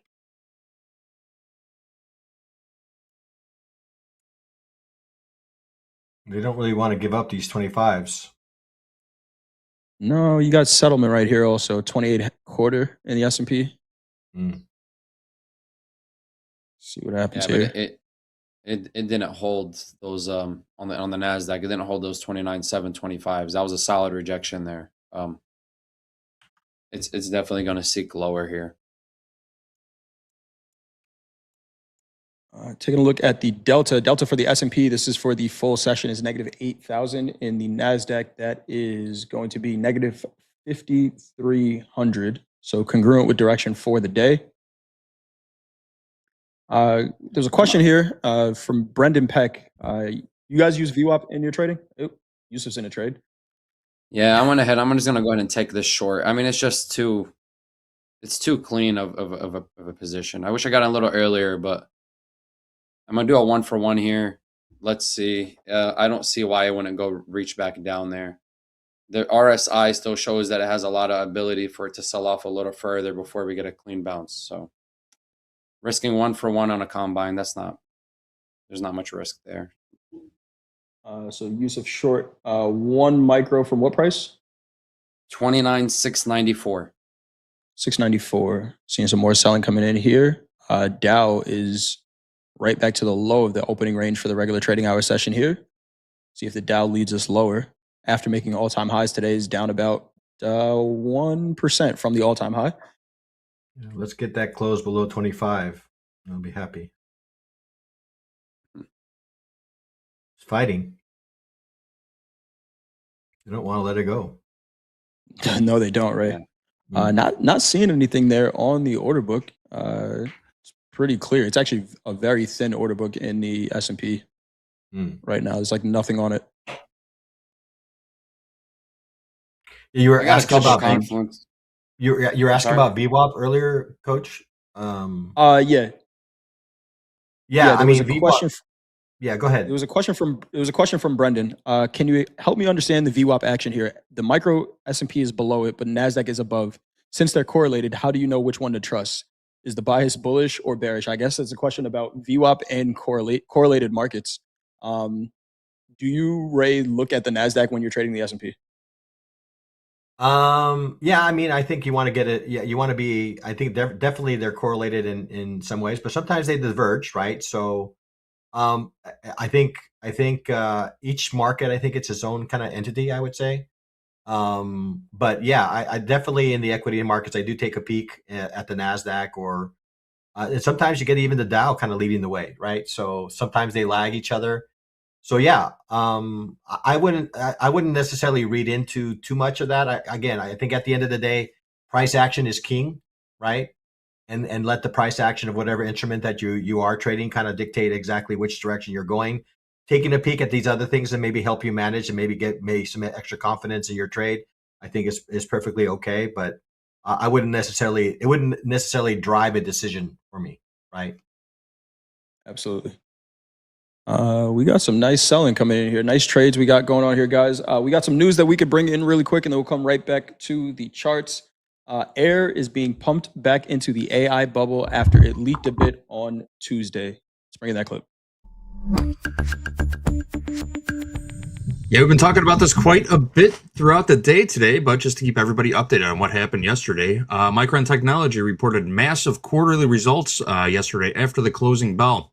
The U.S. chip company made $28 billion in profit, 15 times more than what it made the same quarter a year ago. Micron also reported it's got $22 billion worth of commitments from customers to buy its chips. Those chips are needed to power AI development and are in short supply at the moment. The news comes after an AI sell-off Tuesday that saw Micron shares lose 13% of their value. They gained 16% in pre-market trading last night. Analysts don't agree on whether excitement over AI is a bubble or based on sound fundamentals. There's a lot of money flying around in that sector right now. $22 billion of customer orders. That's a good place to be in. That is a good place to business is booming over there at Micron. We can see it from that earnings report. I'm with Jay-Z, baby. I think the buyer just need to give up. They gave up those 25s, right? Let's see. Let's see if sellers step on the gas here. That lower day is looking like a great target here in the S&P. Yusuf, we got you short from 690s. Is that correct? You're on mute, Yusuf. 694, I think. Yeah, I apologize. Yeah, I'm from 694 targeting 42 and a quarter. See if the Nasdaq can sell through this regular trading hour view up right here, 29,670s. Ray short from 74.40s in the S&P, about 20 points in the money here. Tilt 60% short in the S&P, 50-50 across the board in everything else. Let's get a little vibe check going on out there in the chat. How is everybody trading today? Are you up on the day, down on the day? Anything that you learned from trading today? Are you following your plan? Most importantly, are you managing your risk? And how is it going on this Thursday? Maria looking for a new lower day. Let's see it. A couple of confluences here that make me kind of pretty confident it's going to fall is that we have a 5 or 15 minute trend line that I have here, plus is a golden pocket. The only thing I would like for us to really do, if we can just get a flush past that 26.58 and a close, there's nothing stopping it from hitting that at least that 625 level. I'm just simply aiming for the 642 and a quarter because that's all I need for the consistency. Okay. However, I mean, it could still always bounce here. You know, it's the Nasdaq. It just seems like it wants to take a lot of people that might be trailing their stops out and not be a part of the big move. And I think we've talked about that with Dolby in the past, where it'll just make sure it only has so many spots on the train. Oh, we got to shake some people off before we continue to go, but looking pretty good here. Starting to sell below that view up here. Just need that pressure to continue. 650s now in that 650 handle. The S&P is leading lower. The Dow is looking good as well. A lot of selling in the equities right now. 74.17s. Are the lows in for the day, or are we going to make a run here? Pretty nice movement for this. And there's Yusuf's out. Oh, can the people on the stream hear my tone, or is it just us three that are able to hear it? That's a good question. Did you guys hear Yusuf's trading tone there? If you were wondering if Homer Simpson is playing on your TV somewhere, that's just Topstep TV. That's Yusuf's trading tone. We could hear it in the green room here, but yes. Okay, they can't hear. I heard Ray giggle as it came off. But Yusuf out of that trade, nice trade there, got the 50 points. So is that a combine pass there now? No, it's just the first half of the consistency. Since my expresses hit the DLL today, I just started a combine. Why not have it? Got you. Nice trade there, locking in a day of consistency in that in that combine. 29,648 last trade here in the Nasdaq. 74.16s last trade in the S&P. Coach Ray just letting this trade cook. Last week I had a 100-point banger, and now 50 points. Hope that's not a sign of me only getting 25 points next week. I got to reverse it again now. Got to go back to 100 next week. Well, if the market gave you the entry you were looking for, we would be talking about a 200-point trade right now. 200-point move is true. from that entry. Speaking of which, Van in the chat asked, can you explain the golden pocket again? Why were you looking to get short from that area that you were? And it's the NASDAQ, so it's a general zone, right? Seeing some more selling coming in here. Explain that trade one more time, Yusuf. So while I'm never the type to get married to a bias, especially since that's what bit me my first year in trading, is just getting stuck, long, short. But with the more chart time that I've had, I've come to the understanding that after you see what NASDAQ is doing, and it's not even a specific time frame, maybe the first 5 minutes, 15 minutes, 30 minutes of the session, whenever you realize exactly what NASDAQ's goal is for the day, know that it is still going to come back one more time and shake people out. And I've noticed that they like to come to that golden pocket ratio. I know Ray was talking earlier how he likes and appreciates the 50% retracement. While I also do, it just does seem like a little bit too obvious of a level for me personally to take an entry on to keep my risk reward where I need it to be. So I came to the understanding that you want to find the highest point of the session for that day and the lowest point of the session for that day, and pull this golden pocket fib. And I'll show you. I'll show everybody. So from the get go, is my screen on there? Yep, yeah. We So got it now. the high of the day was 30,198.50 when the session opened at 8:30. You would get that retracement, and we're looking to go to the downside. So you want to pull the fib down because our intent is to go down. That took me a while to comprehend, me personally, because it seems counterintuitive for some reason. Right. And I kept pulling it the wrong way. So yeah, so right here, now we have our fibs levels. And if you want to be as patient as you possibly can, you're able to sit in front of your screen for 3 hours, that is an A+ setup. Just got out. There you go, Ray. Trade, I right? was wondering it. Yeah. Yeah, that 11:15 was a perfect setup. And here's the settings if anybody's interested.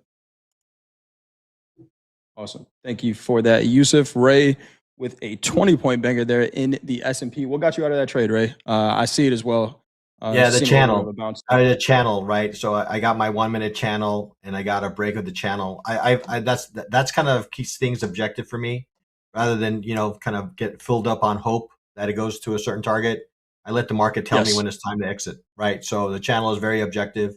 It's black and white, and no need to take. And maybe maybe another opportunity will present itself here later in the session, but I just take bits and pieces as the market gives it.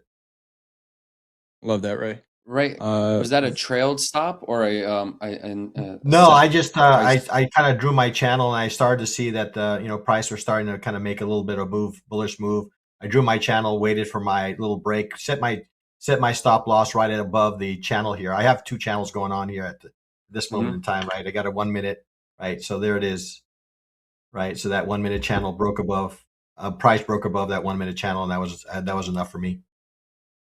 Well, what's funny is it was right at a bullish golden pocket, and as soon as it broke that trend line, and if you look at my screen, this is doing the exact opposite of what I showed a minute ago, where we had from the low to the high popped in a golden pocket, and as soon as it closed over this trend line on the 1 minute, I would that's a long all day. So like as soon as that candle closed, that was a confirmation to go back long, and depending on everybody's trading style, you can aim for 50 points, 60 points. I mean, at least to that 50% retracement. Yeah, it's funny. I mean, we joke about this all the time as coaches, right? Everybody looks at the markets in different ways, but we all arrive at the same kind of see the same thing. We see the same thing. So I use my channels, you use your Fibonacci retracements, and everybody comes to a similar conclusion. So it's all different languages, and you're communicating the same sentiment. Because we all trade the same prices at the end of the day, right? And Ray, you're a math teacher. Math always seems to come back to math. It always makes sense. Yes. Well, the thing is, I think one of the challenges is with the markets is, the markets are not always logical, right? So you have to kind of curb your logic to some degree, because it's a little bit of an art form in some cases. It's not entirely a science. So I've had to kind of curb that, It's not logical that it's moving in this direction. I said, well, throw away the logic. Yeah, Go with why it, does right? it have to be logical, right? Yeah, Why does exactly. it have? Yeah, that's a great way to look at it. The markets are moving because somebody's making money, Correct. and and it's usually a bigger market participant than us. And to Yeah. them, whatever move is necessary makes sense for them to make money. That's the way my trading mentor used to say it all the time. It's like, just understand that someone's always winning the trade, and if the market's Right. moving in their favor, then they're winning. Right. So if you think something should be happening, uh, trade with bigger size and control it. But if you're not, you got to go with what the market is saying. It is a hard thing to do. We are Yeah. seeing some size up here in the S&P, small size, but relative to what we've seen today, 100 lot, 120 lot on the 74.25 offer up here in the S&P. That's the biggest size that I see within like 20 points. So we'll see what happens there. Yusuf Nice out on that NASDAQ trade as well, catching a little bit of a bid here, 29,691 last trade in the NASDAQ. Nice out there as well. Ray, crude starting to sell a little bit here. Gold catching a bid. Hoop, if you're listening, all that size traded in cattle at the lows, and we got a nice 0.5% pop from there as well. Microsoft here, speaking of the AI and semiconductor bubble that we have right now, console storage and memory prices increased over 2.5%. We expect another doubling by the fall of 2027. So your Xboxes, your PS6, that's supposed to be coming out next year. I'm seeing prices, console prices over $1,000. Wow. Yeah, with memory increasing. GTA 6 finally had its pre-orders released at midnight. Yeah, finally got a release date. Yes. November 19th. Are you buying it? I've already pre-ordered it. My friends and I, we all pre-ordered it last night. Okay, so help me make sense of pre-ordering a digital only release. I mean, I don't know. All I know is I paid $74.99 to get it. Yeah. I'm excited. I think it's November 12th is the rollout date, and I think it's just a code. So you essentially just get a code. Okay. To be able to do that. Yeah, that's what they. Alfie says, "Bro, they might run out. It's digital only. There's no way to run out." Ray, could you imagine? I mean, I'm younger than you, Ray, but a world where you buy a video game, there's no physical. It doesn't sit well with me. I don't know. I mean, you're not. I used to say, let me get the hardware so that I can resell the game, but I've never resold the games. So what's really the difference between buying it? When I think of video games, my first playing video games, Ray, I'm sure you did it as well. When your Nintendo cartridge didn't work, right? You blow on the cartridge and then it works again. If your digital copy doesn't work, they say, hey, just buy more storage. I mean, what's annoying is regardless as to whether it's a CD or if it's digital, every week there's an update. So you'll come home after a long day of work, and then it says, "Hey, you still can't play for another 2 hours." That's pretty frustrating. Yeah. Interesting stuff. But the economy in that game sounds like it's going to be massive, right? GTA 5 was such a big thing. We'll bring this back to trading and just markets in general. The amount of money that game generated, I think, was why it took so long to create a new one, right? It grew past what they thought was going to be the case when they first developed that game. And, there's people who are millionaires off of GTA 5. So should be pretty interesting here. Crypto into that. So maybe that could be what the crypto bull run is waiting on. Exactly. Could be. We are almost at time here. Go ahead, Ray. Yeah, I just wanted to make one kind of comment here, guys, for those maybe kind of looking at trades and kind of trying to figure out exactly. Look at the volume down below. Look at the volume as it increases in my direction, right? So if you don't have a good way of managing trades, look at volume as you're in a trade, and if you see that volume is increasing in your direction, you're in a good trade. The moment you see volume fall in the direction of your trade, that's a signal that maybe it's time to exit stage right or exit stage left. So absolutely. Love to hear that, Ray. I focus on volume all the time. So great read there. If the volume stops in your direction, could mean the end of the move and a really nice out there by Ray. And could it continue? Absolutely. But you're selling into the strength of the move, and now you don't have to spend that mental capital of guessing if or when it is going to continue. So really nice trades by both of you guys. I will catch you both later. Yusuf, anything you want to say before we head out today? Guys, just position correctly. That you don't have to be greedy. It's moving 100 points every 2-3 minutes. Just pick your spots and get your money. Yeah.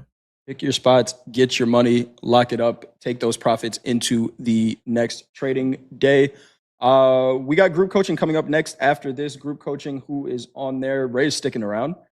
Yes. But we have Hogue and Hoop. So we're going to pin that form in the chat. You can get your questions in for group coaching. We also got our voicemail box is open right now. So if you want to leave a message for any of us, you see that link pinned to the top of the chat as well. Stick around. We got more trading to do, more Topstep TV. Let's go.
All right. Welcome, friends and traders. It's that time of day. Group coaching time.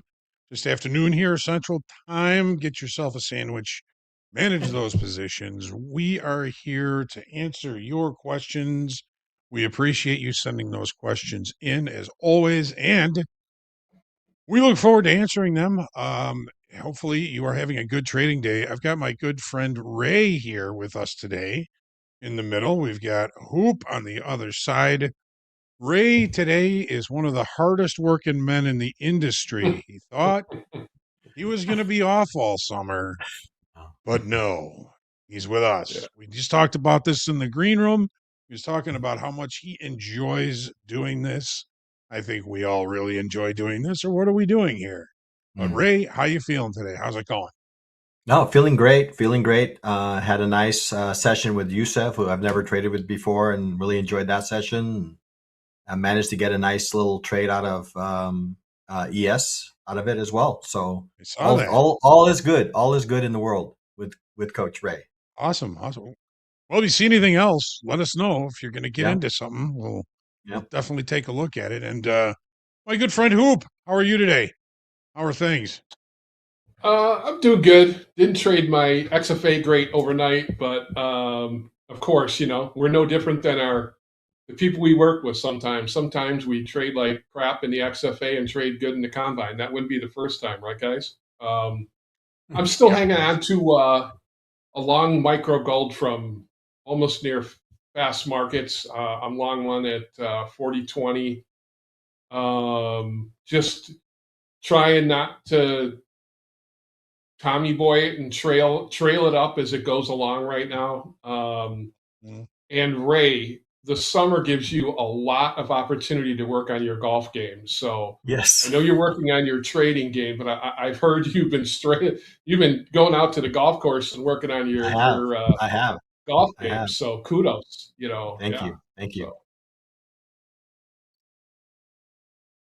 Yeah. You picked two easy things to do, trading and golf. And golf. My goodness. Yeah, right. Both very individual items, right? I mean, both kind of, you're the only one to blame, right? We can't just say, hey, it's the clubs or it's the ball or it's the course. Yep. Right? It's all within your control. 100%. So Ray, how many golf clubs have you broken, and how many mice have you thrown against the wall? I've never broken a club, but I did manage for some reason to lose grip on a wedge, or a pitching wedge, and actually kind of flew into the water. Yeah. So that I've done, but I've never broken a club out of frustration or anything along those lines. I kind of take the same kind of approach with the markets, right? It comes and goes, right? You hit a bad shot, forget about it, move on to the next shot. You had a bad trade, move on, forget about it, learn from it if you can, move on to the next trade, right? I think I try to take the same approach, and that makes for a much more enjoyable golf game and makes a much more enjoyable time in front of our platforms. 100%. Yep. Don't trade angry. Don't play angry. No. And don't drive angry. No. Yep. We were telling Shubham that this morning, right? So, I saw you reach out to him, hug, say, let the venom go, man. We've all been there. So. Yeah. Absolutely. And, even today's quotable quote was kind of based on that. There's a lot of things that we can get angry about. And, I'll kind of reiterate what I was talking about during the quotable quote is, my dad was really good at that. I'd be angry about something that happened in the pit, and I'd call him and I'd bitch, and he'd say, well, you're going to have to let it go because, whoever you're mad at half of them don't know you're mad at them. The other half don't give a shit that you're mad at them. The only person it's going to affect is you. So 100%. Forgiveness is for you. Don't carry it around. Don't carry it around. So Ravi is our first question today. And I don't know how many times I've asked myself this, and I know you guys have asked yourselves the same thing.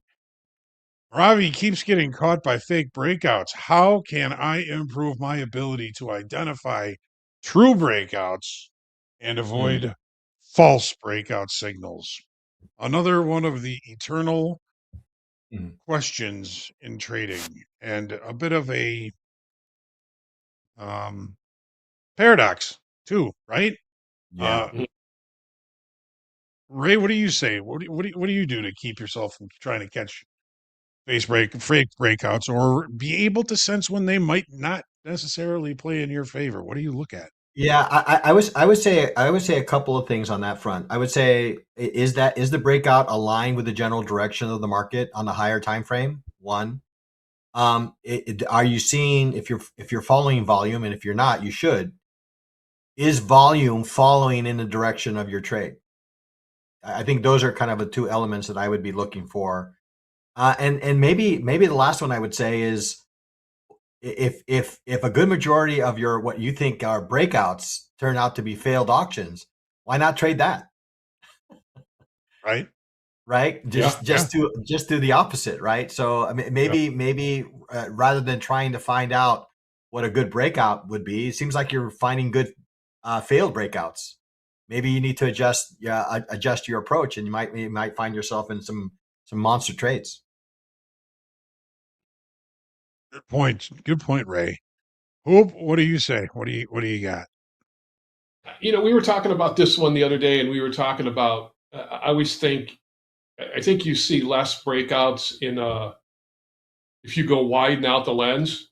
A 1 hour or a 4 hour chart. There's definitely a little more, I would say, substance there, as opposed to looking at a 1 minute maybe, or a 5 minute. Um, you know, I also think, once again, we're always, we talk about not having too much stuff in your charts. Ray keeps it pretty simple with channels or with volume profile. And, Hogue, one thing, shout out to our tech team. I know they've been working on the daily levels. The daily levels are some great secret sauce. So if you think you're also in one of those areas where we're going to break out, and you see one of those daily levels there, I'm just going to tell you, Hogue's been doing this a long time. You can treat them for whatever you want, but just pivots can help you with that a little bit too. But there's so many indicators, and from what rumor has it, we're going to learn about a lot of them coming tomorrow. So, I just think a lot of it, maybe back tested a little bit too. But the biggest thing I would say is go to the wider lens, go to at least a 30-minute or maybe an hour. I just think, especially NASDAQ traders, and I know the three of us always go, man, I don't know how they do it. I look at the dome, it's flying all over the place. So I would just say try and widen the lens a little bit. Maybe it might help as well. Yeah, that's a really good point. There's probably a million different types of breakouts. The time frame is, of course, going to be, the shorter the time frame, the more often you're probably going to see some sort of a breakout from a supply zone or a demand zone. A little bit longer time frame, you're going to probably be looking for some bigger opportunities off of breakouts or potentially failed breakouts. And the daily, there's breakouts on a daily chart, weekly chart, monthly chart. They're always lurking, and they're always around. One of the things that, and I would be nice to be able to do this in real time. Sometimes we get that opportunity during fast markets. So if you're watching fast markets, when we see a potential, just a very simple breakout of an initial balance, one of the things that I will look at, and I'm mostly an S&P trader, but I will watch the dome. You can watch time and sales as well. Any kind of of um uh order flow tool might help you with this. But if we're at an initial balance high, and we break out of that initial balance to the upside, one of the things I'm really going to try and focus on, and I only focus on this on the dome during these types of situations. If I stare at the dome, I can hypnotize myself and put myself to sleep most of the time. But when you do see a breakout of, let's say, a shorter time frame, like an initial balance high or initial balance low, if I see a breakout of an initial balance low, if I'm already long, I'm monitoring for continuation. If I'm going to take the breakout as an entry point, either way, what I want to see in the dome is I want to see price move and continue to move. It doesn't necessarily have to be directional right away, but I want to see lots of orders being placed and canceled. I want the dome to look like there's a lot of eyeballs on it. Now, of course, this is very subjective and it takes time to learn how to kind of read this. And you're going to be right sometimes and you're going to be wrong sometimes. But when you see a breakout and price runs in that direction and then just dies, you just saw a liquidity sweep, you just ran a bunch of stops. But if the dome dies after those stops are hit, that's more likely going to be a failed breakout because nobody seems to care that price has moved outside of that range. And if the dome ain't moving, I ain't buying it. If the dome ain't moving, I'm liquidating some longs if I'm already in it. So it's a lot of it is the price action. When the breakout occurs. Now this is in very short time frame. It may take an entire day for a breakout on a daily chart to show that yes, this breakout is succeeding or the breakout is failing. So just keep in mind the time frame of the breakouts that you're looking for. Again, Ravi, hopefully this is going to be helpful for you. And reading order flow is an art form. It takes time to learn what you're looking for and what represents good participation and possible continuation outside of a breakout or poor participation outside of a breakout and a more likely or more probable move back into the range or back below the breakout to the upside or back above the breakout to the downside. Hopefully, Ravi, that is going to help. Ray Hoop, excellent answers. Excellent answers. It's kind of funny that the name on the next question is Golfman. Golfman. All right. All right. I like him already. I like him already. Yeah. Me too. Hopefully, Golfman has not broken any of his clubs and has not broken any mice or screens or laptops. Golfman. Golfman is asking, what tips do you have for someone to go from salad hands to diamond hands? From Lenny to being able to hold those trades. Not being Tommy Boy. Hoop, what do you think about that? What tips would you give Golfman to be able to take some bigger profits out of these trades? What do you think? And coming from a scalping background, that's probably been my biggest. I think the biggest thing. This is like Hogue. You and Ray are really good at probably being more patient about finding good trade location. So the biggest thing is when Hogue, when you find good trade location, and you can kind of, Ray, you pointed it out in last session. As that market was going down, you could see volume pick up, right? And, if I look at my gold trade, I kind of have the reverse here, right? All the volume was on that one big 30-minute bar. And now you can see the volume is kind of tapered off. So that gives me a moment to kind of pause. But man, when you find good trade location, isn't it just keeping the respect of, all right, I know it would make me feeling real good right now. I got the profit. I'm up, $230 on this one micro and just cover it. And then it goes $10 more. And then you're like, well, see, you had to touch it. So I think the biggest thing is I'll just kind of look like one thing we were talking about in the green room before we came on, Hogue, and I said I'm kind of trying to figure out where I want to maneuver that stop because we're about 15 minutes from COMEX settle, right? So here's shout out to the daily level. I'm looking at value area high sitting right here. So I kind of move my stop. If we blow through that, maybe then we take a run at VWAP. I don't want to give that much back. That's my choice. If the market takes me out, so be it.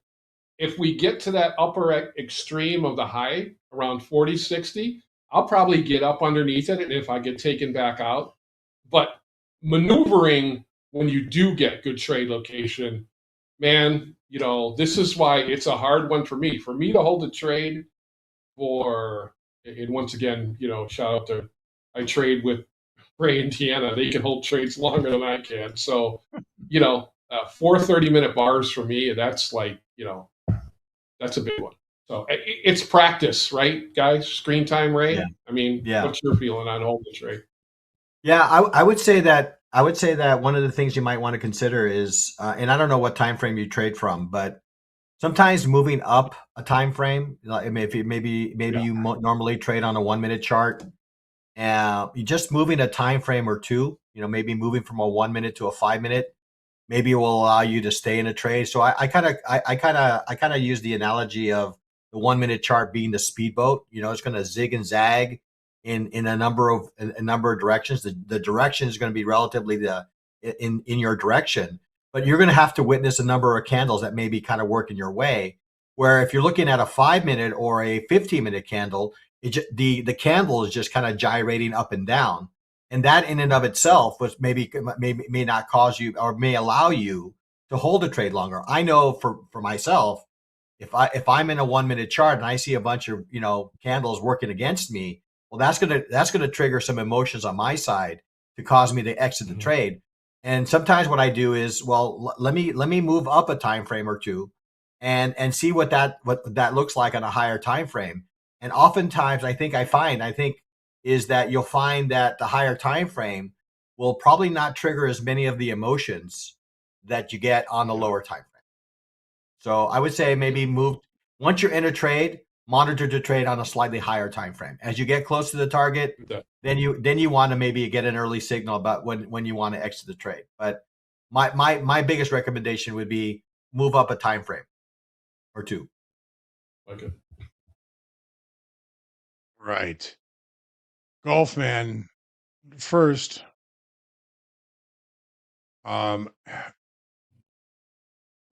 when there is a plan for the trade, when there is an entry and there is a stop and there is a specific profit target, that is the plan for the trade.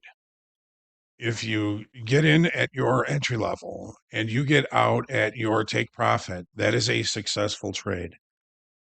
Don't start to feel bad if the market continues in that direction for I don't care how much further in that direction. Don't get caught in the idea that, well, the plan was this, but it was worth so much more. So I feel bad because I left all this assumed money on the table. First off, if the trade is planned and plays as planned, that's it. Anything that happens after that is a new opportunity. Now, when you are getting into a trade and you're thinking that this trade is going to be an all-day sucker, it's going to go that way no matter what. It's going to just keep going higher. I'm long. I feel like the market's just going to keep going higher. You're going to have to withstand some pullbacks. One of the being able to distinguish what's a pullback and what's a reversal is always going to be something that is part of the art of trading. If the plan for the trade is to get in and let it play out, then you'd want to sit on your hands. You want to do whatever you can just to stay in that trade. And there are going to be times when you're going to really benefit from being able to do that. So maybe just take your mouse and stick it in a drawer somewhere or something. Make it more difficult for you to actually say, it's pulling back. I'm freaking out. This thing's going to turn around. Getting out of the trade at the bottom of a pullback or the top of a pullback, and then watching the trade play out. I know it's frustrating, and if you're anything like all of us, you're going to get into a trade and you're going to think, okay, all right, this one is looking real good. This is one I think I really want to hold on to, and it's probably going to be one that you're going to want to cut. And you're going to get into one and you're going to say, you know what? I got a good profit in this thing. I think it's going to turn around, and you're going to cut it, and then the market's going to continue to go your way. That happens a lot. So you have to make that decision. Is this a trade that I believe will be directional for the better part of the day or all day, and try and hold on to it.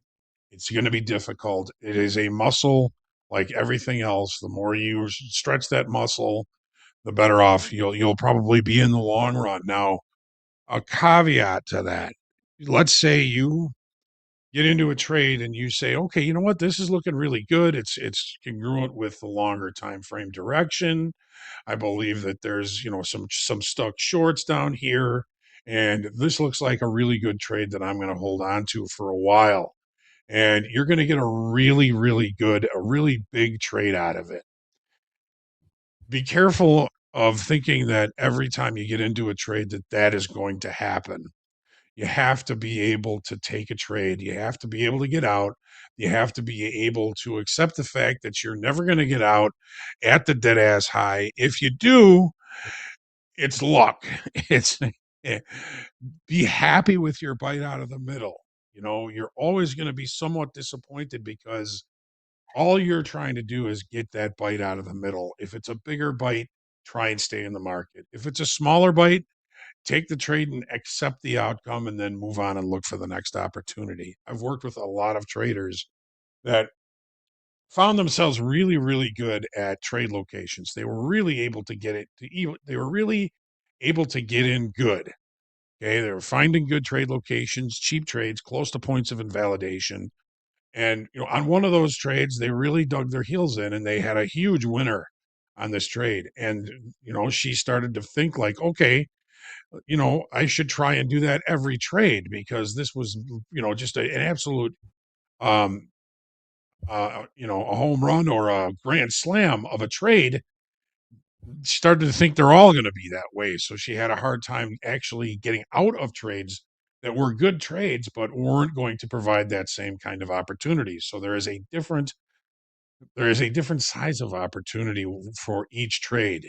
And if you're trying to get yourself to be able to hold on to trades a little bit longer, the best way to do it is to, a little bit at a time, hold on to those trades a little bit longer and see how things work out. Part of what is going to really help you, golf man, is be accountable for every trade. Be accountable for why you got in. Be accountable for why you got out. Account for what happens afterwards. Account for what you were thinking at the beginning of the trade. Where its price may actually go. Did it go there? Did I get a good piece of it? What could I have missed where I could have said, you know what, this trade is now kind of petering out. I should get out. Was I right? Was I wrong? Keeping track of all of that. The journal is your path to the answers you seek. And I hope that all our answers were helpful for you today, golf man. Unfortunately, none of us are going to be able to help you with your golf game.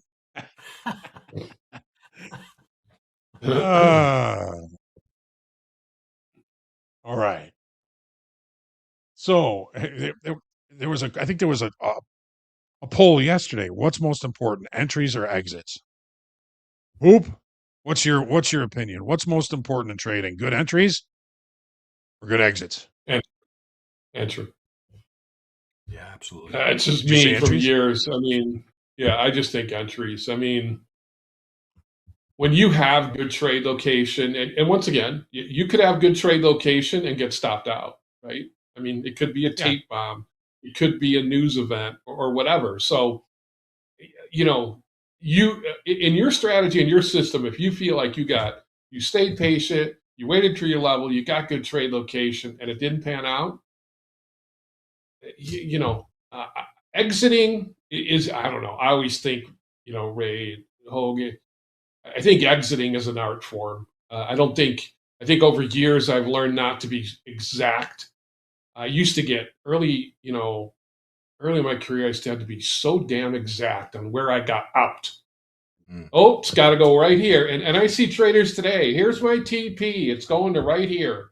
And once again, Shubham, I don't know if you're here. You get so micro focused on a dollar level or a level, and when I heard a guy who's, to me, I always thought a very technical trader, Jim Dalton, say exactness is weakness, and I'm like, whoa. I said, here's a guy who's very known to be a very structural, technical market profile guy, and to hear him say that was like, okay, a beak. And it was funny. Everybody in the seminar was saying, what about this setup and what about that setup? And he goes, here's a guy who's what, 84 hold. He goes, you guys are looking at the wrong thing. He goes, you're looking at it too laser focused like that. And that's why I say, going back to the exit, to me has a lot more subjectivity to me, in my opinion. I think trade location can be pretty king more often than not, and you could be wrong. Sit with that one. Yeah. Well, I mean, you think about it. If you don't have an entry, the exit doesn't matter. That's kind of how I look at it. Mm-hmm. So Omar has a question here. And I saw it in the chat, and he actually got it into the group coaching thing here, and it's important because it relates closely to what's been going on today and what's been going on lately. So Omar's question is, when is the last time the A period, which is the first 30-minute period of the regular trading hours, he's citing market profile data here, was the entire range by the end of the session? This is very rare, but I have to think there has been an occurrence or two. Omar, it is rare, especially for the first half an hour to be the entire initial balance. There have been two in the last couple of weeks. Today is one of those days. The entire 30-minute range from 8 to 8:30 to 9 o'clock is the entire session range today. There was another day that happened, but here on the 23rd, A period and B period was the entire range for the day. That's the initial balance. So we had, A and B period showing the high and low for the entire session. It's called a normal trading day. And you're right, it is not very often that happens. It's a bit of a misnomer, but it's the market establishing the range for the day and then the market just kind of rotating inside of that range. But there was another day here on the 23rd. Here it is. Okay, this would be a little bit more typical of a day where the A period alone would be the entire initial balance. Why? Well, it was the day before a holiday. So, and it's a smaller range. To me, it's kind of amazing that the regular trading hours never traded outside of it. It did, but after the regular trading hour close on the 3 to 3:30 bar, it looked above it, but it never looked outside that A period. Now, I can go back and look, and I can probably show you periods of time where weeks have gone by without a normal trading day. We're in a little bit of a different market state here now, aren't we? We've come off the highs. The market's struggling to continue to rally. And today, this was a huge first half hour. And, as a general rule, the larger the initial balance is, the more energy it's going to take to trade very far outside of it. With this first half hour, the amount of energy that it was expended in that first half hour today, it wouldn't surprise me if the initial balance high and the initial balance low end up being the entire range for the session. So you are right. It is rare. There are occurrences. Does it mean something? Well, today it meant we had sellers come in right on the open after a boatload of economic information. The sellers took the market down. and the sellers vacated. We're just kind of hanging around waiting for what's going to happen next now. Great question, Omar. And I hope that answers it. Okay. Ray. Mm-hmm. Jav would like to understand how Coach Ray, how you draw your channels. And then after that, Ray, could you show me how you can put a nice draw using your driver? Well, okay, I'll start with the first one. I don't know about nice draw.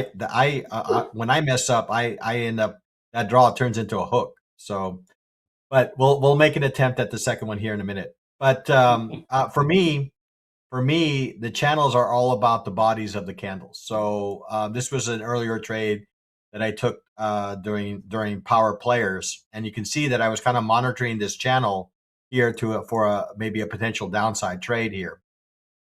And basically, and again, it's a little bit of an art form. Some people include, some people include the wicks, others include the bodies. I'm more of a body guy, so I don't really care about the wicks. The wicks are indication for me of failure, right? I want to know where's the definitive close, where's the definitive open, right? So when I look at this, kind of zooming in on this, right? So I'm using this parallel channel tool somewhere here. If I can locate it here, I always mess up the location here.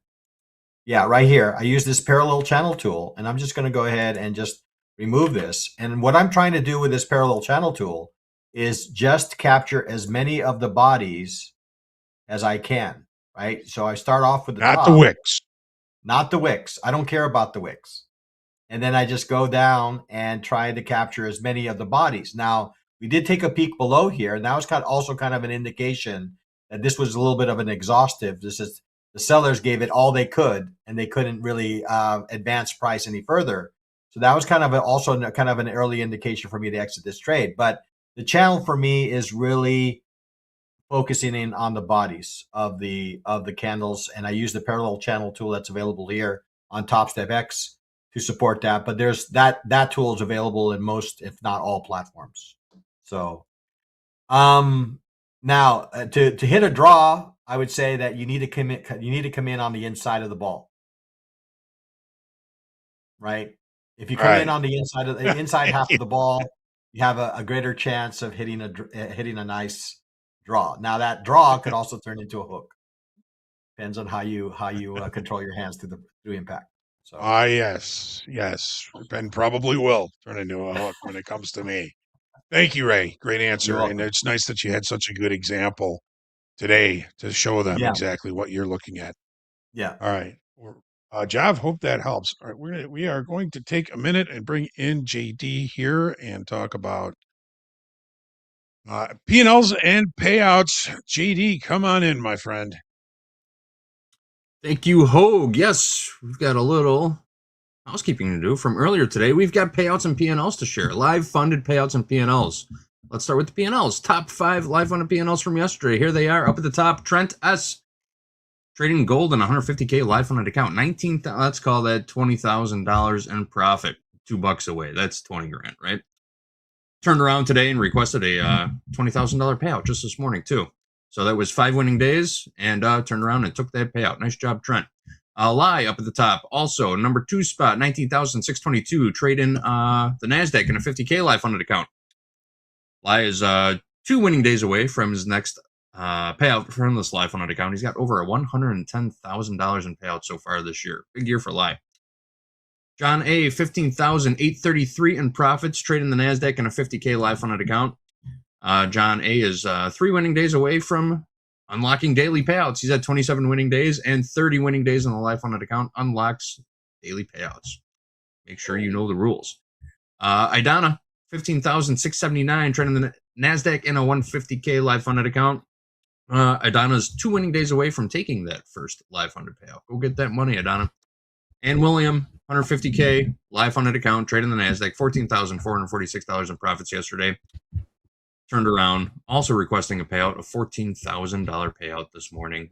Great job. Big shout out to all of these live funded traders. All right, those are your P&Ls.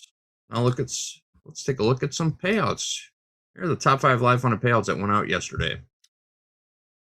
Domas, 19,195. Faisa, 17,501. Jadviga, 13,712. Camille, 12,471. And Lewis rounds out the top 5, $12,192 in payouts yesterday. Don't forget, these are all live funded traders pulling money out of the live markets and lining their pockets with it. Nice job, each and every one of these traders. That's what I've got. Back to you guys. Thank you, JD. Great job. And great job to all those traders.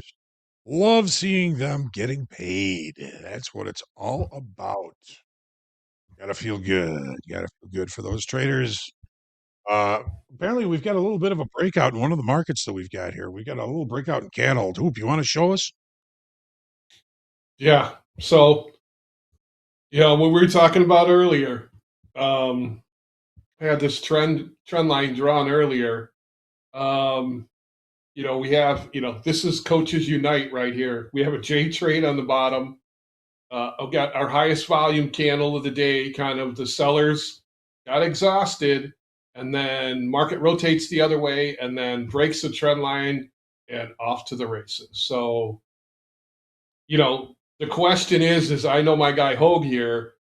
Hogue would try and wait for a retest to get in that, whereas if it was Dakota on the other end, he would just take it, right? So, Right. There's a lot of different ways to play a breakout, but if you want to see a good old-fashioned ag breakout on a short time frame, there's one right there. So, you know your risk, right? Risk it below that prior candle. Your VWAP's sitting there, so you can measure your risk if you take the breakout. So they're always there. It's just how you play them, right, Hogue? Absolutely. Absolutely. Now, what time frame is that chart? That's a 3-minute. That's a 3-minute. 3-minute. Wow. So that just happened. Wow. Yeah, it literally just. I had that trend line drawn earlier, and then all of a sudden, when JD was talking, I'm like, there it goes. So that happened pretty quick, and it's 20 minutes before the pit closed, too, right? So something changed. All right.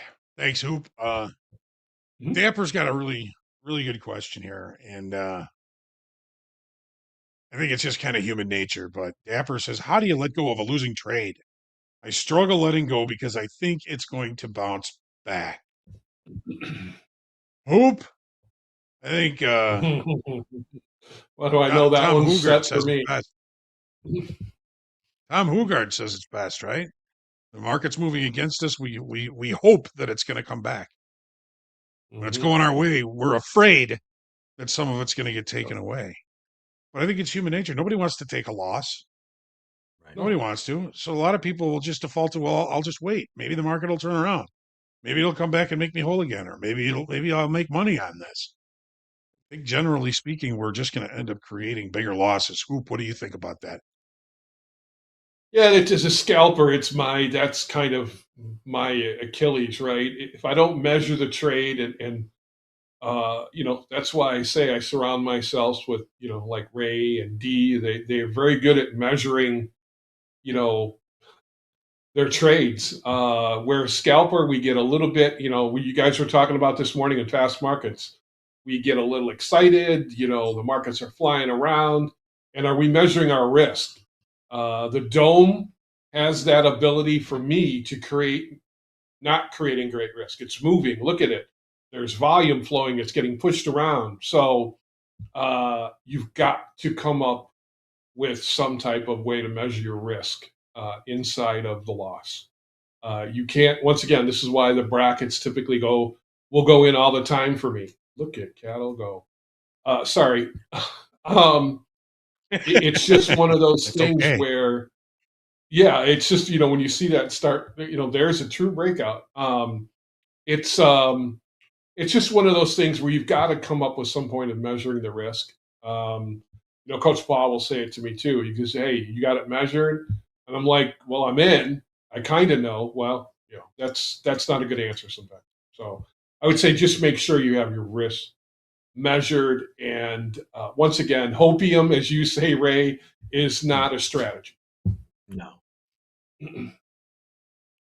Yeah. Any comments on that, Ray?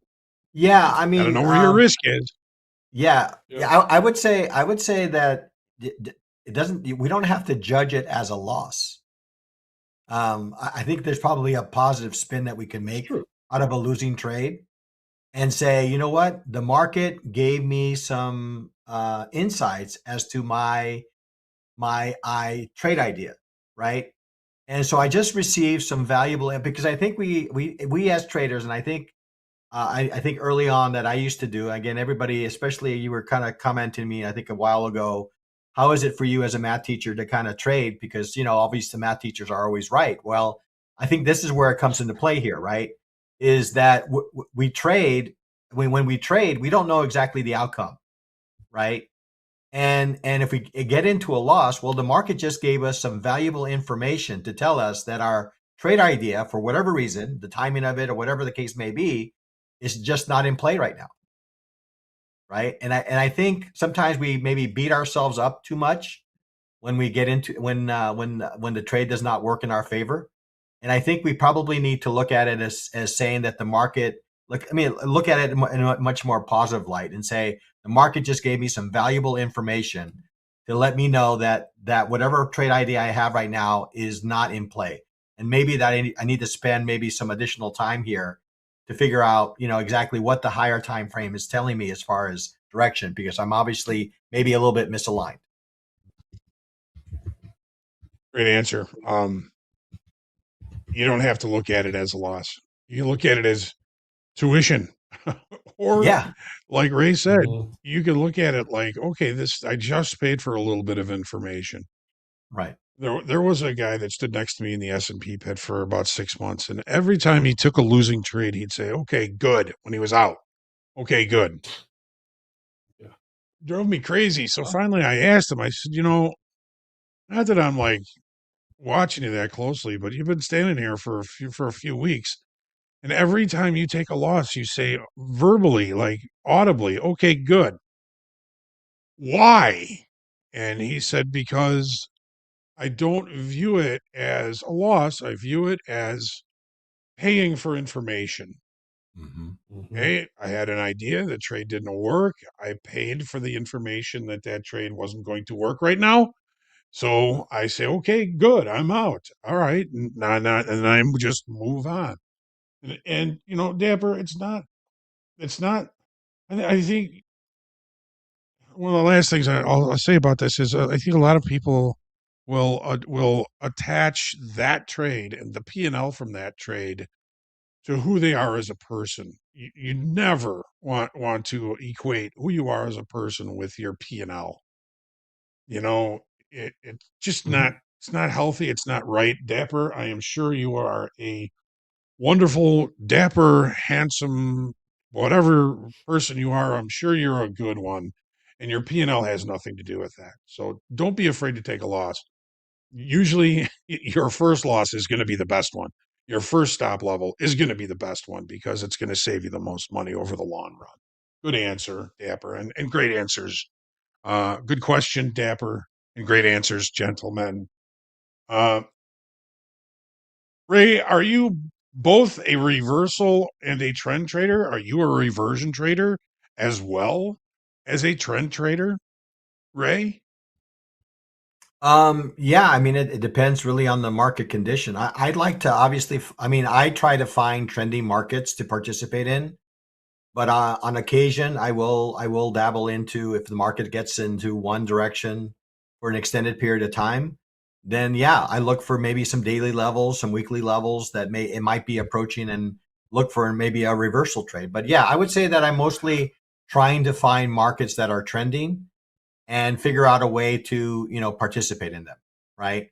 But that would be I would say my A setup. And then the mean reversion trade is always kind of an opportunity, especially when we get extended in one direction, that it offers kind of an opportunity back to sort of an area of a mean kind of thing. So but yeah, I look for both. I would say mainly trend. I'm not. I can't say that I'm particularly good at rangy kind of markets, because I'm always looking for kind of what an earlier trader said earlier, right? I'm looking for extensions or ranges or things of that nature, and sometimes I get myself in trouble, right? But if I can find myself in a good trend, then I feel like I have the tools to kind of participate that in some way. Excellent. Hope, trend, or reversion trader? I know we all have I our. would I say know as we a all have our preference. scalper, probably a little bit of more reversion in my gene than I am. And once again, Hope, you always say it. I'll fight a directional market. The problem is I have to figure out: am I waiting for? You hear like guys like Dakota say it. Sometimes I'm early on a 3 bar. Um, Yeah, I would say more reversion. I think it just depends. Sometimes I have to be careful of a bias where I dig my heels in too much on the trend. And then, markets like gold can pivot pretty quick. And the trend might be up and it might break $20. And I'm like, what the hell just happened? I'm going to buy it. Well, then it goes $30 lower. So I think it's a little bit of the market you trade. Equities, I mean, we've talked about it. They spend more time being rangy than they do directional, right? Or momentum. So, and I still, once again, I know there's good range traders out there. I just never hear anybody ever come on air and said, you know what? I kill it in range trade. And it's like anything else. It's an art form. But yeah, I would say more for me. I'm probably more looking for a reversion than anything. Ready? I wonder what you are. Are you more a reversal or a trend trader? But I think the most important thing to remember is, are you accurate at Yeah. deciphering or assuming the current market state? Do you have a strategy that suits that Mhm. market state?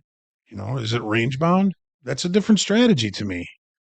Is it trending? Also a different Yeah. strategy. And what about Mhm. when the market changes from range bound to directional? That's a whole other kind of Ugh. strategy and a way to adapt to the market generated information at that time. I wish we could Yeah. make this easy, but who are you, Freddie? What kind of trader are you? Jim, I don't think that there's a link available for the morning prep or the trading checklist. I know you say you had it at one time, but you don't have it now. But Jim, that doesn't mean you can very quite simply kind of start a new checklist for yourself. Get a little outline going. What's the first thing you do when you get up and when you start to prepare for the trading day? What are you looking for on the charts? What are you how are you kind of creating your hypotheses for what may happen that day? Are you looking top down, starting on the daily or the weekly or even, and then moving down to shorter time frames to look for your levels? How much time do you spend kind of preparing your mind and body for trading? Do you get a little bit of exercise? Do you make sure that you get some fluids and you get some water, stay hydrated, stay nourished, all of those things that you want to do before you sit down to trade. It's almost like sitting down to fly a plane. This checklist of everything that you want to check before you're actually going to fly the plane. Now I get it. Some people don't cotton to that. They just sit down 5 minutes later and they're looking at the market and they're in. Whatever degree of success they have, good on them. But I've always been somebody that's kind of felt as though I needed to prepare more. So, um, start creating your own checklist because anybody else's checklist may not suit you, and your checklist is likely to change in little ways. It should be kind of a living document, right? It's a living, breathing document. It should improve over time. So don't worry about doing it right the first time. Just do it. And then add to it from that point forward. As our trader in chief and founder says, that's something that you might have to build in the air. Your checklist. You know, you're already a trader. Start on that checklist now, because it's easy to forget things that are part of your strategy and part of your system to get yourself ready for trading. Man, oh man, time flies when you're having fun here, gentlemen. Ray, Hoop, pleasure to be in with you. Ray, do you have any final words that you'd like to mention to everybody? Or Yeah, I mean, I think price level is king. Wait for good price levels before you engage in trades. Don't get enticed by wiggles and candles, that I think we all fall victim to sometimes. And wait for opportunities. I think the best thing that anyone can do in being successful. Wait for opportunities, and the mind will actually accept that a lot better when you do execute on a trade. that's my guy Ray. Hey, Hoop, any last words? Golf tip of the week: grip it and rip it. Awesome. Well, thanks, guys, and thanks to all of you for joining us. Thanks for your questions. If we didn't get to your question today, we'll get to it tomorrow. We hope that you stick around. We do have Trade with Topstep coming up. We got Terrence coming up. He's going to be joined by JD and another one of my guys, Vinny Tutix. We'll look forward to seeing you then. Stick around. We've got a lot going on here on Topstep TV still through the rest of the day. We'll be right back. Let's go.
Good afternoon, friends and traders. Welcome back to Topstep TV.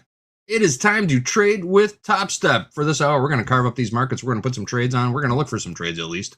I'm JD. You guys all know Coach Vince over there on the right, and the man in the middle, our good buddy from the great state of Texas, Terrence, is back to carve it up with us. What's going on, guys? Terrence, how you doing today?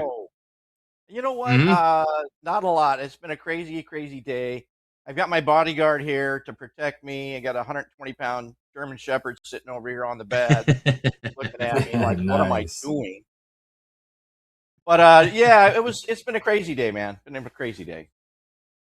It has been. We've heard a lot of stories from a lot of traders about how they're doing in these markets today.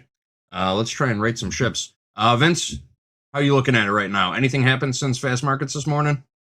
Yeah, so I ended up finally catching during fast markets. I said I was looking for the S&Ps to get to like around 70, 75-ish.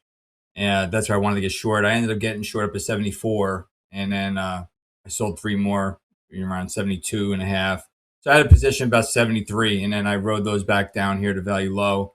So now instead of being down 150, I'm up about 340 on the day.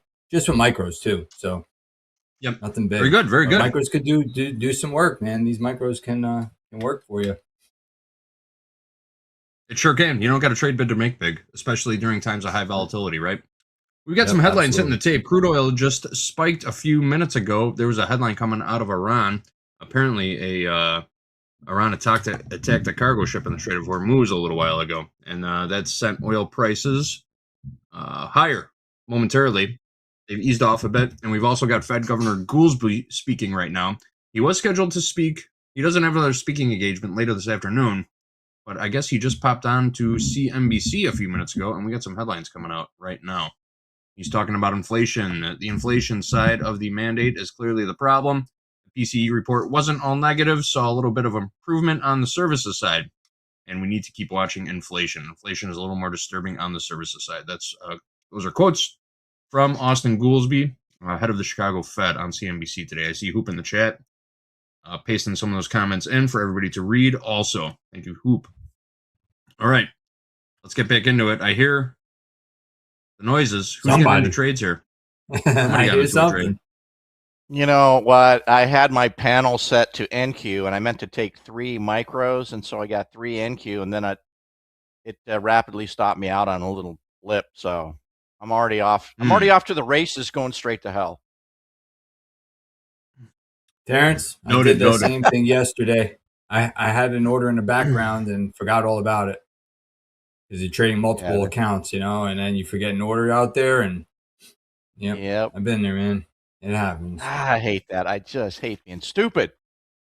Hey, Terrence, just a heads up. You should go ahead and take a screenshot of the stream right now because your camera froze in a pretty cool angle.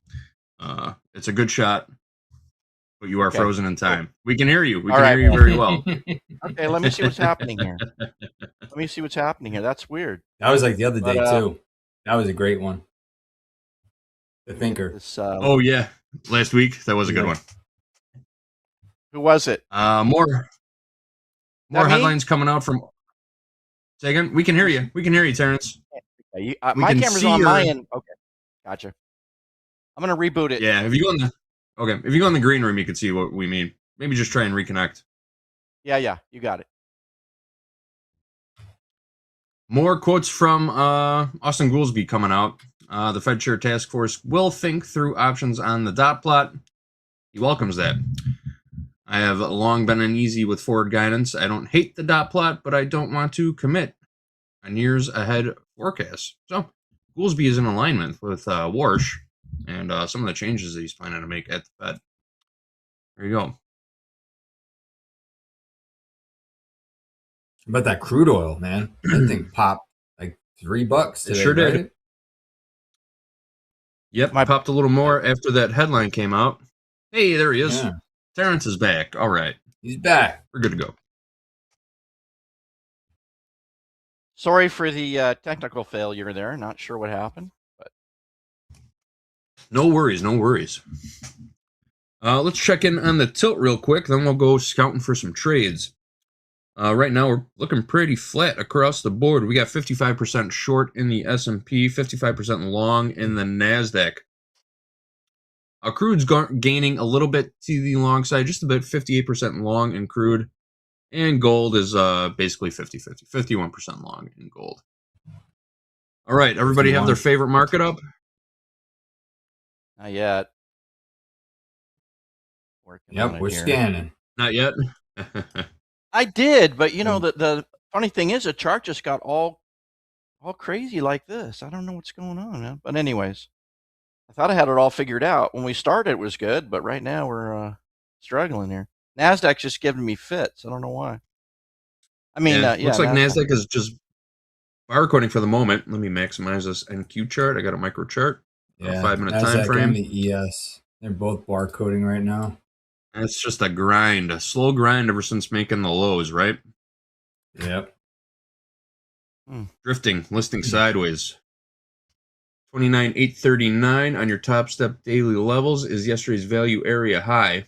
We've got yesterday's high up at 3157. 29,923. Don't know.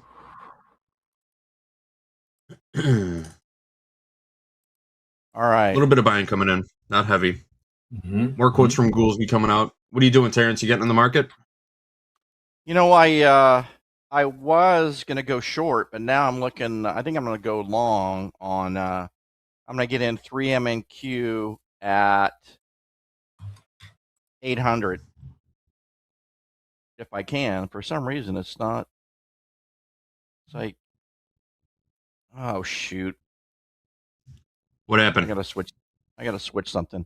I hit my PDL on that last trade. Let me just get out of this and get to something else. Keep going, JD. We're cooking. We're cooking. Don't worry. Vince, All what are you right, looking good, at? Right now, I may get short the Dow. Okay. I might get short the Dow. Let's pull up that Dow chart. We just broke below the initial balance low. Initial balance low is at 52. 399. That sound right? Yeah. 52,420. 52,420. Yeah. 52,420. Yeah. Shout out to Eddie. Trading just below there right now. 52,410 last price traded. Shout out to Eddie. He is a champion at the reversal challenge. Woo! Eddie is? Eddie, we're champions for one more day, buddy. Maybe longer. if JD goes if Jay-Z goes easy on us. Oh, you're back in it again tomorrow, aren't you? All right, here we go. I'm ready for it. It's gonna be me, you, Chad, and Doom. That's gonna be It's gonna be a good hour. Nice. I'm looking forward to We're going that 15. All right. We do the reversal challenge. The reversal challenge is the very final segment of the week, ladies and gentlemen. We do it in practice accounts. The rules are simple. You have to be in a trade the entire time. The only button you can press is the reverse button. You cannot close your position. All you can do is reverse your position. It's a fun little exercise. It's uncomfortable trading if you're not used to it, but we have a good time. Someone else just got in a trade, right? I heard it. What'd you do? Yes, I did. I finally got my long in. I'm long 3 at 800 basically. Very good. All right, Terrence is in the market. All right, Terrence. What kind of target you got in mind? You got a target in mind here, Terrence? I'm gonna go 839, 840, 840. Wait. 840. Yeah, 840, 850 actually. 850 is a target for me. Okay. We'll see. We will see. Here we go. Are you in YM, Vin? No, not yet. I'm still watching this here. Gotcha. Taking a little heat here. Doing a little bit of selling. Kind of looks like we're at top of range, just a little bit in the NQ. It does. Oh yeah, there's no question. No But it's Question still about drifting that. higher, you know?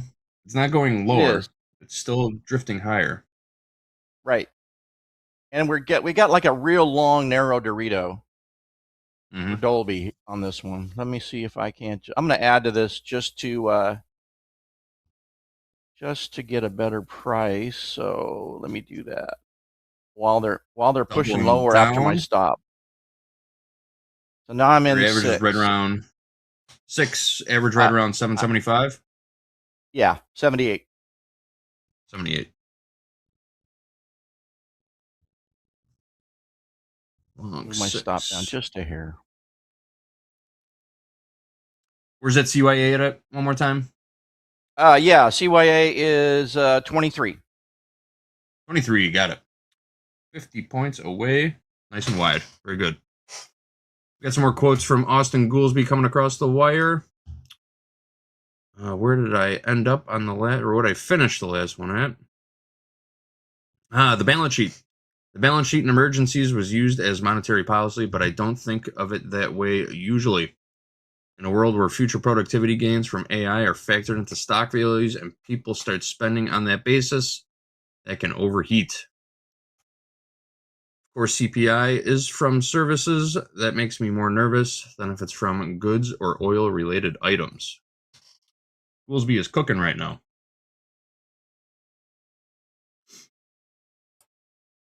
You see that comment in the chat, Terrence?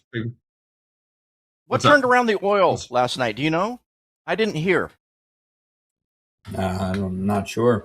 Went from 69 to 70 something this morning, so something must have broke. I don't know. I don't know what the story was. Yes, we were reporting on oil quite a bit. Oil prices are falling as gas prices are holding steady.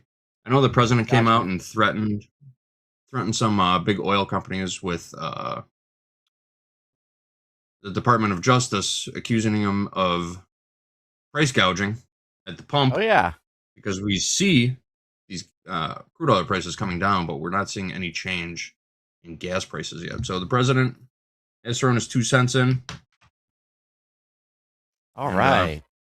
Oh, we'll see if it makes a difference, I guess. Probably not. All right, let's see here. I don't know. They're pretty powerful, those dudes. That cabal of oil dudes. Chad in the chat says Iranians want higher oil. You're not wrong there. There was a report of an attack by Iran in the Strait of Hormuz just a little while ago that sent our oil prices spiking momentarily. They've since eased off again, but yeah, I'm sure they are just stirring the pot, right? Oh yeah. Thanks for good. Oh yeah. Thanks for good news headlines. Oh yeah. They've turned out to be You just supply the war. Phenomenal negotiators too. Pot stirrers and negotiators. Yep. You supply the war, and I'll supply the headlines. There you go.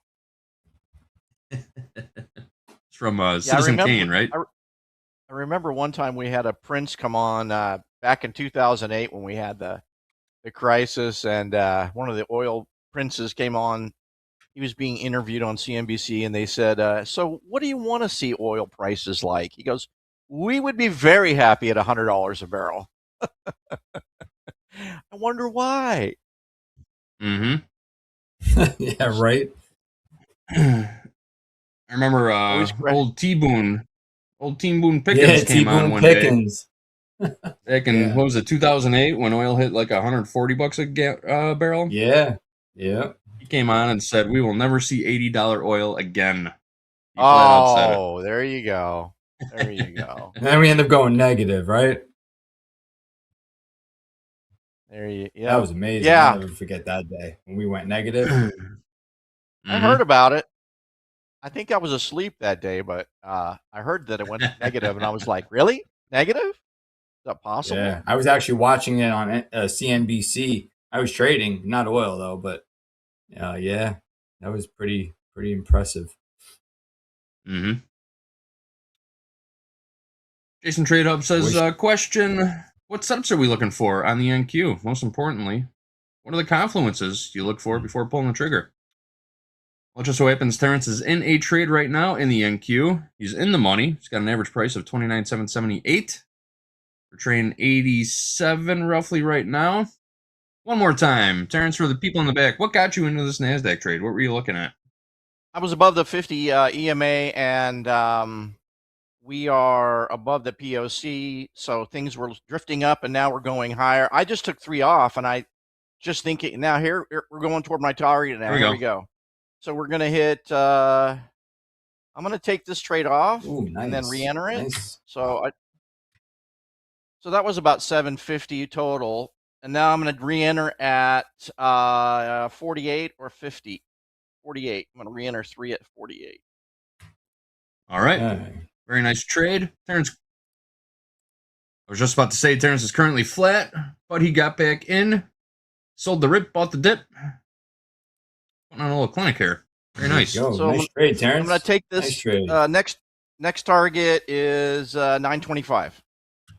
925. We'll see. All right. But that's only if 85 points buyers away. step in. This isn't necessarily the time buyers step in, but we'll see. Mm-hmm. It's possible they step in now, but you're right. It is. This is this Not necessarily can the be time. this can typically be a bit of a quiet hour, but Yeah. we're getting some movement right now. So strike while the iron's hot. There we go. A little more buying coming in now. I love it. It's not quiet in this room. Not at all. I'm just waiting for Vinny to fire off his air horn. When he hits that, Pew, pew.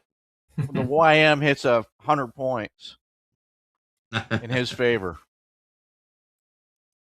Yeah, let's see. I'm still on the hunt here, Terrence. Still nothing done in the Dow for Vince. Nope. Terrence just took profit. He's back in the market. No more headlines coming across the tape right now. Cool, as we just said, I applaud streamlining the Fed statement. Could be wrapping up pretty soon. Oh, he's still on, huh? Haven't seen a headline in about 3 minutes, but I think he's still on. Yes. Did you double down, Terrence, or did you get out? I doubled down. I came back in with, I thought 3, but I hit the button twice and came in. Now I'm at 9 long at average price 840. But now we're coming down, so we'll see. We're hitting VWAP. We're hitting VWAP right now, so we should bounce. Okay. And we're bouncing. We're bouncing. I should have taken 3 Earned more again there. says VWAP. Terrence earned again in the chat says your screen looks like a spaceship command center. How do you know what you're looking at? You know what? I know it's tough. Chaos. Exactly. That's what it is. To the moon. You know what? I probably could eliminate a lot of stuff. There's some lines on here that don't need to be here. I should just get rid of some of those. So now I'm in 12 at 25. Okay. And I just took some more at 12 VWAP, from and hopefully 25. this bounce takes us back to 50. Yeah, we just sold off the VWAP and the ES there. Just a little bit. Right there we go. There's a pop. Terrence is back in the money on this trade. 29,825 average price, long 12 micro NASDAQ. Sitting right on top of entry price, I should say. Vince, what's going to get you into this Dow trade? You want to see a pullback? I do. The only thing is we reclaimed range, right? So there's a possibility we might get a run back up to 52,800. So I think there's opportunities for both here, both sides. I would have liked to stay below the IB for a little bit more of a continuation, but it's not like we're going to get that. But we have also, don't forget, we have a neutral center day, so there's a high likelihood that we're gonna settle here. I'm thinking settlements probably around 52,700 today, 52,750, somewhere around there. So Okay. we've taken out the extremes. ES hasn't even left its range. We're in the middle of it. Hope called that this morning. So that's going to take some pretty big power to move us out of that range today. We're stuck in there. Also in the NASDAQ, same situation here. We're just in the daily range. We haven't left it. Fair enough. Fair enough. Where do you Can't think wait we for these settle on markets to start NASDAQ? moving again. Okay, good question, Vince. What was What that? do you think about settlement? Where do you think Nasdaq's going to settle? Settlement in Nasdaq Today? higher, lower? What's the line in the sand? You know what? Nasdaq's tougher. It's just we're in the middle of the range. We do have the overnight high though, outstanding there. We might try to gun for that overnight high. So let's see what happens here. This is a tough one. You know what, Vince? You'd make a great politician. I just noticed it. You said a lot. You said a whole lot without saying anything at all, right? Yeah, that was great, Vince. Okay, I'm gonna go on record saying it's gonna settle somewhere above 930. 930 today, so about 100 points higher. Nasdaq. That's my 120 points higher. All right, we are still sitting right on top of Terrence's entry price again. Long MNQ from 29,825. Vince is still scouting a trade. House account is flat. 29. And if we stay in this range, I could see us settling somewhere around 29,680 today in the Nasdaq. You know, if we stay range bound. Yeah. I'm going to correct my call to 2,900, above 2,900. I should not say 30, but 2,900. 90 points above. Yeah. 29. 30 points here, 30 points there. What's the big deal, right? Who cares? Who's counting? Who's counting? What's a couple hundred points among friends, right? A couple hundred points. That's nothing. Vinny does that in half an hour on the YM in the morning. A couple hundred points. Just a couple. Yeah, I'm taking some off at 71. So I'm taking 4 off of this 12 at 71 if it gets there. That'll net me about 9. I think we're gonna get there. Net me about, okay, we're gonna take off about $200-300. We're getting Very nice. close. Terrence Come on, carving baby. it up. Push Called it. it when we started. Go, Terrence. Let's go. Called it when we started. Terrence is here to carve it up with us, and carving it up is what Terrence is doing. Bring it. Bring it. Here we go. 60 last trade. Looking for those 71s. I mean, I like a target on the Nasdaq of 30,020. Ooh, okay. Vinny, by the end of the day, huh? No, well, I like it up there. Yeah, sometime today. I don't know if it's going to settle up there, but I would like that to be an upside target if I was long. 30,000. I think Vince is daring you to hold one. I think Vince is daring you to. Oh, he got it. He got a 71s. All right, nice trade, Terrence. Covered a couple. So I took holding off a couple. I took off 4. Yeah, that was like 300. Now I'm Very going to good. re-add at. I'm going to re-add 3 more at 48 or close to it, 50, in case it's going to spring back a little bit from that swing high. I'm going to grab another 3 and take it higher if I can. We'll see. All right. You've been seeing the markets very well the last half hour. Yeah.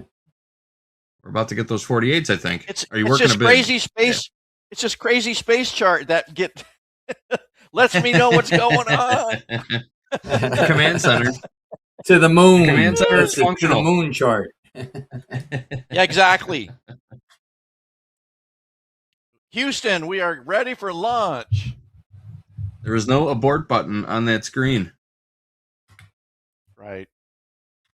Oh, yeah. Actually, should the flatten all or cancel all button be called abort? Okay, Artemis I'm going to take 30,000. Here we come. Here we I'm go. going to take All another ripping. 30,000. Here we go. Yeah. I'm going to take off the whole thing right now and re-enter half of it. So I just took off another 1,000 and I'm going to go back in at 4. Look at this guy. Pop higher right here. I think it's going to blast off to the moon right now. I think you're going to see a whole Vinny, bunch of jump shorts in, start buddy. to cover You here. got to jump in. Yeah. Command center Water's chart nice. go burr. I'm trying to stay disciplined there, Terrence. I'm trying. Yeah. Yeah, that's true. I'll just take my might- $1,700 and run. You know, There you go. the You might see undisciplined, some short the screen here. undisciplined derelict. Coming in and rips out 1,700 bones in a matter of Yes. 28 minutes. That's how you do it, folks. That's putting on a bit of a clinic there. Yep. You know what I'm going to do? Just I for me, think, whenever I'll I just- try to do that, Terrence, it doesn't work well usually for me.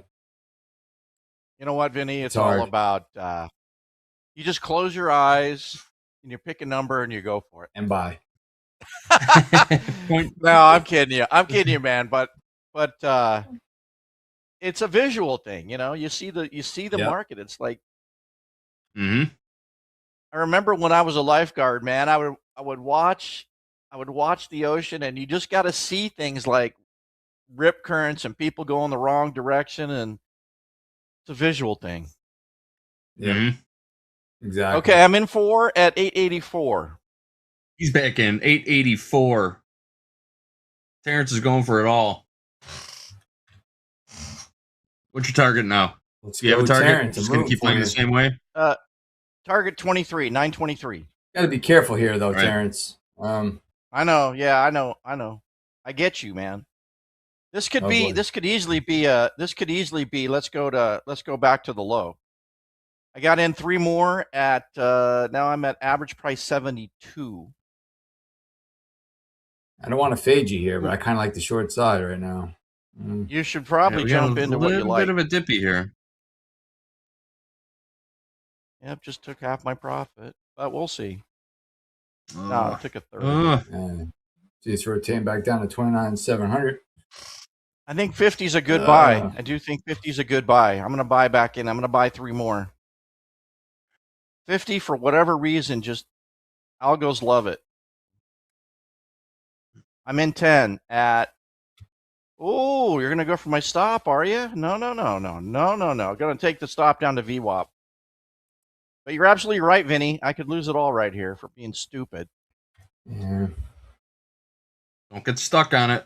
Don't get stuck on it. This is a All right, algo we've got run. This is an algo we've got official run. settlement Damn it. price. We've got official settlement price in crude oil right now. Crude oil has a settlement price has been established by the exchange for crude. The August futures contract settled at $71.92 a barrel, up $1.58 or 2.25%. That is your official settlement price for crude. I've got a 9-period EMA right here in the NQ. We just bounced off of it, 29,809.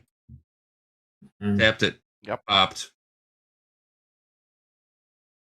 Yeah, if we can just keep with this. Yeah, so they were running that candle to get any stops below it before they go to 25. So that was totally a stop run there, in my book. Yeah. In my What's your average price evil mind on this one? Pardon me? Your evil mind. What's your average price on this one again? 819. Let me look. Let me just double check 819. that. No. I'm at 860 average price. 860. All right. I'm down a bit here, and they're trying to. Ooh, these mean evil market makers are after me. A little bit of sun they are coming in after here. me. Oh yeah. Yeah, All right, ES is seriously range bound here. The ES isn't going anywhere. It's the line, Terrence. Just because I'm paranoid doesn't mean they're not out to get me. Yeah, exactly. Mhm. No, they're not. They definitely are out to get me. I feel it. Don't you guys feel that pressure? Every once in a while. Yeah. Oh, there we So go. there's more sun coming in. VWAP. I didn't want to fade you there, but Oh, dude, you know what? You're right, and I see. I moved my stop, and that was dumb. But here's the thing: they took it to VWAP. They missed me by 1 tick or 2. Let me just see. I think they want the 50. I'm gonna drop this below the 50 because I think this is a move to go higher. Honestly, I'm Okay. gonna buy in a little bit bigger here and add to it. Terrence has conviction. He has conviction in this trade. He's buying it lower. They're never Where going are to you take you buying with it? them. So I'm buying 4 more at 80 at 76. Tripling They wanna down. Here we come go. down and 76.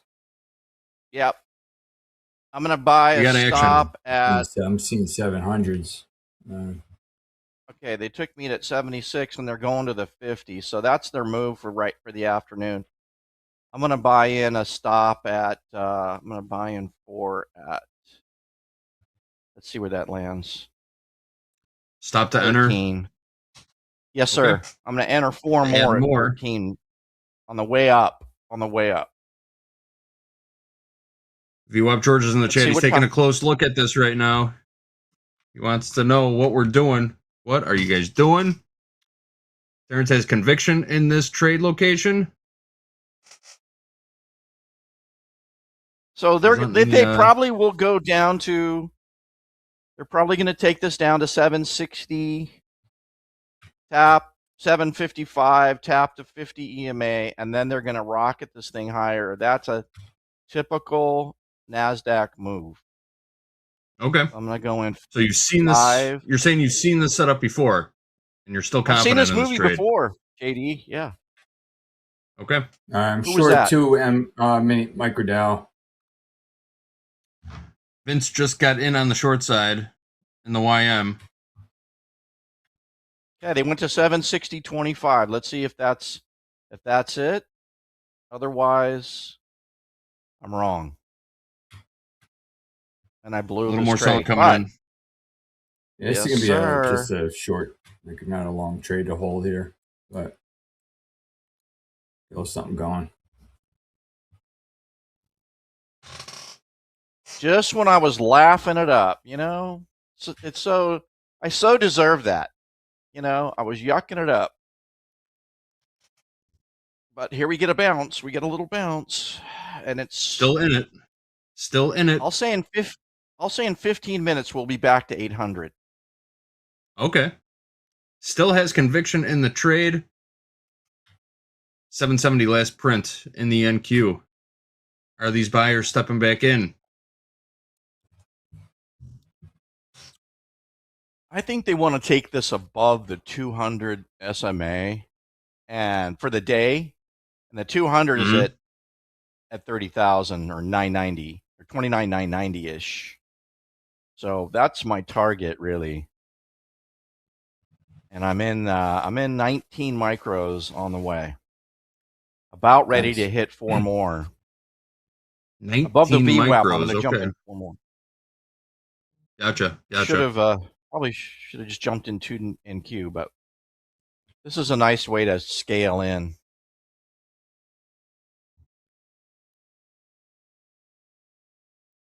I'm still sticking to my above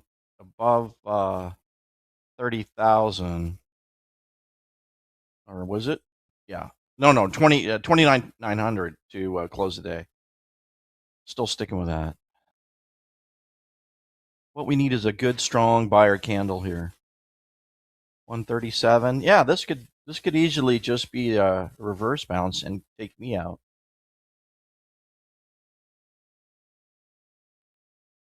What do you think, Vince? You want to go out guns blazing? Guns blazing, huh? All right. There was a Titanic Thelma and reference Louise style. coming through the chat. Hands up, right off the roller coaster, right off the edge of the cliff. Yeah. Woo! Yep.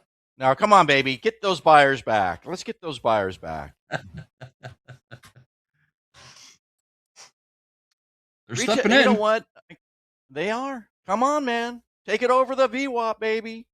Come on. You could do it. You could do it. You could do it. I'm on a 3-minute candle. Everybody out Looking and push, okay. huh? Yeah, everybody out. And Chat push. doesn't. Come on, Fred. Come on, Chat Wilma. doesn't like this. Come on, Barney. Chat's not digging this trade at all right now, Terrence. Not at all. Yeah, it's not like a great trade. This is I'm taking a lot of heat, but I think it's going to work out. And maybe even if I just break even, I'll be thrilled because that'll at least mute some of the stupidity I got in for staying in this trade. I should have just waited, but I was looking for a little action I in may the want to flip mine afternoon. around too. Keep it interesting on the stream. Okay, back in 4 more. I'm in 23 now at 803. Let's see if they take it higher. 23. 23 23 micros average of at 800. 803.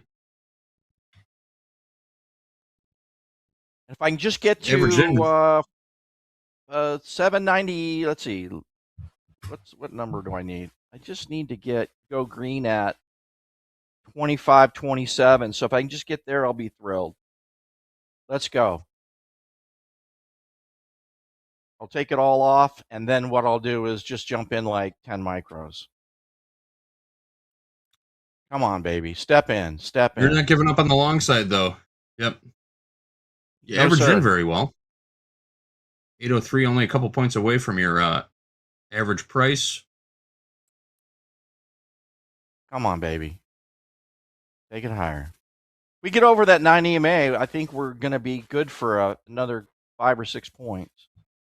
Yep. Ooh. 9 EMA is they're- up at 93. They want to teach me Just a lesson. took a little though. slap. I think you just took Yep. a little slap Oh, in the yeah. cheek there. Oh yeah, they want to spank me. There's no question. Mm-hmm. JD, you got anything Vinny, on are right you now? still? Vinny, are you short? What's up, Terrence? I am short. Yeah, I am short, but I don't know about how long, right? Because this is an area where we stalled out, and I'm looking for rotation to the center in the middle of the day here. I mean, towards the end of the day. So this might be short lived. I just wanted to try to get a little pop down here to like 52.370. Just a little scalp trade. Mm-hmm.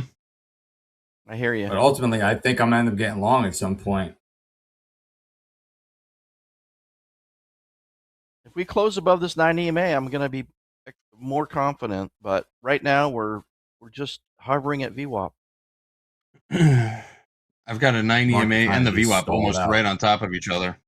I got a 9 Exactly, EMA on a 5-minute chart exactly. at 93. Yeah. And the POC and the 50 are not far behind. Mm-hmm. They can just stay above this stuff. I think the buyers will step in and take us a little higher, up to 25, 30. I don't know. Okay. I guess it just depends on. I'm willing to take the heat for now. We'll see. He's got a good average price, 29,803. We need a nice pop for Terrence. We need a break in the Dow for Vinny, which means we need some volatility. And what do? When we need volatility? We bring in the doctor himself. Dr. Volatility, James Arden, has some messages for us. Let's bring him in. Absolutely. I'm coming in just for a second, guys, because if you missed the news yesterday, I want to tell you all about how Coach Robert is going to be joining Topstep TV tomorrow, Friday, June 26th at 1 p.m. Central Time to discuss Topstep X indicators. If you've been tuning into our social media or listening to us here on TV, it is the summer of indicators here at Topstep as we are adding new indicators each and every week directly to the platform. Now, that's a lot of indicators. You might be wondering what they do, how to use them, and what they mean for your trading plan. Well, we're bringing the man, the myth, the legend, Coach Robert on the TV, and he's going to be taking your questions live. So if you have a question about indicators, a question about strategy, the best place to get those questions is in the link in chat. Go ahead, click on it. We're going to pin it. This one is for Coach Robert, and this is for the segment tomorrow. Again, tune in tomorrow, 1 p.m. Central Time for Coach Robert's Summer of Indicators Q&A session, 1 p.m. Central Time. You may just find your new favorite indicator. And don't forget, Coach Robert has an entire playlist on YouTube for each and every one of these indicators. We're also going to drop that link in chat, so go ahead, click on it, and catch those videos at your own leisure. And then, as a reminder, Coach Robert does host weekly webinars in Discord every Wednesday. So you just missed this week's one because it happened yesterday. But go ahead, jump into the Discord and reserve your spot for next week's weekly Wednesday webinar with Coach Robert right in the Topstep Discord. Now, before we get back to the charts, a quick news story, because if you're planning to fly out of town for the upcoming Independence Day holiday weekend, get ready for a lot of company at the airport.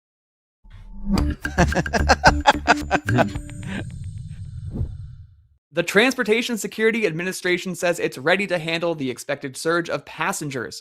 TSA expects to process nearly 19 million flyers at security checkpoints in the period between June 30th and July 6th.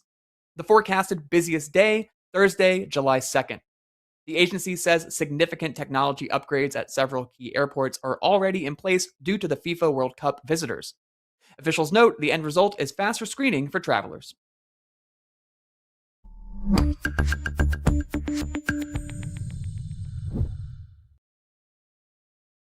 Anybody planning flying for 4th of July?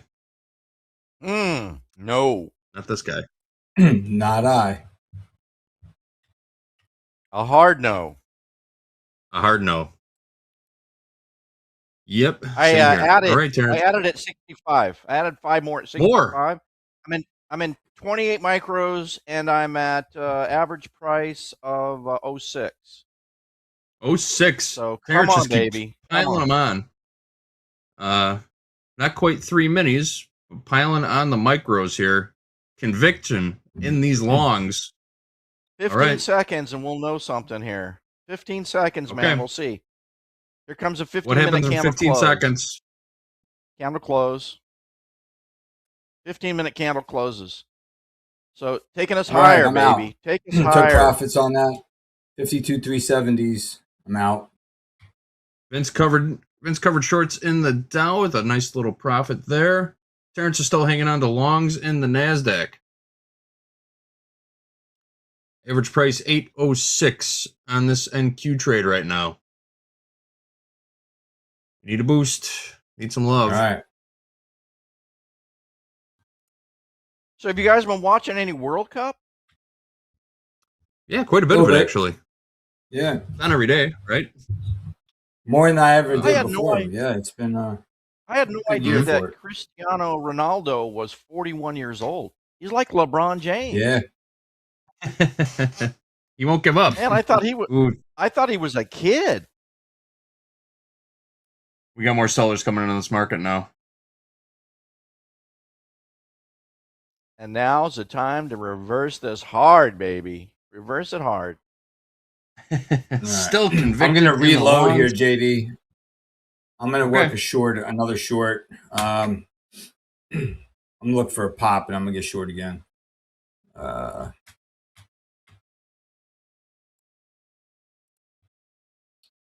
me see what I'm doing here. All right. Let's see what it does here. If only Ranges I had have not been- fat fingered the original NQ. That original That's what NQ got when I you went in, to huh? get 3 micros, I would probably be closer to, well, I'd be a lot closer to even, but not. I think these guys they're hell bent on just punishing these buyers. Mm-hmm. Here we go. We're gonna take 5 more, and then we're gonna. Okay, they're right at the trend top line. of the volume. So Yep. if this doesn't We are work, right on the volume we're- point of control. 728 volume point of control from Yeah. yesterday. I mean, my Boom! short target is 29,700 on the NASDAQ. So it's almost there. I didn't want to fade you, though, there, Terrence. What just Yep. happened there, Terrence? I saw something pop up on your screen. Yep, hit the daily loss limit. Oh, all right. But you live to fight another day. dumbass. What a dumbass. And now it's going to move Yeah, it I out, tried here, to- right? 'Cause- Now what? And now it makes new highs, right? Isn't that usually how it goes? Hey, Vinny, jump in, man. This I've is done gonna it. buy above the 50 EMA, and it's going long. Terrence, This I've is not done trading this advice too. at a- You know, you put on size, and then right when it nails you, that's when it usually starts to Yeah. turn around. Oh yeah, Hopefully it That's does it, right? And then perfect. it'll be better. Yeah, This is not trading advice of any kind, folks. Terrence still likes not these trading longs, though. advice. I was doing it for fun, for crying out loud. 100% tradertainment. All right. Next Are we gonna time, rip I'm now? gonna earn all that back. I'm gonna get all that back You All will. right. and more. And it's going to pay you with interest, And right? it's gonna, yeah, Get it exactly. all back plus Over the interest. weekend. Exactly. That's how we do it. Exactly. All right, Vinny, let's go, man. Get your number. What do you got? What are you in? I'm out. I covered the short. I wanted to pull back and then maybe try it again. I mean, the Russell's looking You pretty know weak that too. I haven't. This might be a long opportunity here in the Nasdaq. Look at this thing popping. You sons of guns! It went right down to. Let me see. And my loss limit was already there, so it doesn't matter. Okay, so it went right down to yesterday's value point of control. Wait. What did I just say? That doesn't make sense. Yesterday's volume point. No, you're right. Yesterday's volume point of control. Yeah, almost 728. Yesterday's volume point of control is 728 in the NQ. Yeah, and here we go higher. So I should have just timing is everything, right? Yeah. What do you have your DLL set to? What do you have your DLL set to, Terrence? I think it's like $3,000. Well, 3. I think $3,000 on 150. It's like $3,000 on the loss and 4,500 on the positive side. The win. Okay. That's probably too high. Normally, if I bracket out, I'm fine. I kept moving that stop. That was my bad. Boys and girls at home, don't move your stop. Leave it where it's supposed to be and jump back in later at a better price. Don't be a fool. Don't risk your account like some dumbass on screen. I'll tell you what, that was great TV though, Terrence. Thank you. That first 30 minutes or the first 20 was really good, but yeah. Anyways, I think I wanted to give a little flavor, like show people what was good and show people what was not so good. Hey, everything's a learning experience, right? That's right. For sure. Right. For sure. Everything. Vince, are you still in this trade? Did you get back in the market? No, I just got long. I got long the Dow. I'm long 52,373. 52,373. Yeah. All right. And we're only going to risk it to the low. So let's see here. Where's the low of the day? The buyers are stepping in on the NASDAQ, man. Terrence is not giving up on these longs in the NQ. He is not giving up on it. Now, here's the theory is still good. It's going to be above, let's see. We're going to close a day above 2,900 for sure. I would say like 2,910 or higher. Somewhere in there. 2,900, we're going to close above that for sure. 900? This is only what, 1 o'clock? 2 o'clock. We got another hour. See, they'll rock it. Yeah, they'll rocket it. We are 1 hour from MOC. You try and trade around MOC? Do you take any? You find any value in the MOC, Terrence? Some days, it's very finicky. So it's like a 1 micro thing, but no real money there. Never put real money on the MOC. Fair enough. Fair enough.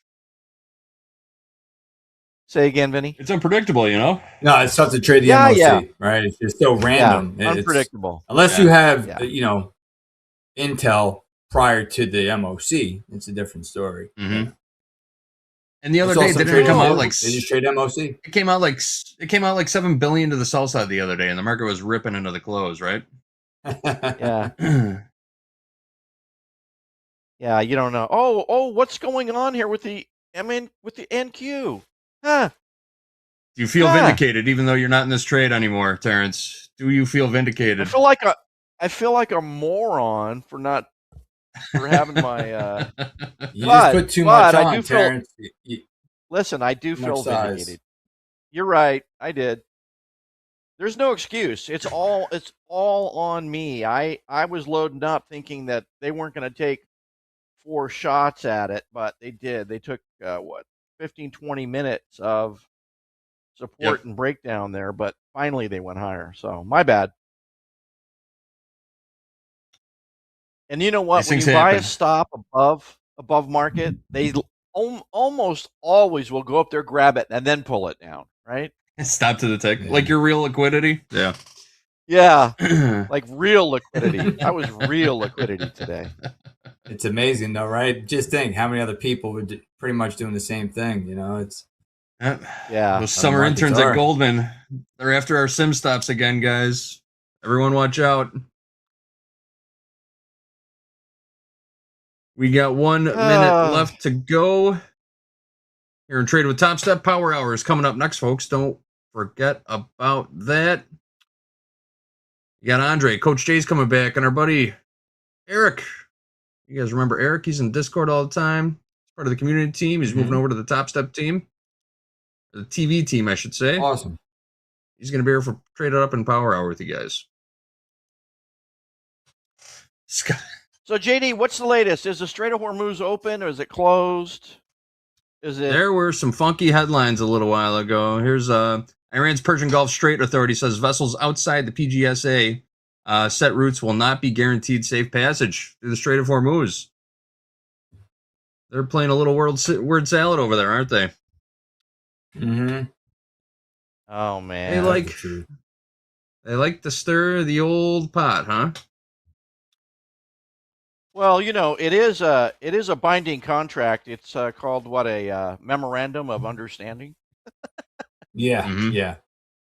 Understanding. You know, they should have that for young couples. You can go down to the Justice of the Peace and get a memorandum of understanding. I think you're onto something, Terrence. Oh, I think man. you are onto something. All right, guys. Unfortunately, that's all the time we got here for Trade with Topstep. Thank you for a very entertaining hour, Terrence and Vince. That was great. I'll be watching this market. Thank you, JD. You see it, Terrence. Terrence isn't giving up. Terrence is out of the market, but he's not giving up on this long position. He's been talking it up for the last hour. Let's see where this market goes. What was your call on the over Prediction under is again? over 2,900 close. Over 29,900 close. 29,900. You got it. We're about 110 points away from that right now. All right, folks, we are going to step aside. Power Hour coming up next. Stick around. 1 hour of trading left and regular trading hours to go. Topstep TV. Let's go get it.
Welcome back to Topstep TV. This segment is called Power Players. My name is Robert Cooney, and we're here with Eric from Support. How are you doing today, Eric? I'm good, Robert. How are you? I'm doing just fine. Thank you for asking. How's your day going so far in the trading world, trading community? And It's good. It's good. Yeah, I luckily made one good trade today, and now I'm just kind of sitting back and waiting for a good setup. Waiting for that A+ setup because I don't really want to give any profits back today.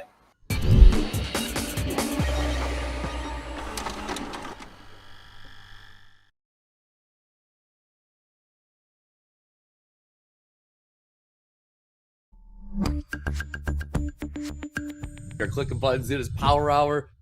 And that is one of our producers right there. You're getting to know some of the fellas behind the scenes right now. But there it is. The man in the middle. He is back. Eric. We got Jay down to the beneath him. Eric, good to see you again. Welcome back. Did you give the profits back that day in December 2023? I've got to ask. Did you give the profits back? If I was a betting man, I would say yes. And I don't want to be judged for any of the terrible trading I did back in 2023. And what about the terrible sound quality on your microphone? Any? Hopefully, we're a little bit better. I like, starting this with shame. So then it's only uphill from here, right?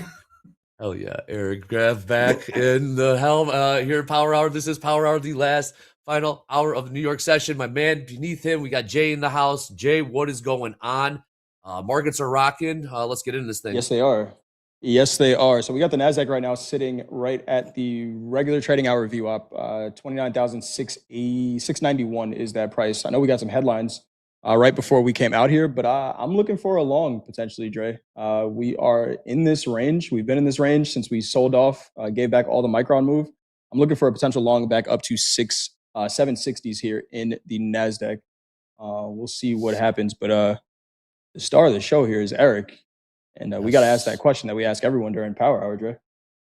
Which is, Eric, asked him in the green room. For those that are new to Power Hour, we like to play a game around here called Above Below. Well, how do we play? First of all, those that are new, welcome aboard. How do we play? I'm going to ask Eric what he thinks the price in the NQ will be on the close. And then we'll put it to a poll. Will it be above or below said price?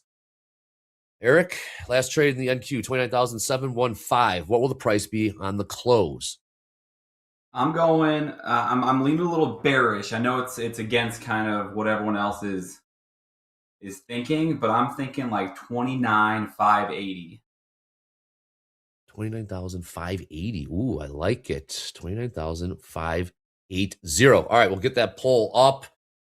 And let's ready to rock. Let's take a look at some of these prices here. We got crude oil trading right around session highs. $72.27 would be that price. Gold's been in the range, now trading 40.50.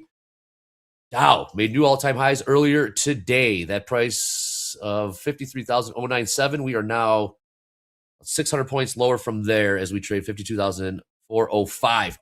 Eric, thoughts? We'll get to know you as the trader, then we'll get to know you as the person. But markets are rocking right now. Also, that headline Jay was talking about, White House official, the U.S. is looking into a strike on a ship or moose. So could be why we popped a little bit in crude there. But Eric, let's get right into it. Thoughts on the NQ? Man, after that morning, I think this is what's to be expected, right? I think when you have that big of a drop, I don't think there's too much to really expect as far as huge moves go. I only took 2 trades today. One of them, the chart executions on. One of them was down here at the bottom. Did not want to hold it very long after that huge drop. It was just once volume started kind of dying down around one of the hourly levels here, I was like, I'm gonna just try. So I sent 2 micro contracts in. Once we started getting a little bit of pump, added 1 more, and then I took them off pretty close after that, just to lock in some profits for the day.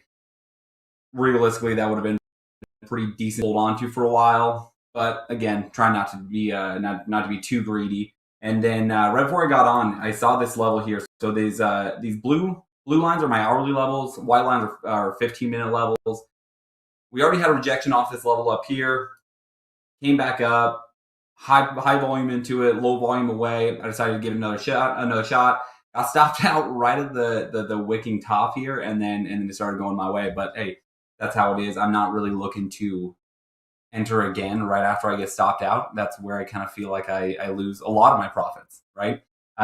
So if I were the betting man, I'm thinking we're doing this for the rest of the day, right? We're staying kind of in this little range here, and then MOC coming a little bit lower. But who knows? We'll see. Like it. All right, lower right-hand corner. You see the countdown clock? 49 minutes till the closing bell. 39 minutes till MOC. Quick Delta update. We are looking at, I got minus 5,500 for the NQ and over minus what? 11,000. Jay, what do you got in the ES? I got the full session. I got the full session in the ES minus 14,000 right now. So ton of negative delta. We'll see if that unwinds throughout the rest of the session. Gold catching a little bit of a bid here, but gold's been pretty range bound, and crude right at the highs of the day. It's going to be an interesting last hour here. Eric, I saw no indicators on your charts, man. Just horizontal levels. Pure price action trader. That's it, man. Pure price action. Through the last 6 years I've been trading, I've tried it all. Like, I've strategy hopped left and right like most traders do, right? And I just found that I trade the best when I have clean charts.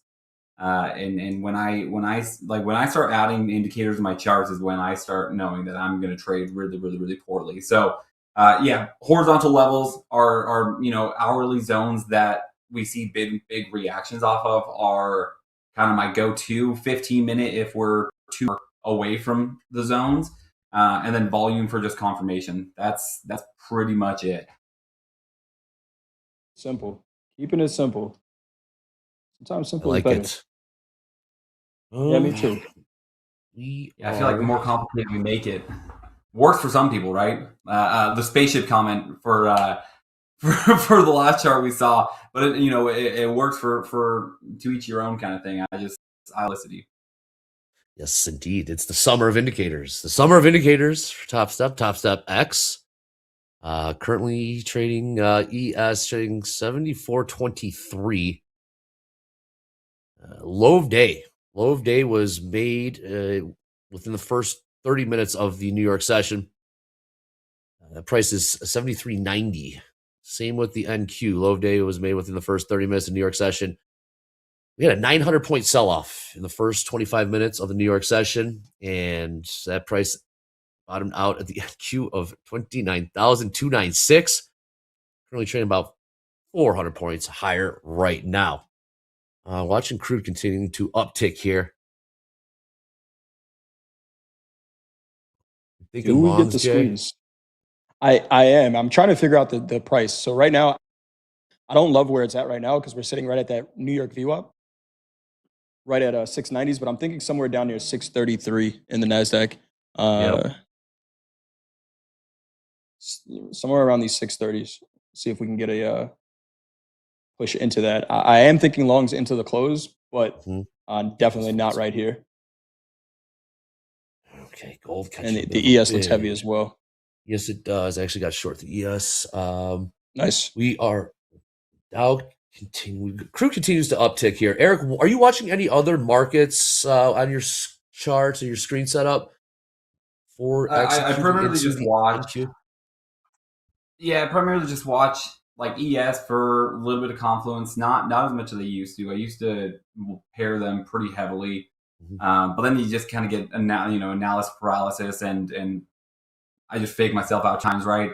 I don't really try to make other charts as decision makers on executions, but I do like to every now and then look at gold. Gold primarily if I'm trading overnight. I like the way gold moves. I mean, even recently, NQ's been moving pretty dang good overnight too, right? So as of the last month, I've been primarily only MNQ, a little bit of gold, pretty much no crude oil. So, who knows? Maybe we'll start getting into that a little bit more as we're on the show. Oh, baby. Right. New highs crude. Did you get into the silver craze back in February? Did you dabble? No, man. No. They were loving it. I would paper trade silver, and watching those P&L swings on a single mini contract was wild, right? You either made out like a bandit or you were resetting your accounts left and right. So I decided to not put myself through that mental turmoil and just stayed away from it in general. Wise man Sure indeed. That short's cooking right now. That short is cooking here. Kashmir, as Dre, we had a more Japan yen, Bank of Japan intervention this morning, and it just never it never holds, man. It never holds. Was that the dip? I think that was it. Oh, it sure as hell did. Looking for a little longer. Oh, sure did. Missed that one. Oh.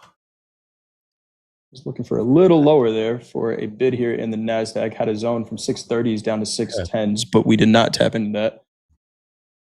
Yeah, I mean, Jay, for your point, if you're looking for a bounce, right, like this is kind of the low that I was eyeing to be taken out. This is kind of what I look for, high volume into it. If we can get low volume out of it, I think it may be worth slapping on a micro or two to see if we can ride it back up to these levels.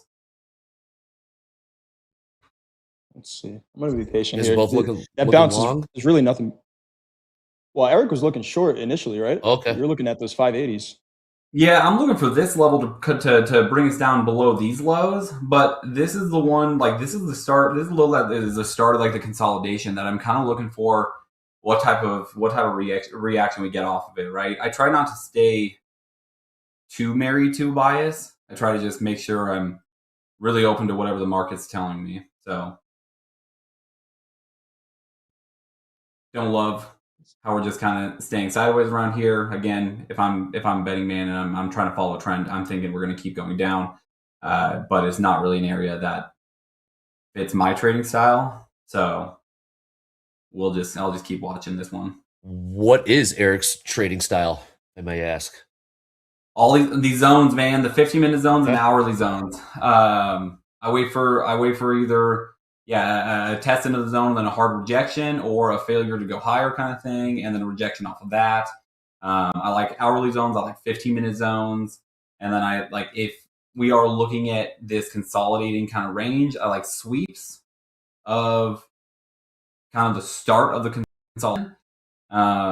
But again, if we get something like this where it sweeps it, gives you a nice little reaction candle off of it, and then immediately closes below it, don't really want to be a part of trying to catch this one back to the upside.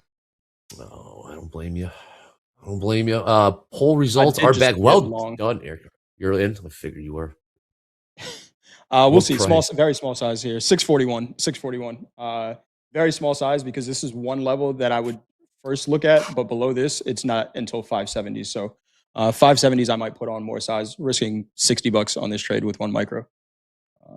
From See if this little zone here holds. 29,641. We have poll results are back. Eric, job well done. Above below, he set the price closing the NQ of 29,580. Results are back. 51% are going with above 29,580. Pretty much 50-50. That's pretty split right there. Very good. We'll just put this right here. Put it in orange. We'll see where we close, and we can always look at it. Okay, like that's marking it off. Crude new highs. That mirrors a tilt right now. Also, tilt's pretty split. 50-50. Yes, it is. Are the equities really going to pay attention to crude now? I know. Come on. Goolsby also came was speaking earlier, talking about inflation, talking about concerns for inflation, especially in the service sector, which is more concerning than goods. Two-year prices did sell off. Rates went higher. However, equities did recover to the upside. New highs crude, $72.50 would be that price. I missed to the bottom of the hour. Fed speaker, also voter, Williams, scheduled to speak at 40 after the hour. In the chat, view up George. For some reason, I thought you were supposed to set the above below like 400 points away, Andre. Well done, Eric. Good job. You nailed it. My bad. Next time. Next time we'll go. You win. Huge range. Yeah, these bids are not holding right now. Just wait. So, what price are you short from? I'm short the ES. Short the ES from 420. 420. This feels like a time of day trade. Like right at the bottom of the hour, we'll see some volume come in potentially. You have some bids here in the S&P. Not a ton of size, but more than what's been on the books all day. At 12s and 10s. Use that level 2 data. Topstep X. Couple hundred lots. Get out. Let's hold the range here. Eric, what are you seeing in terms? Look at the 15-minute primarily. Yeah, I like the 15, like the hourly. The 15 is kind of a mess, right? You got a lot of wicks, just a slow grind up after that huge move down, which again is almost to be expected. I feel like those huge moves down are not usually followed by V-shaped recoveries all the way back up to the top. So this, like I said, I think in my opinion, we're going slow grind up, most likely, and like again, my opinion, dumping down a little bit lower to closer to like yesterday's low. Shit. One thing I was looking at when you were explaining your position is that the ES did take out yesterday's low and recovered pretty well on it, but it looks like we're maybe potentially looking to march back towards it and maybe test it again. I did see a flurry of trades. What are we looking at here? On my screen? This area. Sorry, go ahead. Area holds here in the NASDAQ. If this area holds here in the NASDAQ, I think this is a trade that I might add to if we get back above 670s, right? My target is 760s. I don't want to add the risk here, but if we start to push up, I might add above 670 here. All right, buyers going to shop. Some buying volume here. Yeah, we're seeing a little bit of buying coming in here in the ES. Is it time to squeeze? Fireball. Is it time to squeeze? It's still early. It's still early for the squeeze, man. It usually happens in the last, 20 minutes or so. 10 minutes. They're not letting it go higher. They're playing. They're not. Or what price you long from? 641. 641. Yeah. Okay. Last trade 29,660. Crude pulled back about 15 cents off the session highs. Last trading crude $72.36. Gold trading 40.54.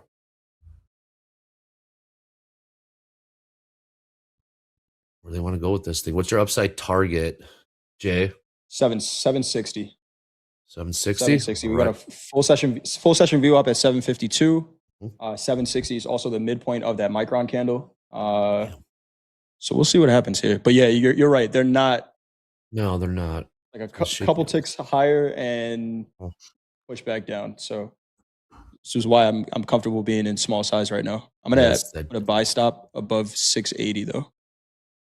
Above 680. Okay, what's the thought process there? We're trading 29,660s. Why 680s?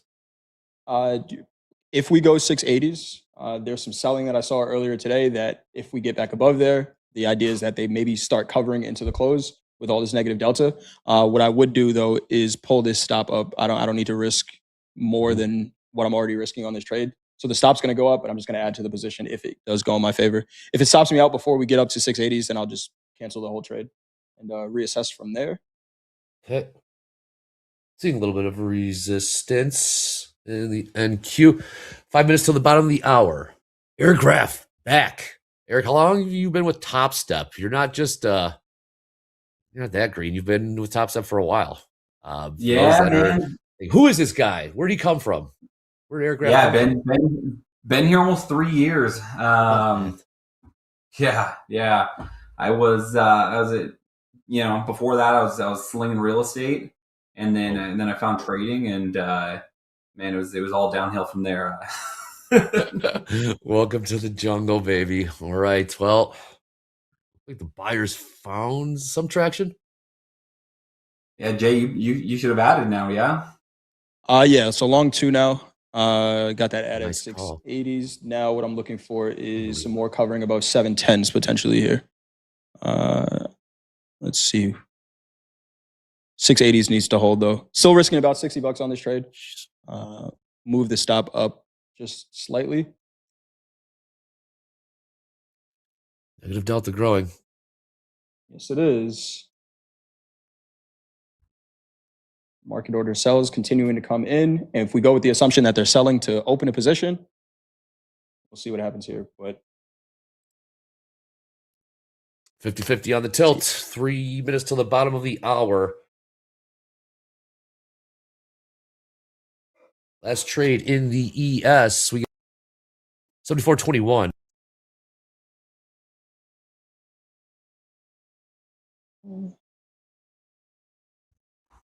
How many long, Jay? Yeah, these ended. Long 2, and I'm putting another buy stop at 710. Bullish. Okay.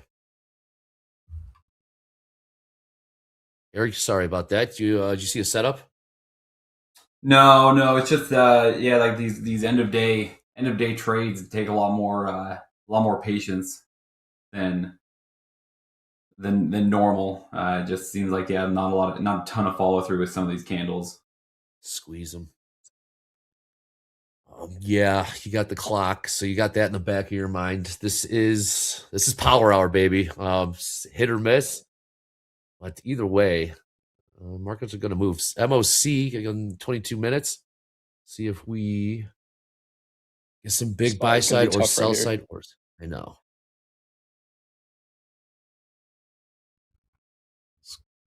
When's that squeeze? Yeah, I mean, I like how the 15-minute candles off this level here,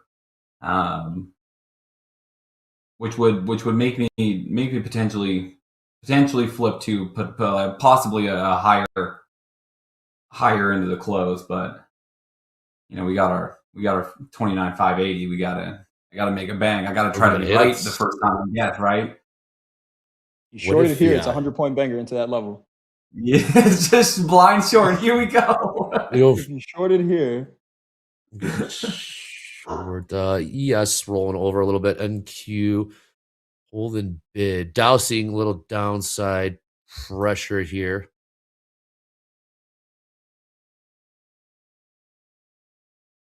These markets are tricky, man. These markets are tricky. Negative delta still slightly growing here. Crude, what's crude doing? Hanging out right below that high of the day. And they're going to come and get me. Let's see. Chop if you're down, range if you're up, right? Exactly. Eric, do you have market conditions that you like trading? Some traders like range trades, some traders like momentum trades. Is there one you prefer over the other? I like clear momentum. I don't do well in chop, Okay.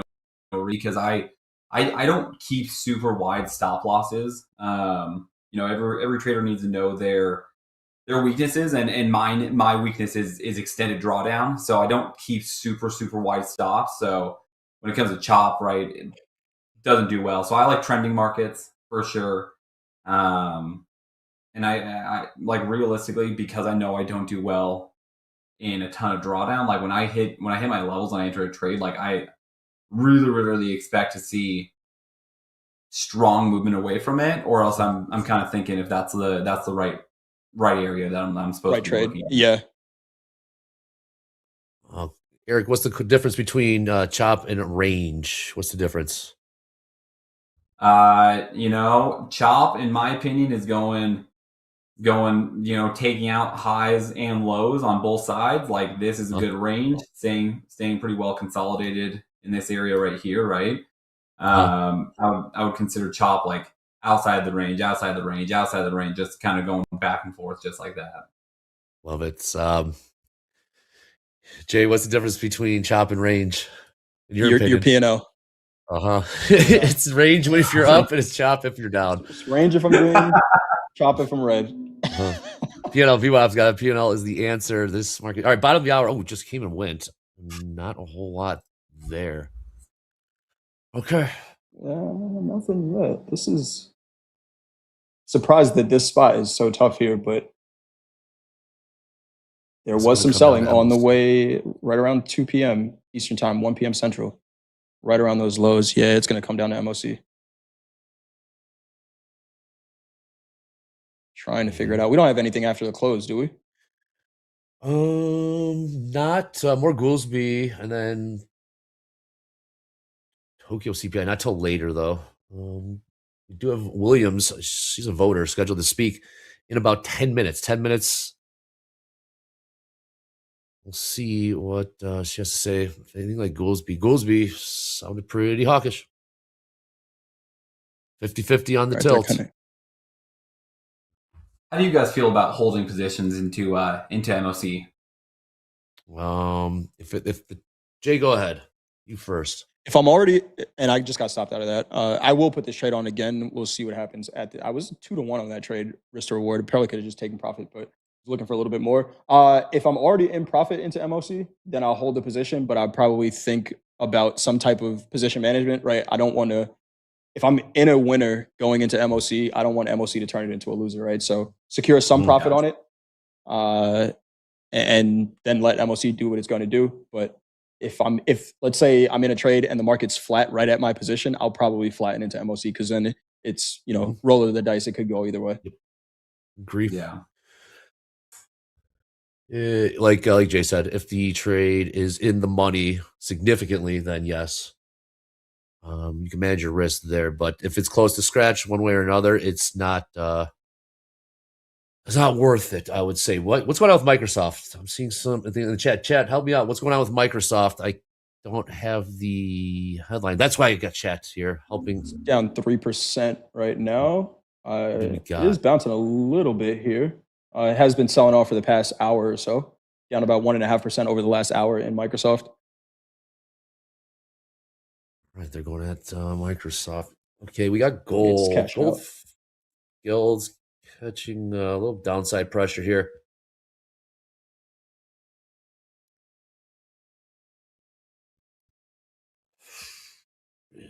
$50 tilt. 5 days look good now. Dow selling as well. What a move in the Dow. What a move. It's crazy, man. Absolutely wild.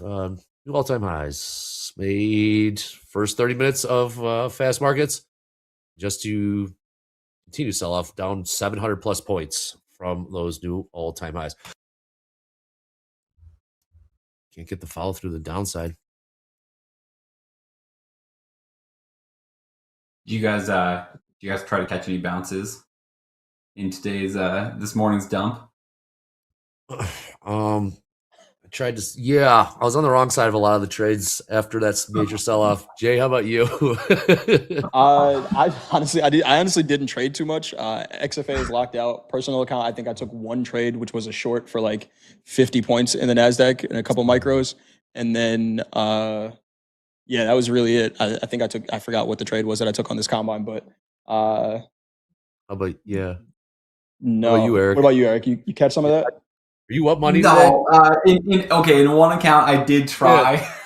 I did try where Oh, golly, it was like right in here where we kind of stalled out a little bit, broke this candle high. I'm like, all right, let's try to just get a small bounce. I entered via stop market. nice. Got immediately destroyed. There was no hope in that trade, even in the slightest.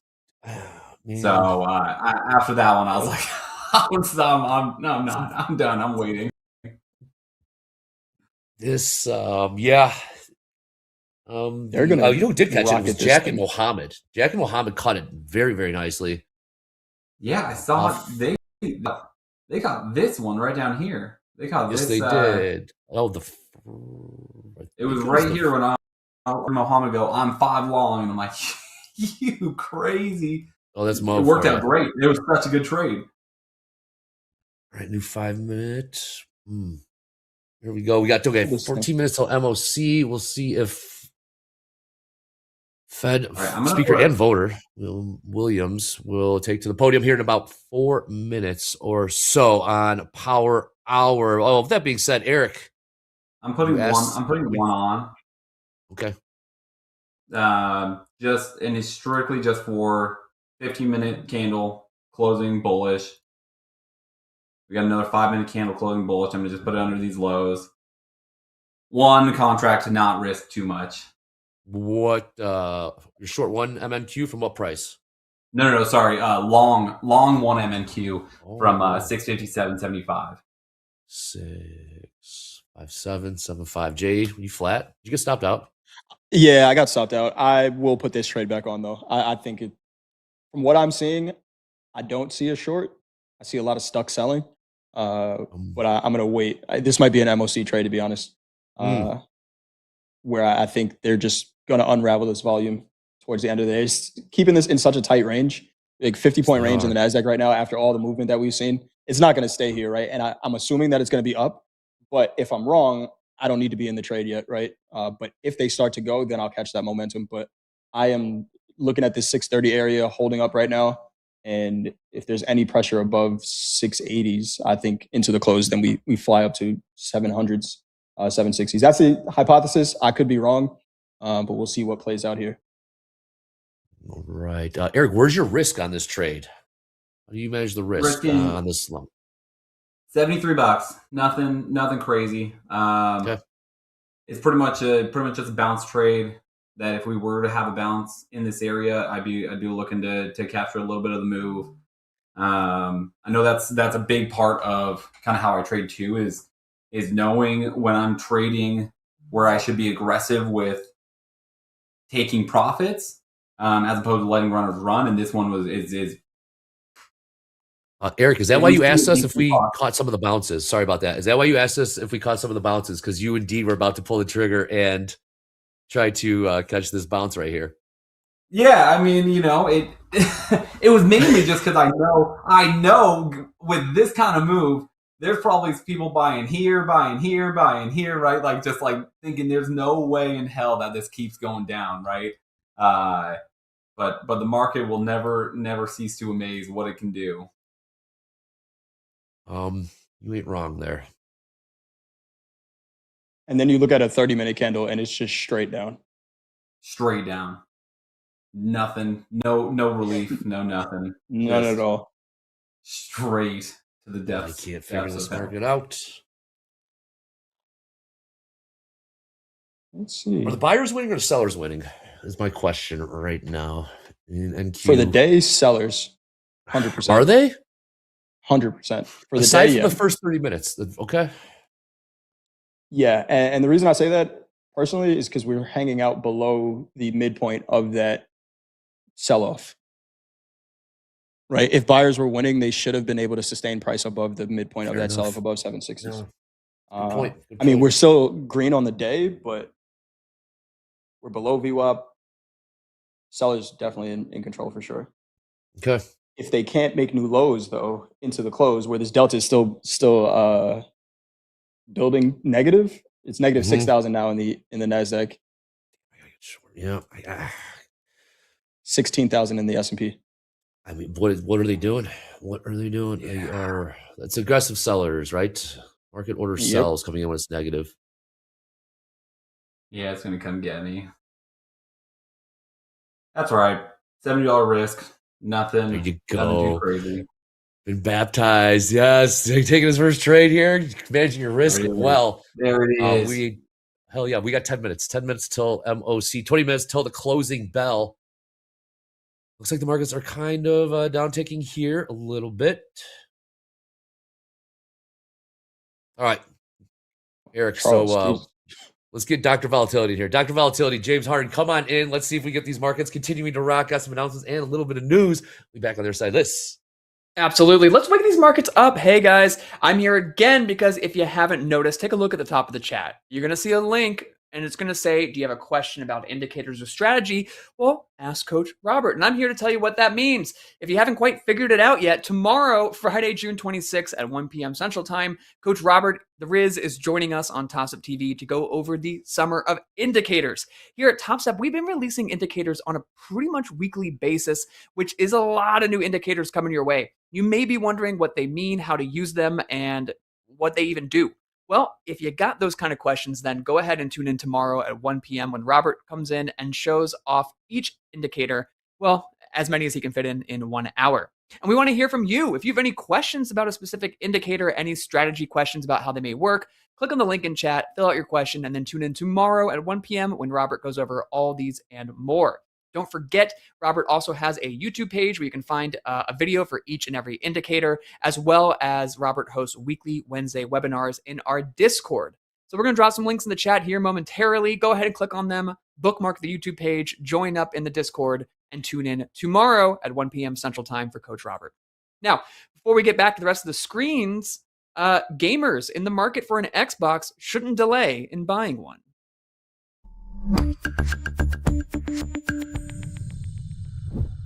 Microsoft announced it's boosting the price of the video game console by $100 in August. And if you want a terabyte model, those are going up $150.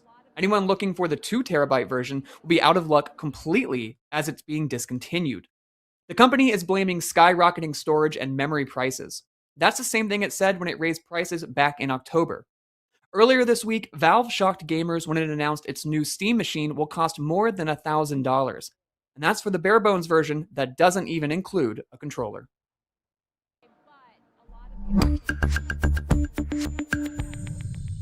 If you don't know, now you know. You gamer, Eric? Xbox, PS, whatever it is, 5? Dude, PC gamer. PC gamer. But Really? I've been eyeing a PS5. I don't know why. Really couldn't tell you. Also, really quick, for anybody who decided to use my stop loss as an entry, congratulations, you're doing very well. The chat will let you know. I'm long All right. again, 654. Are you? 654. Yeah, back in long. I was long 3, took 2 off, so covered the loss on that initial one. And we'll see what happens here. That first trade, my stop should not have been higher than 611. So that's where it's at right now. Yes, I am. Williams has comments hitting the wire here. Job market has proved to be resilient. Also, I see the U.S. growing at 2.25%, unemployment down to 4%. What else do we have? Expects inflation pressures to moderate. The Middle East war continues to contribute to risks and uncertainties. Initial reaction, we saw the 2-year sold off pretty well, which means rates went higher. However, a bit of a pop in equities. This market is tricky. We got what, 6 minutes till MOC? Real buying above 690s. Unreal. Eric, you were long from what, 651? Yeah, my stop was at like 624. Don't worry, guys. I'll be here all week. You can use my stop losses as entries. Congratulations. You just made a bunch of money. Here we go. This is the spot. This is the sticky spot here in the NASDAQ. These 680s up to 706s. That's where all the negative delta is. They're going to squeeze them. Let's see here.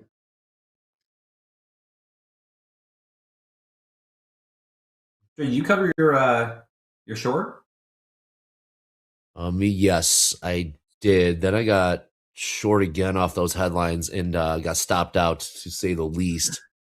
So the 10-year sell-off and gold sell-off. Typically, when there's an uptick in rates, talking about, she said, Fed expect inflation to moderate to 3.5% this year. That seems a little hot. However, Treasuries sold off and equities caught a pop. Not the ES. What's the Dow doing? Hanging out near its lows, looking like it wants to make new lows. Yeah, throw the correlations out the window. Just throw them out the window. That's how I learned the hard way. But let's see where they want to take this thing. 4 minutes till MOC. And this, Eric, is where you were asking that question. Do you hold a position in the MOC? I could take the $40 I have on this one micro right here, or just let it work. These 680s are tough, man. There's just, I don't know who's there selling it, but they're not letting this thing go. And the Dow's just continuing to sell off here. Is it? Yep. Flight to tech then? I'm flat. I'm flat. I'll put it on into MOC. We'll see what happens here. In the chat, we got Ty letting me know, don't trade the news, trade the chart. I did look at the chart. The 2-year chart, gold chart, ES chart. Looked at all of them. They're selling. I'm short. Yeah, they're selling. What's that tilt saying right now? Nice short. Tilt's flat. 50-50 Is across it? the What's board here. Delta? We got S&P negative 17,000 for the day.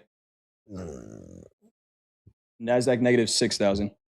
We got this. Use the sellers win here. In your case, I hope they do, Dre. I'm flat. Buyers had their chance, man. 2-year still selling off. 2-year still selling off. They are. We'll see. Little downtick there. ES last trade 74.12. Delta growing. What do you got for Delta? New lows on the close.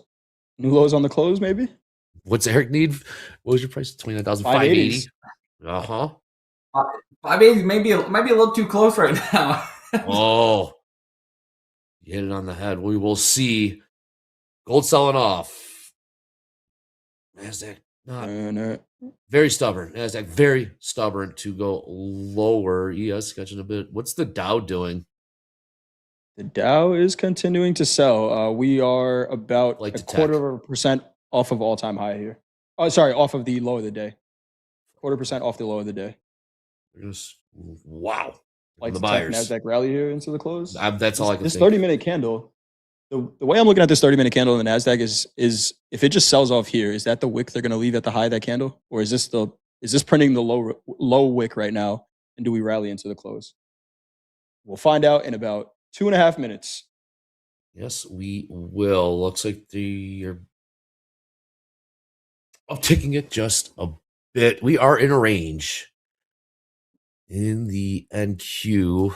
Eric, what are you seeing for range prices on the 15-minute? Because I'm so zoomed in on this 5-minute. I need some perspective to zoom out. Yeah, I mean, we can go all the way up to 863, down to boy. 586. It's Oh. I mean it's a big range, right? But that's the volatility we have in these markets nowadays. Not big enough. He's a bigger range. More selling. He's a lot more selling. Need We more range. have. What do we have here? ES grinding lower, 74.10. Last trade, 11. Gold Yesterday's sold low in off. the S&P here coming up. Is it? 7404. 7404 is yesterday's low. We closed below that. great. Let's see. Oh boy, buckle up. Delta building negative here. It was negative 16,000 know. when we started. It's negative 17,000 now. Let's talk about that. Sellers are Is there trying a to sell squeeze it. play? Is there a squeeze play? If Potentially we is. cannot, they're not getting the follow through. Jay, you also said the price. Where the negative delta. Yeah. So for the day, I have these in like 4 point ranges. The heaviest negative delta for the day is right here, 710s up to 714s in the S&P. Makes sense. In the NASDAQ, that's at 700 up to 705. Which is why every time it got up there, those sellers are still defending that position. It's looking pretty good here. 40 seconds. We are going to find out. Are you ready, Eric? Eric, would you mind asking the chat to click like, subscribe, and notify? Get ready for that. Get ready for that. We're at? I'm ready, chat. Let's do it. I want to be right on this close. So just hit like, subscribe.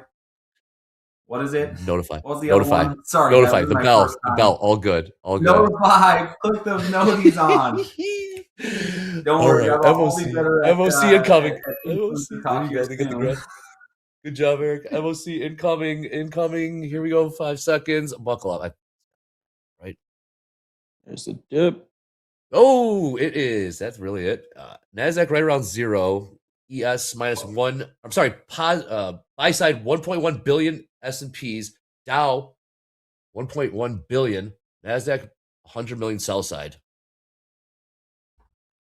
Those numbers can and will change. However, 2 billion S&P? 1.2 billion S&Ps. 1.2. Dow 1.2. 1.2 billion buy side. And NASDAQ is 73 million sell side. Initial reaction was a little sell off. Those numbers can't. That Dow number is massive. Haven't seen that in a while. Yeah. It's 1.2 bill in the Dow. Yeah, you do not see that often. All right. don't. And I'm long one more time. Let's see. All right. 611s. This is my stop. Long from 656. See if the zone holds. This is wild. Okay. Gold selling is. off. The Dow. Again, Dow, 1 billion buy side. ES, 1.1 billion buy side. NASDAQ, 200 million sell side. Currently 8.5 minutes till the closing bell. What do you got, Jay? For what price and how many times? Long 3 from 656, 3 micros. That delta is still negative here, negative 5,000, negative 6,000 in the NASDAQ, negative 17,005 in the S&P. Doom said his wife was listening to us and decided to trade the close. Hello, Mrs. Doom. Welcome aboard. How are you finding trading this close, Mrs. Doom? This is tough here. Eric, how are you finding it? Are you enjoying this, Eric? Welcome to Power I'm Hour. flat, my friend. I'm not Lucky. I potentially see a case for a bull side, but They're buying it. this is what Come on. this is what chopped up my account.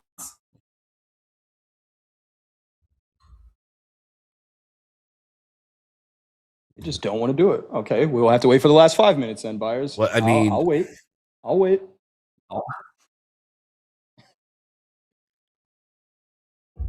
Squeeze on. That's where I'm. Is that what your play was there, Jay? Yeah, it was. Yeah, there was a decent amount of negative delta from 610s up to 630s. That's why I kept buying in that zone, because they're, trap sellers there. And then it's, do they cover into the close? If they don't, and that's why my stop's pretty tight. If they don't, then, sellers win and they get that move, but they're running out of time if they are shorter time frame participants. But there is some negative delta above us that we keep running into at these highs at Correct. these 680s, which is why Yep. I'm going to take one off now. Short, long we can- 2. Let's see if we get 760s. Go ahead, Dre. Oh, let me know if the squeeze is on. Yeah, what was that price? 705s or so, Jay? Yeah, right here, right now. So if we can get above it, then we have I just need, I'll take one more off because they're just not doing it right away. Right, this is like purely a momentum play. But if there's no momentum, there's no trade. So I'm going to take 2 off. Stops break even on the last one. So made about 40-ish points on those 2. Man, nice trade. Get this 2-year chart out of here. But this is the spot they keep getting stuck. They might show their hand at the last second. It's still right around 0.4 at the NQ. Again, 6 minutes till the closing bell. Let's get Dr. Volatility back in here. Let's how did they do, James, for hashtag Power Hour on the X, and also we can do live leaderboard. Dealer's choice. Yeah, let's go ahead and start off with Power Hour. Earlier, we asked you to tag us on social media with your trader wins, your trader setups, and anything else you want to show us. Here's what you brought to the table today. We're going to go ahead and start it up with G Gold Layer, showing off his sniper entry in the NQ. You go, G Gold Layer. Nicely done. Next up, my buttons don't work anymore. We have Joshua Trade, because Joshua is on day 95 of trading in the Topstep live account. What a difficult week of trading. Is anyone else having it rough? Well, we take a look at our live leaders every single day, and while some people are killing it, I'm sure that is not the case for everybody. So Joshua, you are certainly not alone. I know it can be rough out there, but thanks for posting, and thanks for being transparent. Moving on from Kieran, grateful to Topstep and Michael Patak for the superb platform and structured rules. Second payout secured, discipline and consistency continue. Kieran, consistency and discipline is what got you that payout in the first place. So keep it up, my friend. And I'm sure you're going to see many more of those pop cards in your future. From Harmon, day 6 up $1,936 with Topstep. Trading feels hard when you're trying to predict, but trading gets easier when you're simply reading what's in front of you. Today's price action was clean. The market did most of the work. So while some are getting burned, others, like Harmon, are seeing it clearly. Everyone speaks the market differently, but the point is you guys are all showing up, putting the work in, and trading for tomorrow. And last, most certainly not least, from Eric. No, not the one on the screen, a different Eric. Feels good to be back on Topstep after taking some time off. Day 1 knocked out. Utilizing that lockout feature to ensure profits are locked in and my goals are in focus. To be continued tomorrow. I say it all the time, folks, and I'm never going to stop saying it. The risk management tools in Topstep X are out here saving accounts every single day. If you're not using them, you are losing them. So check it out the next time you go to place a trade. Anyway, that's your hashtag Fast Markets and Power Hour content. Keep tagging us all week long. We got 1 day left in the week, and we're sure to show more off tomorrow. So we'll see you there. Back to you guys. Dr. Volatility doing the damn thing. Buy side, NASDAQ, 1 billion buy side. ES, 2 billion buy side is the squeeze on. We got 3.5 minutes, 3.5 minutes till the closing bell. Oh, that delta is still growing negative in the S&P. Negative 18,000 now. Are you serious? Because I'm long. There's no squeeze. There's no. I thought we were gonna pop this thing. They're psychos. These sellers are psychos. Negative 18,000 now for the full session. What are they doing? Last 2 minutes. Last 2 minutes. They'll start to pop it. We saw it at 5. We saw that injection of liquidity there. Last 2 minutes, we might get this pop. I did move my stop up here. Oh, you're long. That's right. Go sell this. I'm about to get stopped out here at these 680s. Come on. Eric, if we get this breakout. What price did you get, Eric? So you said 29,580. Not even close. 580. Not even close. I love it. No, hey, we got there's still 2 minutes. Chill, man. There's still 2 minutes. Did I just put my foot in my mouth? We'll see. What do we got? 2 minutes. Jay's saying there's that last 2 minute push. We don't know if it's up or down. Yeah. It's not. With all this, it's not going higher. It needs. Where's these hoes? They're gonna go. 20 seconds. 20 seconds, Dre. 20 seconds. We're gonna go. You know what? You heard it. I believe in this trade so much, Dre. I'm gonna go break even stop instead of taking the 50 points. I already took 2 off. Let's let this go. 10 seconds here. Come on, lift off or nothing. Come on, do it right now. Come on, Eric. Let's see what we got. 5, 4, 3, 2. Oh, Please don't click take this up if off. it doesn't work, chat. Take off. We have a failure to trade higher here. A failed upside auction. Oh, failed upside auction. We... All right. There's so much negative delta to squeeze here. Nothing's getting squeezed.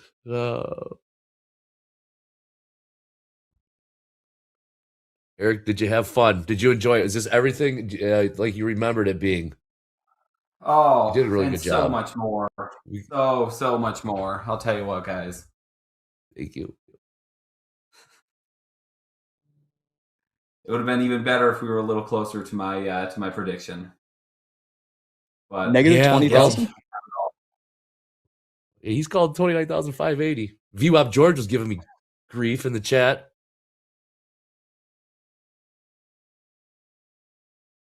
ES buy side 1.4 billion buy side. ES down ticking wake here. up. This is Sellers, you you gotta have love it. 40 seconds. They don't have a lot of time, Dre. That delta is growing negative in the S&P. It started off the session, we were negative 16,000. It's negative 20 now. And let's see. Yeah, it really doesn't matter. Like we said, the seller's been winning all day, but it's incredible. What do you got, Jay? All right, 30 seconds.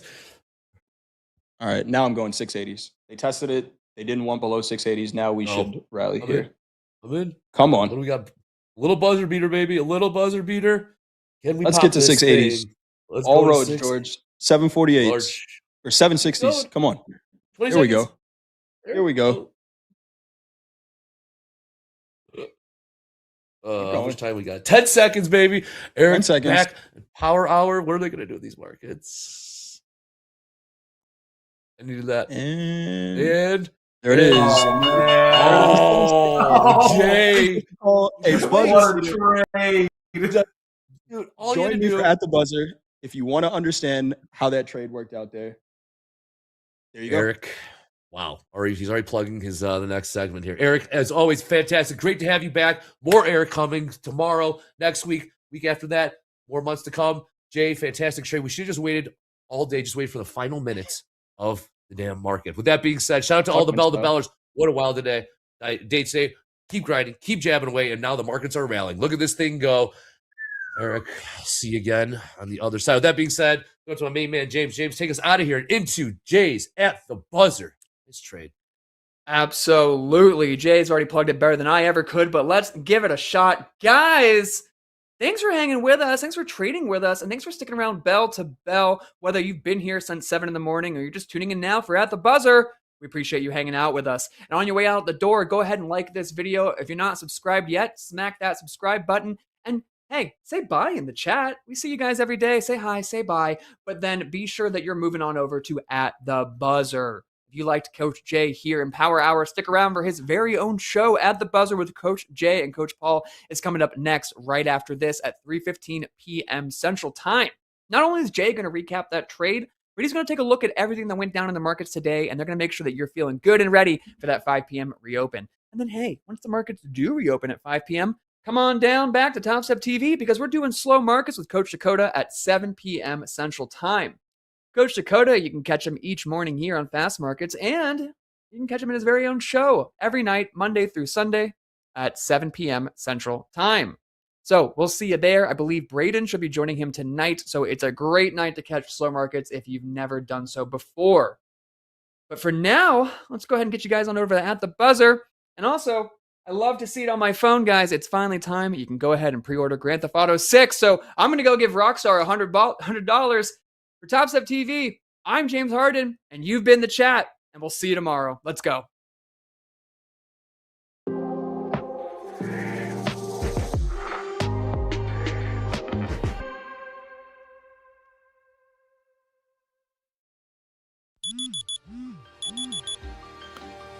Most people won't see it. Not the wake-ups, not the weight of repetition, not the days that start cold and quiet. They'll see the win, the 1 second that worked, not the hundreds that didn't. This isn't about hype, it's about habits. I write it down, every run, every trade. Not to remember, to refine. I've missed. I've fallen. I've lost. But I've always come back sharper.